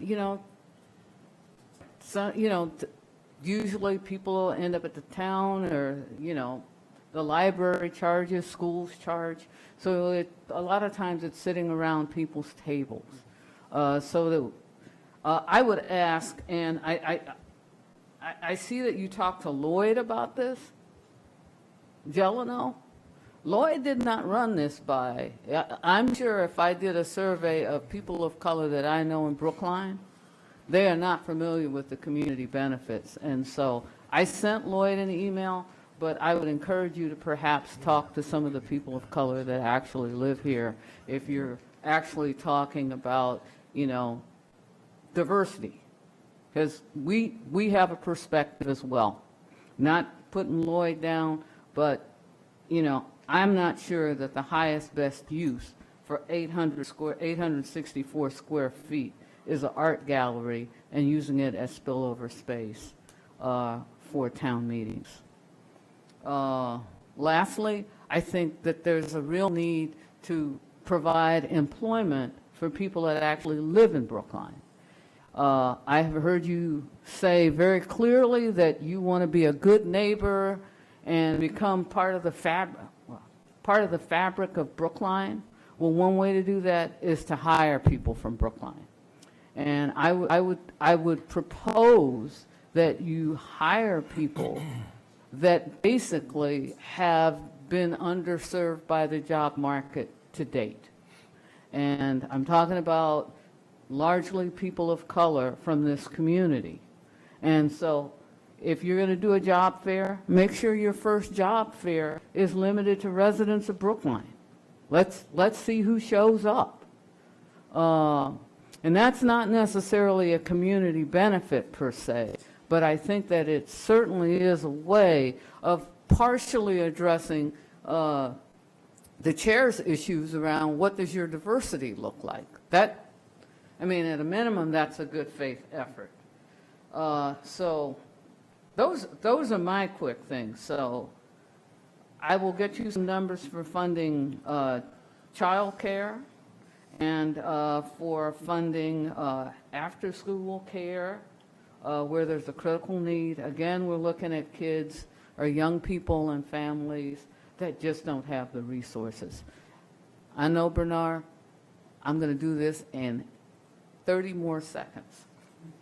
If I told you how many young families actually have to leave Brookline for childcare, I think you'd be surprised because they can't afford the childcare here. It would be a great step to help with that. If I told you how many children are in after-school care that actually their last meal of the day is the snack that the teachers provide out of their own pockets, I think you'd be surprised. So there's some real needs here. I don't know how the whole community benefits piece is going to get negotiated. Sadly, I'm a lawyer, so, it's not much of a problem for me to draft something. But I think that it would go a long way in demonstrating your commitment to this community. So thank you in advance for your generosity around these issues. Can I just say one thing? All due respect to Ms. Brown, I think you really want to focus on Brookline in terms of employment opportunities. But the cannabis law is also designed to mitigate some of the impacts of aggressive drug enforcement that have impacted certain communities. And those communities tend not to be Brookline. So I just want to make sure that while you give our townspeople employment opportunities, don't forget the adjacent areas in Boston that I think we as Brookline need to be sensitive to and responsive to their needs also. So I mean, give us as many jobs as you can, but don't forget our neighbors because they are our people too. So. Mr. O'Neill. Donald O'Neill, Tommy Man, Precinct 4. I guess I just have a few questions and a statement. That's it. I'll be quick, Bernard, I promise. Okay. I already spoke to John. It's already way past my bedtime, so it doesn't matter. I already spoke to Mr. Weaver and their lawyer about this, so they know what's about to happen. To happen? Well, what am I about to say? don't get me worried here. All right. So first of all, Cambridge, okay? And we brought this up. The city of Cambridge has a 2-year waiting list for big corporations to start up. So it's a 2-year wait, and it gives, just to give the opportunity for small businesses to operate, to get a chance to find capital and investors to start up so they can start. I'm not recommending we do that for them, not at all, because I feel Netta does need some competition to have a monopoly. So, you know what I mean? So they need some comp, you know? So the host agreement that, I'm going to keep talking about Netta, but Netta, their managers or the administrators have good relationships with the community. So, like, I mean, for instance, if I had a question, I can send a general manager an email and, let's say, request them to look into hiring people from Brookline, okay? This actually happened. I wrote a list out for people in Brookline who wanted to work at Netta in the marijuana dispensary. They actually called back these people, and they're starting up hiring interviews process for them. I want to make sure that the town doesn't have to do what I did for Netta, and that you guys do that by yourselves.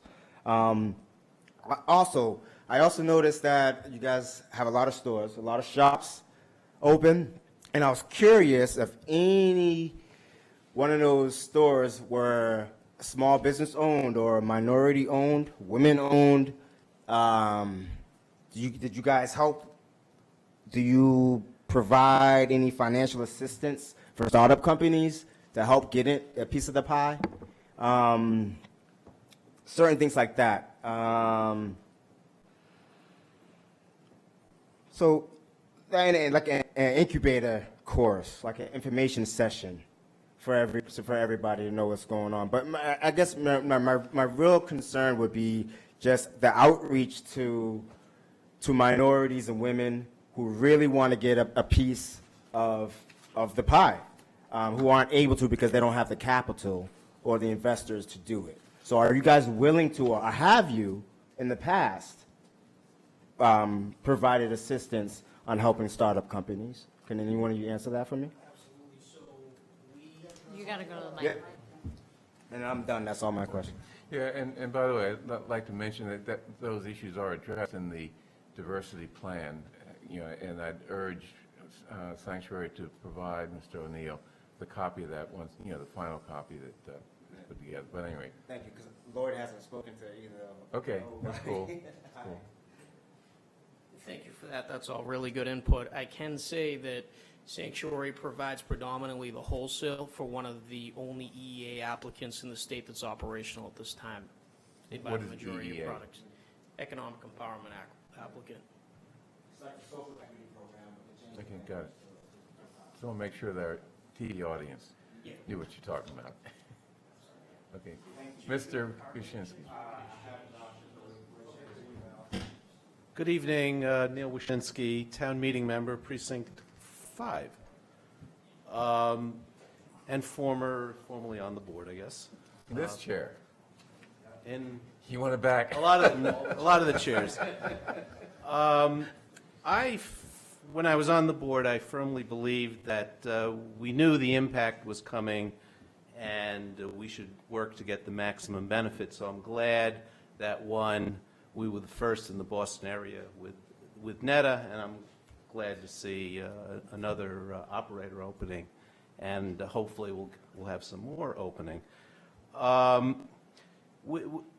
The licensing for Netta had 53 conditions, and I'm assuming that that is a model for what you're doing going forward, covering things like hours, relationship with the health department, access to information, security, drop-off space, queuing, signage. I heard some of that, but I'm sure you folks are covering the other things.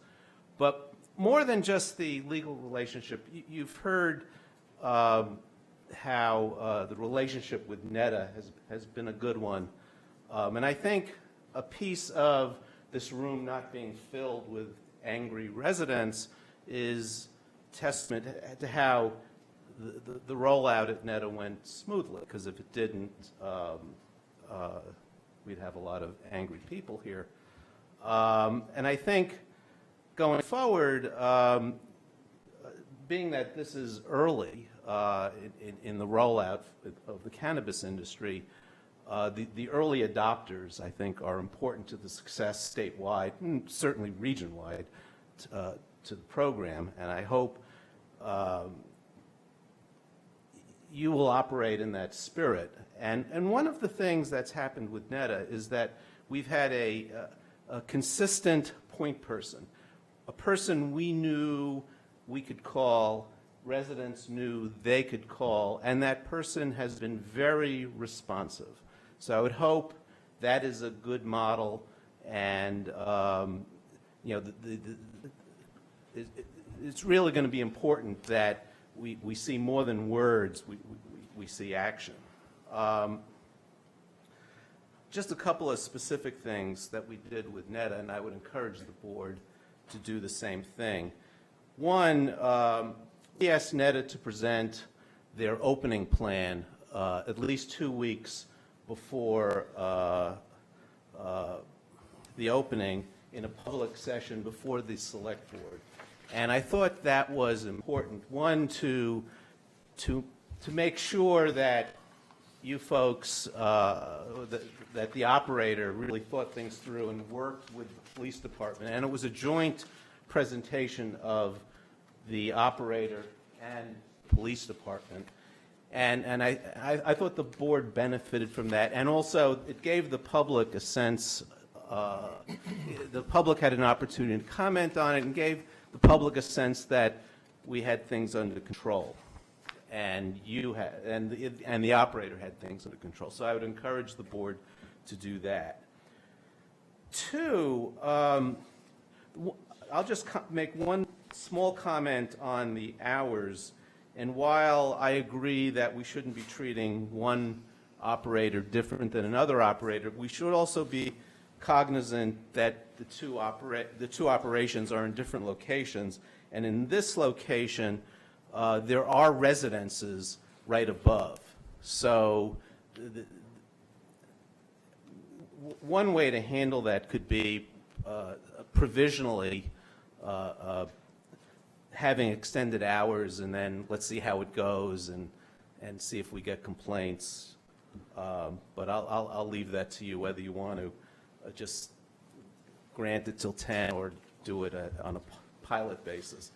The last thing I'll say is I think one of the mistakes we made with NETA is in the community host agreement.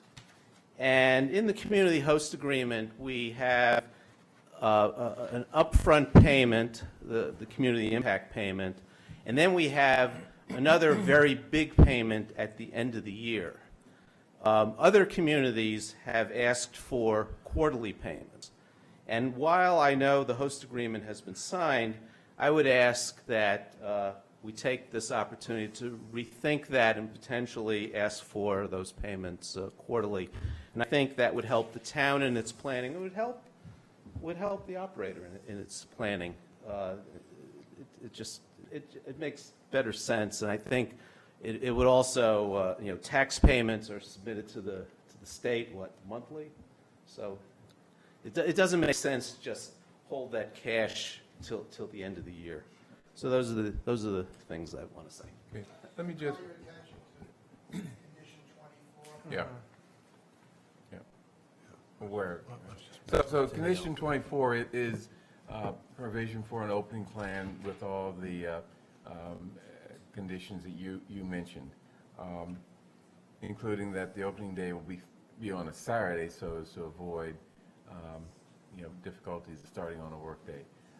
So, you know, and these conditions will be incorporated as part of your license. It also includes appearing before you 2 weeks before. Right. Before I forget to ask, if all goes well tonight for you all, we vote favorably on this, when would be your anticipated opening time? Like, what time are we talking about? Sometime November-ish, late October, sometime in November is what we're projecting. Late Okay. October or early November was the answer. Right. Oh, yes. You're not on the microphone. Yes. Thank you. Yeah. I'll note that you're already listed on Google Maps, which I was surprised to see, considering we haven't voted on this yet. But apparently laying all the groundwork, huh? So. Must be because we're paying rent. Right, right. Yes. My name is Arthur Bronstein, and I live in Coolidge Corner.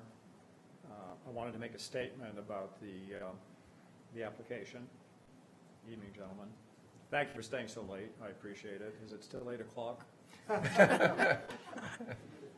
For the record, yes. Good answer.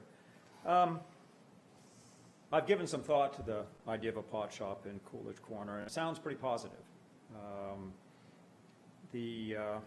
Decriminalize pot and support civil liberties, and the tax revenue would be nice. I'm certainly looking forward to all the Picassos in the art gallery. And when you take a look at people who oppose it, their concerns kind of fall into a number of different areas, but broadly speaking, it's two buckets, right? One's going to be, there's either going to be an impact on quality of life, either in terms of public safety or nuisance and noise, or that there's something inherently unsafe about the pot shop and the consumption of pot. You hear that a lot, and what we hear from supporters of the pot shop is that that's not going to happen, and that sounds reasonable enough. I hear all the talk, and I've seen the agreements and hear about all the controls and so on. And so I did some reading about this. I read up a lot on pot shops and other places because it's sort of hard to, no disrespect, of course, we can't take everything you say at face value, and we have to look at other experiences, including the pot shop, the Nita pot shop on Boylston. And what I found was actually rather disturbing, and that the impacts to public safety and the impacts to quality of life are not only expected, but extremely likely. And I'm going to quote from a number of sources from which I draw that conclusion. One is two studies from Ohio State University, which showed that crime increases in neighborhoods around pot shops. Not in front of the pot shop itself, because the security's there and there's cameras and often there are police details there. It's in the neighborhoods, the places where I live. And I'll quote, "There are definitely negative public health consequences, including increased crime," one author said. And then in this study, researchers found that while crime isn't higher in the area immediately surrounding marijuana outlets, adjacent areas saw about 84 more property crimes per year. Another study from the University of Colorado also showed that property crimes increase in neighborhoods adjacent to pot shops. We found that neighborhoods with one or more medical or recreational dispensaries saw crime rates that were between 26% and 1,452% higher than in neighborhoods without any marijuana outlets. And I'm quoting directly from the studies. These are scientific studies. Another thing that we're told is that, okay, property crime, fine. Everybody in Brookline is rich and we can all afford to lose stuff. But at least... That's my neighborhood. Yeah, well, I'm not rich. But there won't be any violent crime. We all know, everybody says pot doesn't lead to violence. But that's not entirely true either. The Long Beach study, and the study is available, says after adjustments for other variables, density of medical marijuana dispensaries was related positively to property and violent crime in the adjacent areas. Again, not in front of the pot shop, in the neighborhood. We also hear that no harm will come from this, no medical harm. But the RAND study, the RAND Corporation did a study which said an additional one dispensary per square mile, and so it doesn't matter what, leads to a 6.8% increase in the number of marijuana hospitalizations. Hospitalization, people going to the emergency room of a hospital for marijuana poisoning or marijuana intoxication in our neighborhood. As for decriminalization, it's true, it's legal to buy it now, but that hasn't stopped the black market. And there are many examples of the black market and violent crime continuing, including in Massachusetts.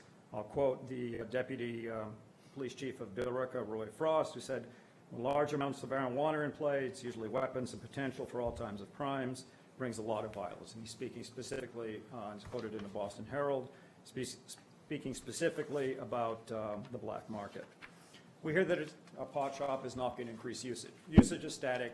people smoke or eat edibles as they will, and the presence of a pot shop won't affect that. But that doesn't seem to be entirely true either. Again, from the RAND Corporation, for young adults in Los Angeles County living near medical marijuana dispensaries are positively associated with more frequent use of marijuana. And the data is all available in the study. I'm just quoting, from it. Then there's quality of life. And let's turn to Brookline and the quality of life in Brookline. And there are lots of people talking about it. Is Neil still here? Yes. Yeah, Neil. I wouldn't expect people from the NIDA to be here because this is hearing on a pawn shop in Coolidge Corner, not in Brookline Village. So I'm the angry resident from Coolidge Corner speaking about this. But with respect to the angry residents from Brookline Village who didn't come here, I'd like to quote one.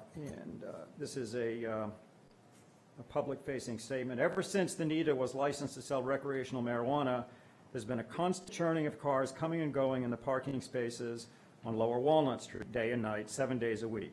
We see smokers standing around in small groups. It certainly changes, this is important, it certainly changes the character of the neighborhood in ways I am not happy about. Quality of life for the residents in the neighborhood. So, sort of capping all of this, in a remarkably short time, we've seen a lot of negative animus and a lot of negative things. Multiple police actions related to the NIDA in Brookline Village. An armed robbery related to the NIDA. A disruptive customer of the NIDA who was being expelled, which required that the police were required to call for backup in order to arrest the person. There are other incidents that are noted in the Brookline Police Department log, and this is in a relatively short period of time. So the NIDA is not without incident, notwithstanding the good work of and the efforts of the people who work there. The line is permanent, and there seems to be a permanent police detail. We're basically dedicating a police detail to safeguarding the establishment, managing the traffic, and managing the lines of people. Traffic and lines can be and will be expected in Coolidge Corner. So unless we believe that Brookline, and in particular Coolidge Corner, is immune to the pathology surrounding pot shops and other areas, we certainly can expect them here. We have the right to expect them here. And in all honesty, we should be told that we have to expect them here. We're getting the pot shop. We have to expect a decline in our quality of life and impacts on public safety. The character of Coolidge Corner is going to be altered in the wrong direction. We've seen articles on the de-development of the area. Supporters have failed to argue away the results of many studies. And this is one of the most disturbing things, is head buried in the sand syndrome. The data is out there to show us that there are going to be problems. On the one hand, we're hearing that there aren't any problems. On the other, we're hearing that they're going to be managed. Now, the question is, what do we do about this, right?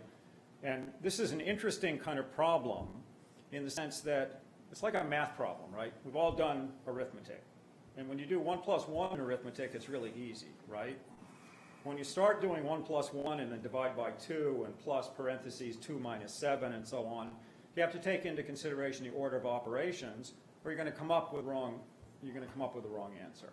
This seems to be a case where we've got the order of operations wrong, right? We put everything down.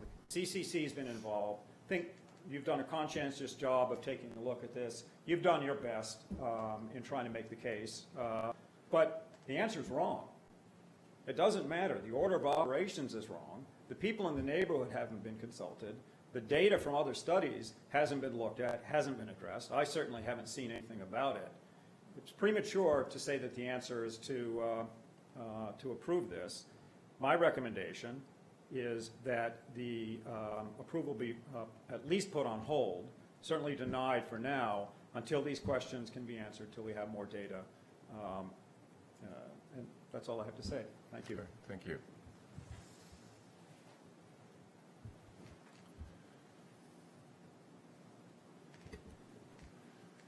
Hi, I'm Manishi Desai, another angry neighbor from Coolidge Corner. But I'm just, nothing planned. I just want to echo the sentiments that he expressed, and that most of the people in my community. I want to echo the sentiments that he expressed. Manishi Desai.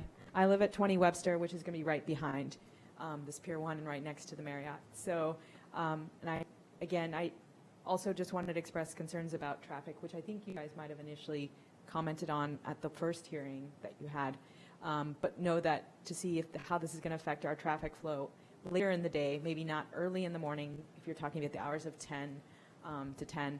I also have concerns about staying open so late. I know just in our community within itself, there are a lot of young families, a lot of young kids, and they're walking and running around that neighborhood and down that street, walking through the alleys onto Beacon, and I have concerns about what could be going on behind the building and around the building, even though you have security present. I think the other question would be, what benefits are you going to offer us as your neighbor adjacent to you? And I think I don't really have any other comments to add. Anything that I'm missing? No. Okay. Thank you. Thank you. Hi, I'm Renska Bronstein. I'm Arthur's wife. I live at 125 Park. I just wanted to point out, the gentleman here mentioned that he sent out 160 legal notices, and that's true. And I have a dog, and I walk the dog in the park all the time, and nobody could come to this meeting because it's August 6th at 11:15 now. So it really is a tragedy for the neighborhood that this happened like this, because the people in the neighborhood didn't get an opportunity to really say anything. People had made plans. The notice came a week ago. Nobody knew about this meeting. Nobody, so it's very, very, it seems very underhanded, honestly, and not a very good community kind of thing. We're very concerned about the parks. Like I said, we own a dog. We already have people smoking pot in the parks. We've called, nothing happens. And we've had 3 dogs poisoned that have ended up at Angel because they suddenly couldn't walk. They haven't died, but they have confirmed that it was pot poisoning. So I hope, my hope would be that the community would take a little bit of time, reflect on what's happening at Netta, involve the community that really lives in that neighborhood a little bit more before just granting this license. So that would be my request. Mr. Allen, you want to give a response or a summary or something? Briefly, this is really our 4th public meeting. Before we even began the process, we had a meeting at the Holiday Inn, which over 100 neighbors attended, and it was a to say the least, it was a wide-ranging discussion, and a lot of suggestions were made. We had a public meeting before the Planning Board, we had a public meeting before the Zoning Board of Appeals, and we're here again tonight. We intend, there'll be issues that come up. The key is to be responsive to them. But the issue here tonight is not, respectfully, whether the legal sale of marijuana should be allowed. That's really what Mr. Bronstein's, the studies were cited for. That decision has already been made, and in fact, in Brookline, 62% of our neighbors and residents voted in favor of it. That's absolutely not the statement I was making. And that's how sir, I didn't interrupt you respectfully, and I certainly didn't yell at you from the audience. That's how I interpreted your statement, and that's how I interpreted those studies, as being that the public sale of marijuana is a negative, and it is a negative to the communities, the negative to the surrounding areas, and negative to the health. And that's really the more global issue as to the legalization of marijuana. But as I said when I started out, this is fundamentally the core retail center of Brookline. It always has been. I've lived my entire life here. There were supermarkets there. There were bowling alleys there. There were every kind of possible retail out. There was even a car dealership in Coolidge Corner. You can buy liquor. Yeah, right. and you can buy liquor, and you can drink liquor, and you can sit on sidewalks and pay. It is the fundamental retail business center of our community. And I would submit to you that we are going to be a positive in that neighborhood. We're going to bring people back, and that's why the merchants are supporting us.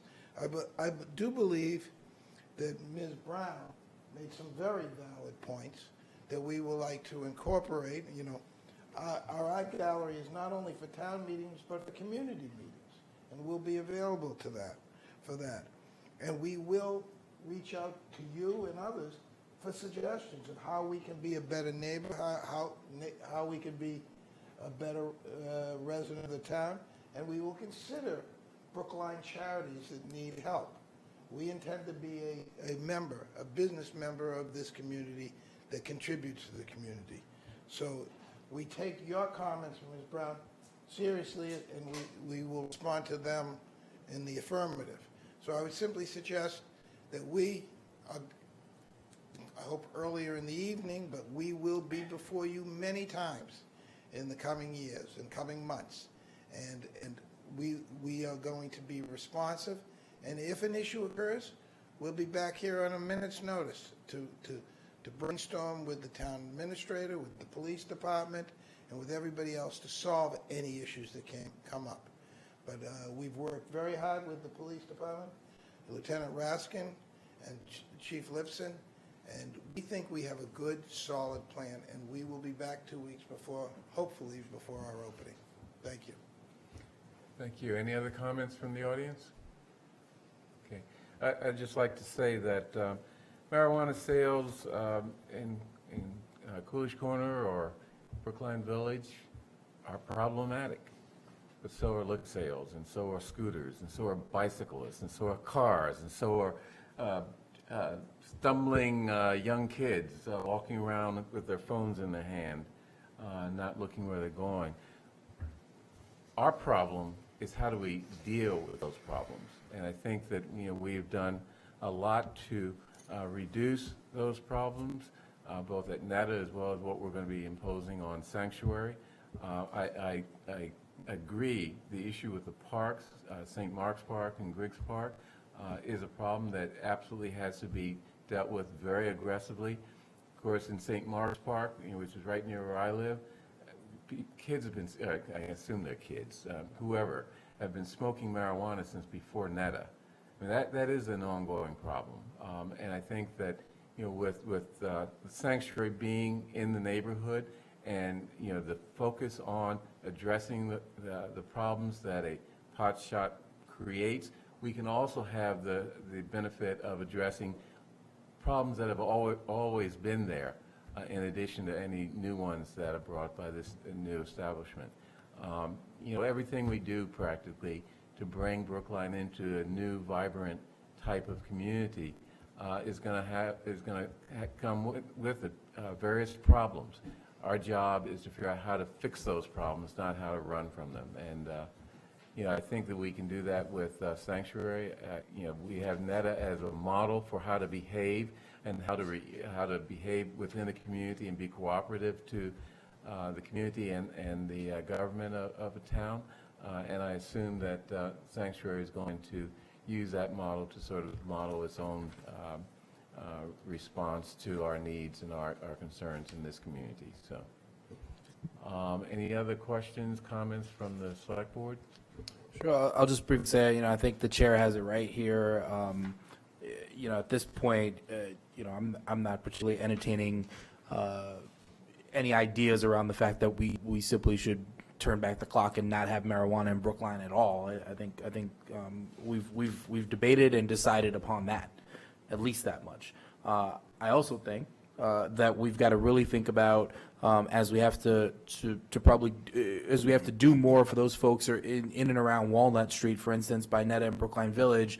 I take part those comments from the resident on Webster Street about the need to pay close attention to what to the impacts there as well as in other places. I live, we've got 2 select board members who live very close by to this location.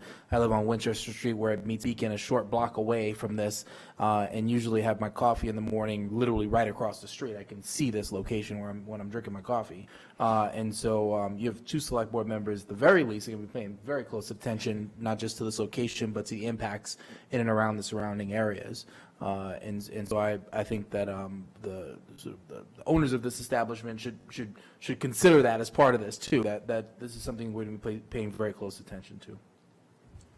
Can I just have a question? I appreciate the late hour, and I probably should have asked this to Lieutenant Raskin before, but you have queuing on the sidewalk, and then it goes down into the alley. Have you considered starting in the alley and starting the line in the alley, and if it gets too long, then you queue on the sidewalk? I think our interest, similar to Netta, is getting folks off the sidewalk if possible. We have considered that, and that's something that we will probably look at once we are 3-4 months into operation. But we think learning from the Netta experience and learning from our experiences, the opening period is very different than the period following the opening period. So we want to start with the queuing, and we've worked hard to come up with a plan with Lieutenant Raskin where the sidewalk stays available during that period. But if we see the line, I forget John, what's the number we can do in the alley? It's like 95 in the alley. We may be able to fall back to that after the opening period is over. So we're hopeful. As I said, the alley is part of our demise premises, so, but we still need to keep it open for other tenants to get to that parking lot and so forth. So, Vanishi, you have another question? Tell me your last name so I can call you Mrs. whatever. Desai. Pardon me? Desai. Desai, okay. So I would definitely take, I would be not happy with that situation. I live at 20 Webster. You're basically pushing the traffic right into our front yard. That makes no sense to me. If you want the facility in Coolidge Corner where the businesses are, keep the traffic where the businesses are. This doesn't make sense to me. There are kids in that area walking around. You're going to have all these people lined up. You have police. Our community and the quiet street is now gone. So I would oppose that. What alley are you talking about? The alley that's part of our building. So you give me your cell phone number, and I'm a trustee on the board, and we can be in touch about that. But I know everyone in my building would be opposed to that. They're already opposed to this to begin with. We understand you're saying it's moving forward, but I would not want traffic moving in the bank parking lot. Isn't this next to it? No. What alley are you talking about? It's not really an alley, it's just a space between 2 buildings. It's a walkway. Are you talking about between wrapping around into the public lot? No. Once we're filled in the walkway, the line will be What stopped. alley? Nobody else will be allowed to get into the line. So I think there's a space between where, what, yeah. That like- is the bank parking lot. The walkway behind the parking. That small walkway, which is basically like from here to here, We have is what you're talking about, 96 people. No. We have the dimensions. It's not, and it's part of the demise premises. I mean, And we can get, so they do the business keeps tables there, correct, for games in the summer? Yep, and we're working with David on that. Okay. He's absolutely happy with the plan. Okay, so also people transit from the building onto the sidewalk, so that area is also going to be fairly obstructed if you're traveling through that, correct? It's actually not, and it wasn't approved by the town. I know not. Maybe 20, I don't think it's quite 20 feet, but. There's plenty of space. It's actually a double. Could you get to the microphone so that, It's 10 feet.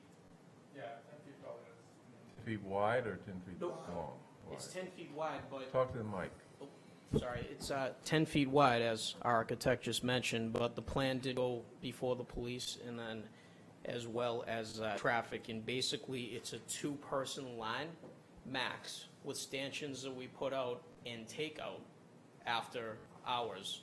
And there's going to be absolutely no obstruction to residents or anyone walking in between us and Eureka Puzzles, whom is our neighbor, And we worked with David Luchinsky for quite some time developing this plan, and actually he's very happy with it because he does have tables out there, as the resident mentioned, and the reality of it is he has game nights and things like that, and where he thinks that it will actually help his business by having people there.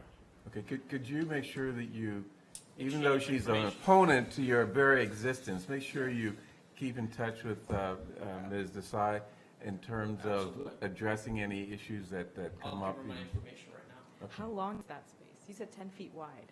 How long is that? 20? It's on down the side of our building. Yeah. It's right up against the. No, I very know, because side. I walk through that constantly. Okay. So, But I'll give you my information. I'd be happy to meet you over there and show you exactly what we're thinking about. We could even have. sure, David maybe, Luchinsky there as well. sure, I can have all our board members Okay, present. yeah. And make sure that you, It looks like this. Yeah, no. okay, also make sure that you reach out to the Bronsteins. I know they're very hostile to your very existence, but I think you still need to communicate with them, just to the extent that we can, address some of their issues. Yeah. Let me say a few words in response to what you just said, and also, Okay, just a few words. We're really over the time. I'm not challenging the legality of selling pot. The voters have spoken, I'm responding to your comments. The voters have spoken, it's legal. It's legal to sell it, and that's not the question. The question is whether it's wise, whether it's prudent to put a pot shop in Coolidge Corner. And the people who live there, at least all the people that I know, don't want it. Period, end of story. They just don't want it there. It's fine, there are lots of other places that it can go. The reason they don't want it is because they feel that the wool has been pulled over their eyes on questions of public safety and nuisance. It's a little disarming, but thank you. Public safety and the nuisance. Those questions have not been answered. They've not been answered at NETA. We would like them answered first. Many people feel that, I don't want to say steamrolled or railroaded, that we've gotten steamrolled or railroaded into this, but we feel like it's been an inevitable process and there's been no way to stop it. Now, maybe that's the way it goes. I want to respond to one other thing, which is the question of equivalency, which bothers me and should bother everybody in this room a lot. The pot shop should stand on its own merits. It does not stand on the merits of a liquor store or bicycles or something else. Everything has to stand on its own merits, and the fact that it's not worse than a liquor store makes no difference. We have limits on the number of liquor stores for a number of reasons, very good reasons, by the way, and exactly the same should apply to the pot shop. The fact that it's not worse than something else doesn't mean that it's a good thing. It's adding problems to the neighborhood, and that's the point and that's the reason why people in the neighborhood object. If you could make the argument, for example, that having a pot shop would take away some of the problems of a liquor store, that'd be great. I'd like to see the data on that, but that would be great. We're adding problems and adding problems and adding problems without solving any of the old problems, and that's what the neighborhood is. Well, that's life, and our problem is figuring out how to fix those problems, not run from them. And so that's exactly the point, and this is not a way to fix it. The answer is, where could a pot shop go that would be a good location, where it would minimize the disruption and not disturb a neighborhood? Okay, got it. And they want Coolidge Corner, but Coolidge Corner doesn't. That's the Okay. problem that we have, and the decision is yours. Okay, any other comments before we vote? And are people ready to vote on this license? Mr. Chairman, I think we were going to revisit the hours. I think we were going to revisit the hours. Oh, I didn't think it was the hours, I thought it was the, So it's the Queen? the hours in the language in condition 23, the queuing. I think Yeah. there was some proposal to change that language. Yeah, I think we did that, but I don't think we did the license. Okay, we agreed to your comments. I assume, Kate, did you get those? Yeah. No. In terms of the queuing, they want to be able to come back after 6 months or before 6 months to fix any problems with respect to queuing, but not have 6 months be the end of Queuing the is no queuing. problem. So we will come back for a review by the board no later than 6 months on the queuing issue and, of course, any other issues that may arise. And with respect to the time, we've agreed, I think, that your 10 to 10 Thank you. is appropriate, mirroring NETA. Anything else? So, and I take it we're ready to vote on this license?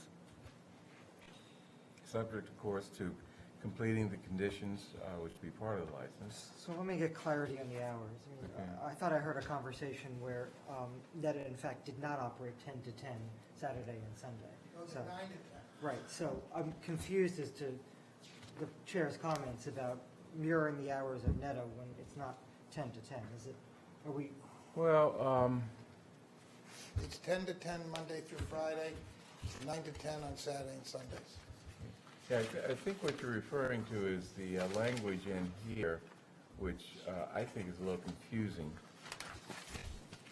where it talks about hours of operation shall not exceed 10 a.m. to 7 p.m. and Sunday. That's an old one.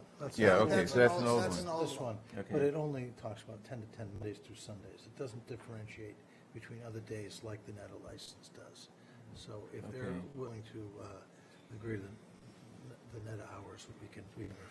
On Saturday and Sunday, the issue isn't closing, that's the 10 o'clock. It's opening at 9. And you'd have to go back before the ZBA? Just for Sunday, I think. For one of those, was it Saturday? Saturday and On Sunday. Saturday, it's, in the ZBA approval, it was 9 to 10 on Sunday, but Oh. 10 to 10 on Saturday. So we'd go back to ZBA and just, For just the Saturday, Saturday yes. adjustment? Okay. thank you. And that's, that doesn't impact our vote on the license. Okay, good. No, Okay, good. we can't, until we go back to the ZBA, we wouldn't be able to operate those hours on Saturday, but we Right. should be able to get that resolved before we open. Okay, question of approving the application of Sanctuary Medicinals, Inc. for a license to operate a recreational marijuana dispensary under the name Sanctuary at 1351 Beacon Street, Brookline, Massachusetts. All in favor, Mr. Franco? wait, is there a condition on Article, Condition 23? Are we going to have council look at it? Yes. So we're voting pending review by All right. council. Pending making the change that. Okay. So, Mr. Franco, Aye. who's here? Ms. Hamilton? Aye. Mr. Fernandez? Aye. And chair votes aye. Our 8 o'clock hearing is over. Nice to be back, everybody. Thank you very much. Thank you, thank you. You guys get to leave. Right. I spend a lot of 1 o'clock in the mornings in this room.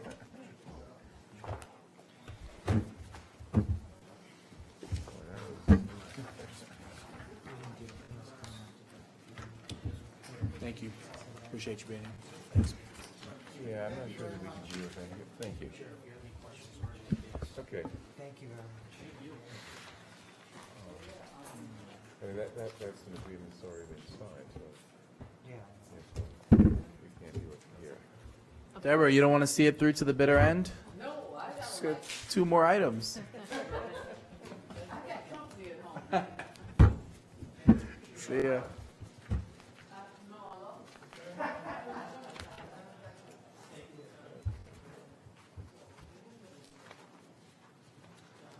Okay, Melissa, you're talking about warrant articles.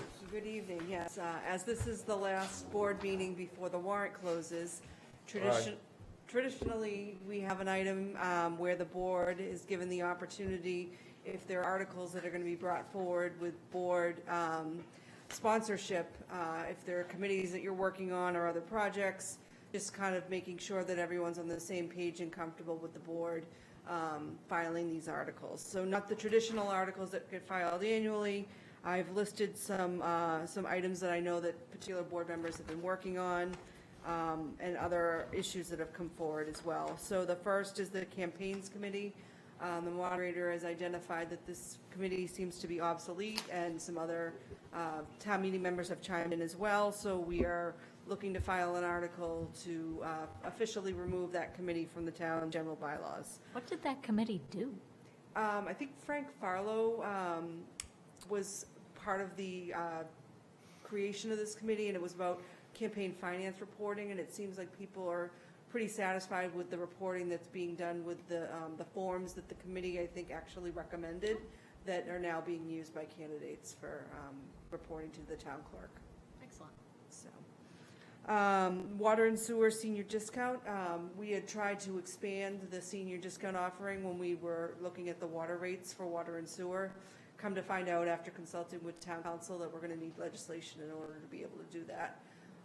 So that is something that we're looking to bring forward that we'll be working on before the warrant closes as well.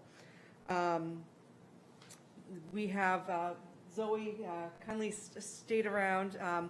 We've been working on trying to install solar in several locations in Town Hall. It's been a project that I've worked on and has been worked on for several years. And we're feeling like we're getting back to having some projects that actually have some viability here. And so there's a potential warrant article coming forward that staff has been working on with some working groups coming out of the summit as well.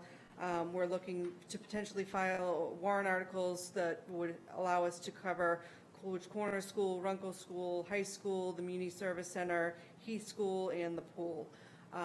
So that's something that we'd like the board to be able to sponsor as well. Heather and I have been talking about potentially filing a warrant article for changing the voting age in Brookline. I know that's something that you're interested in, Raul, as well. So that's something that just want to make sure that the full board was, aware and comfortable with that as well. E-scooters, what didn't make my memo, but Select Board Hamilton has also filed a warrant article with a resolution to try and get the temperature of town meeting. I don't know if you want to explain a little bit more about what your resolution is trying to do. Basically, it's a commitment that we won't extend the pilot past November 15th, that, we'll wait for the state law to be clarified before any kind of permanent program regarding micromobility moves forward, and that the Transportation Board has the opportunity to, do the vetting that is required for any kind of new mode. And then the final item is about the Oak Street properties that we purchased at the last fall town meeting. So now that we know that the debt exclusion was not successful, we had been operating under the assumption that we would be disposing of these properties now that the plan for a school was no longer in play. No longer in play so far. I mean, it doesn't mean it's never in play. Correct. So with the outcome of the vote, what to do with these properties, given that we'll be assuming debt service payments on these if we decide to keep them within the next year or so.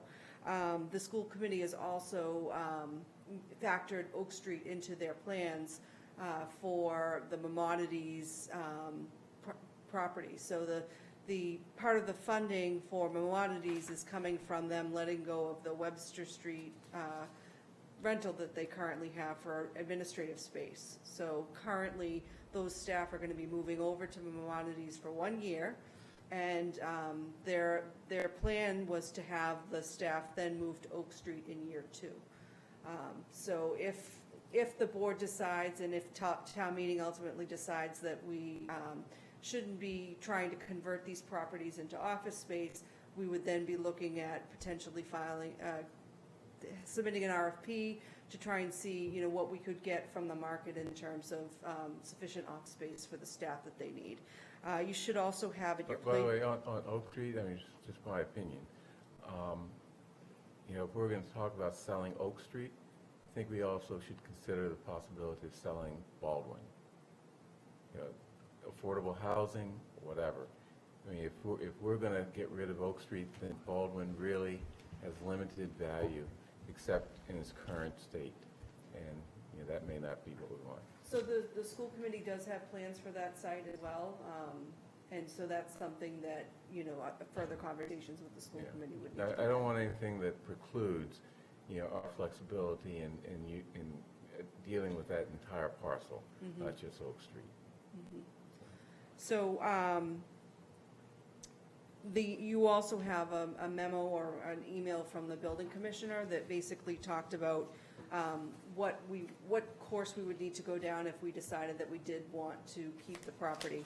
So he's identified some issues that we would need to resolve in order to convert the space, building code and zoning related issues that we would need to address.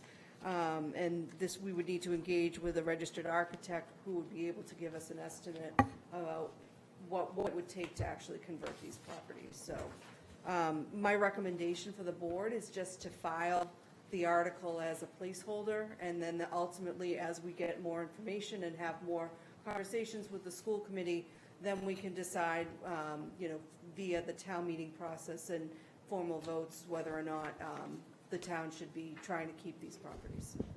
I've had a couple of advisory committee members approach me, you know, when we were talking about the Maimonides lease, and urging the town to let go of these properties. So just so you know, that there's some sentiment out there in that regard. And this memo has been shared with the school committee too? So Dan is actually going to be attending the school finance subcommittee meeting. I think that's tomorrow night. So he wanted to hear the board's take on, you know, whether or not these properties should be held on to, and then he was going to then discuss with the school committee, you know, pending understanding where the board was coming from on this. Looks potentially very expensive to try to make some changes there. Yeah. How, and this is probably more of a question for Dan Bennett, but how fast could we do this review that's typically performed by a registered architect, so that we know what the universe of, like, how much it would cost to convert these? So I'm not sure how long the study would take, but I did ask Dan because I'm concerned about, well, we don't have funding for this either. Oh, it's So- only 15,000. Well, that's just the study, but then implementing the recommendations of the architect, and we would need to make sure that we had that done in time for them to move a year from now. Right. And so that would take at least 6 months, he was saying. Okay. So, a number of challenges with converting the space. Yeah, I mean, I think the financial cost of renovations is one thing, but the other thing the building commissioner highlighted is zoning issues that may be, zoning relief that may be required, and that's it's a different issue, but not insignificant. So I think we should file the warrant article, if only as a placeholder, to preserve our ability to have a conversation over the next couple of months and gather more information. As a placeholder, but clearly not committing ourselves to doing anything. I mean, the ultimate, the vote on the warrant articles would enable us or not to keep the properties. Okay, any further discussion on that? I mean, of course, we don't have to vote on this. No, I just wanted a general sense to make sure that, you know, that this is the direction that the board Oh, wants there's to one go. other warrant article that Neil Gordon and I are working on. That has to do with changing throughout the bylaws the term citizen to resident, and make a couple other changes where you have language that just doesn't make any sense. Very good. Do you want that to be on the board's package? Is the board Yeah, sponsoring the article, or is? Well, I is- was going to sponsor it with Neil. As the select board, or? As a select board Okay. member.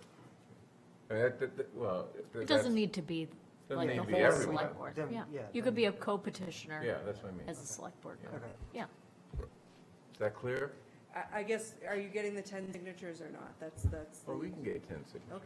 Okay. Because the board isn't required to, that's the difference here. So Oh, okay, just- but if the board were to be the petitioner, we'd have to take a vote on it.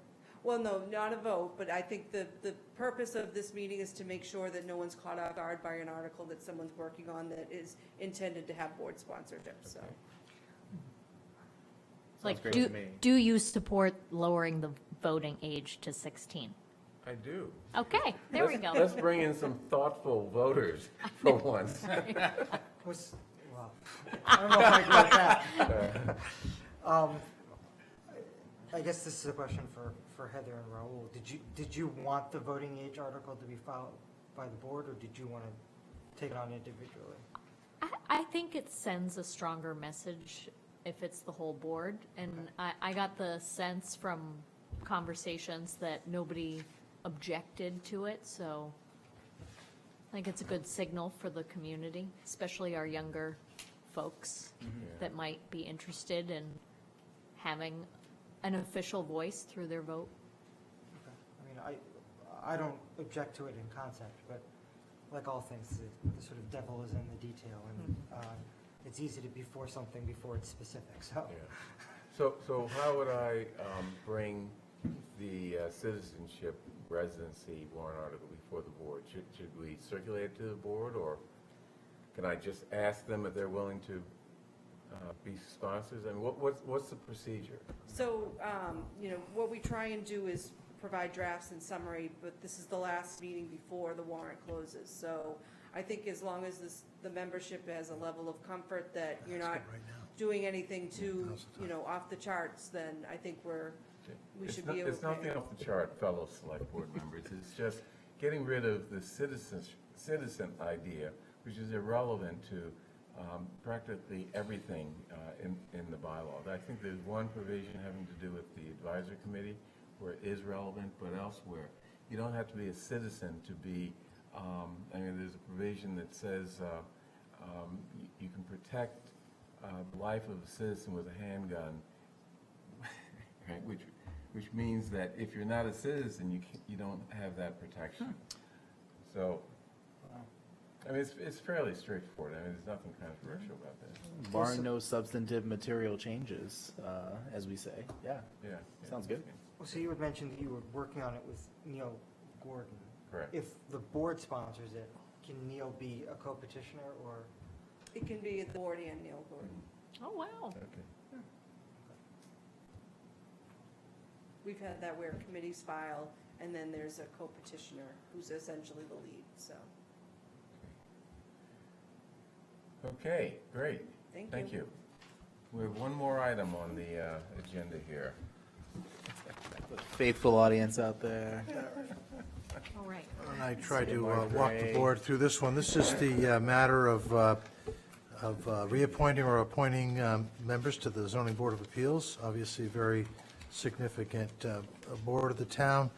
Our Board of Appeals is actually a 3-member board as full members, and then we have a series of 5 associate members who sit on various cases depending on the availability of the full members. So associate members very often act as full members, but we're going to take them separately because they're spelled out differently in the bylaws. So with the full members, we have one expiring term. Mr. Geller's term is expiring. He's interested in reappointment, and we have one vacancy. My understanding is, in addition to Mr. Geller, who's interested in being reappointed, we have applications from Paul Bell, Deborah Brown, and Johanna Schneider, who is actually a current associate member, but has expressed interest in being effectively promoted. So we've got 4 members for 2 terms, including Mr. Geller's term. I can either call out their name, or we can do it like we did last time, where 2 members of these 2 people of these 4 need to be appointed, and each board member could state their preference. I could do either or.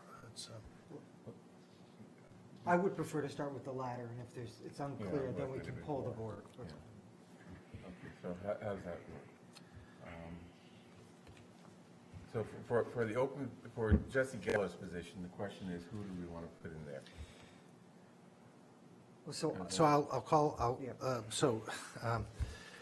Jesse Geller. Position, yes, right. So the way I think it's going to work is the town administrator is going to read the 4 candidates, and until a candidate gets a majority, he'll keep reading. As soon as there's 2 people that have gotten a majority vote, then that position has been filled. And just so that I'm clear, the positions up are Jesse Geller's, there's a vacancy for full member that's kind of open. So there's 2 vacancies for full member. There's an incumbent, Jesse Geller, who's seeking reappointment. Then you've got 3 other candidates who are seeking full appointment: Johanna Schneider, Deborah Brown, and Paul Bell. See, I really liked how we handled it last time, where we said there's 2 openings, let's give 2 names and see if there's enough votes for those names. Then I thought that worked pretty well last time. Kind of like ranked choice. Ranked choice voting. But Is that okay with you? Yeah. All right, so you're going to give me 2 names out of those 4? Each one of us. That's correct, so. and then we'll handle the associate spot later, Yes. separately. Okay. Yes, Mr. Fernandez. Oh, me. Oh, I would say Brown and Schneider. Mr. Franco. Geller and Schneider. Ms. Hamilton. Brown and Schneider. And Chair. Geller and Schneider.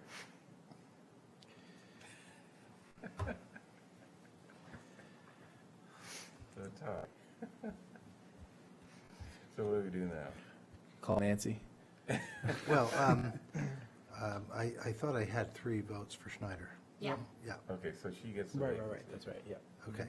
And then the others, there's, as I understand, so, I'm sorry, Heather, could you just tell who you voted for? again? Brown and Schneider. Right. And Bernard, I'm sorry. Geller and Schneider. Yep.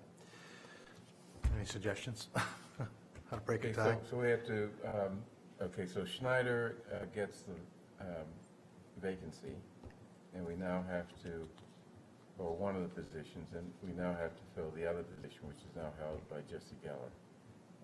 So why don't we ask,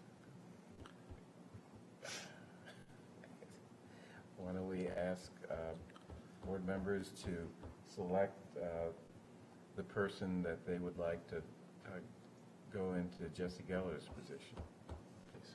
Does that make sense? So I the find other this open. so confusing. You know, the problem is we've got 4 members, so That's the problem, it's possible There's we'll no just tiebreaker. keep going. Yeah, You know, okay. it's tied, so. Do you want to put this off until we have a full board? Well, if it continues with a 2-2 tie, then we have no choice. We're going to have to wait because we need a tiebreaker. Okay, so let's move on Geller's seat. Okay, you want to call the roll? Okay.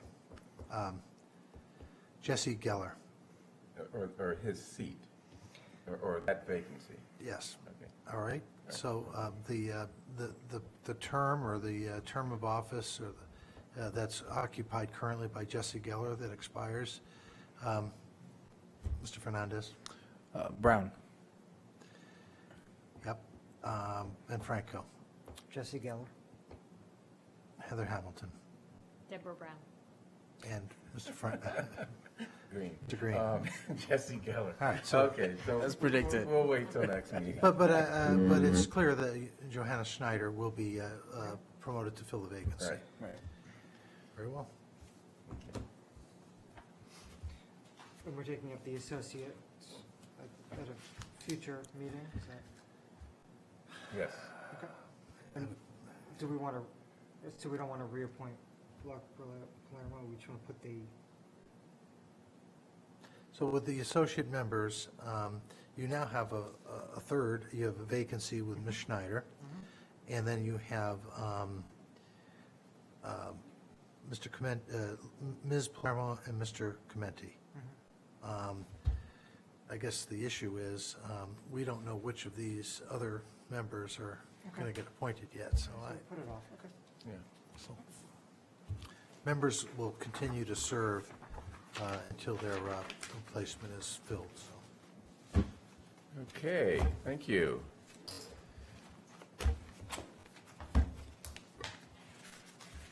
Don't need to move to adjourn, we just say the meeting's over.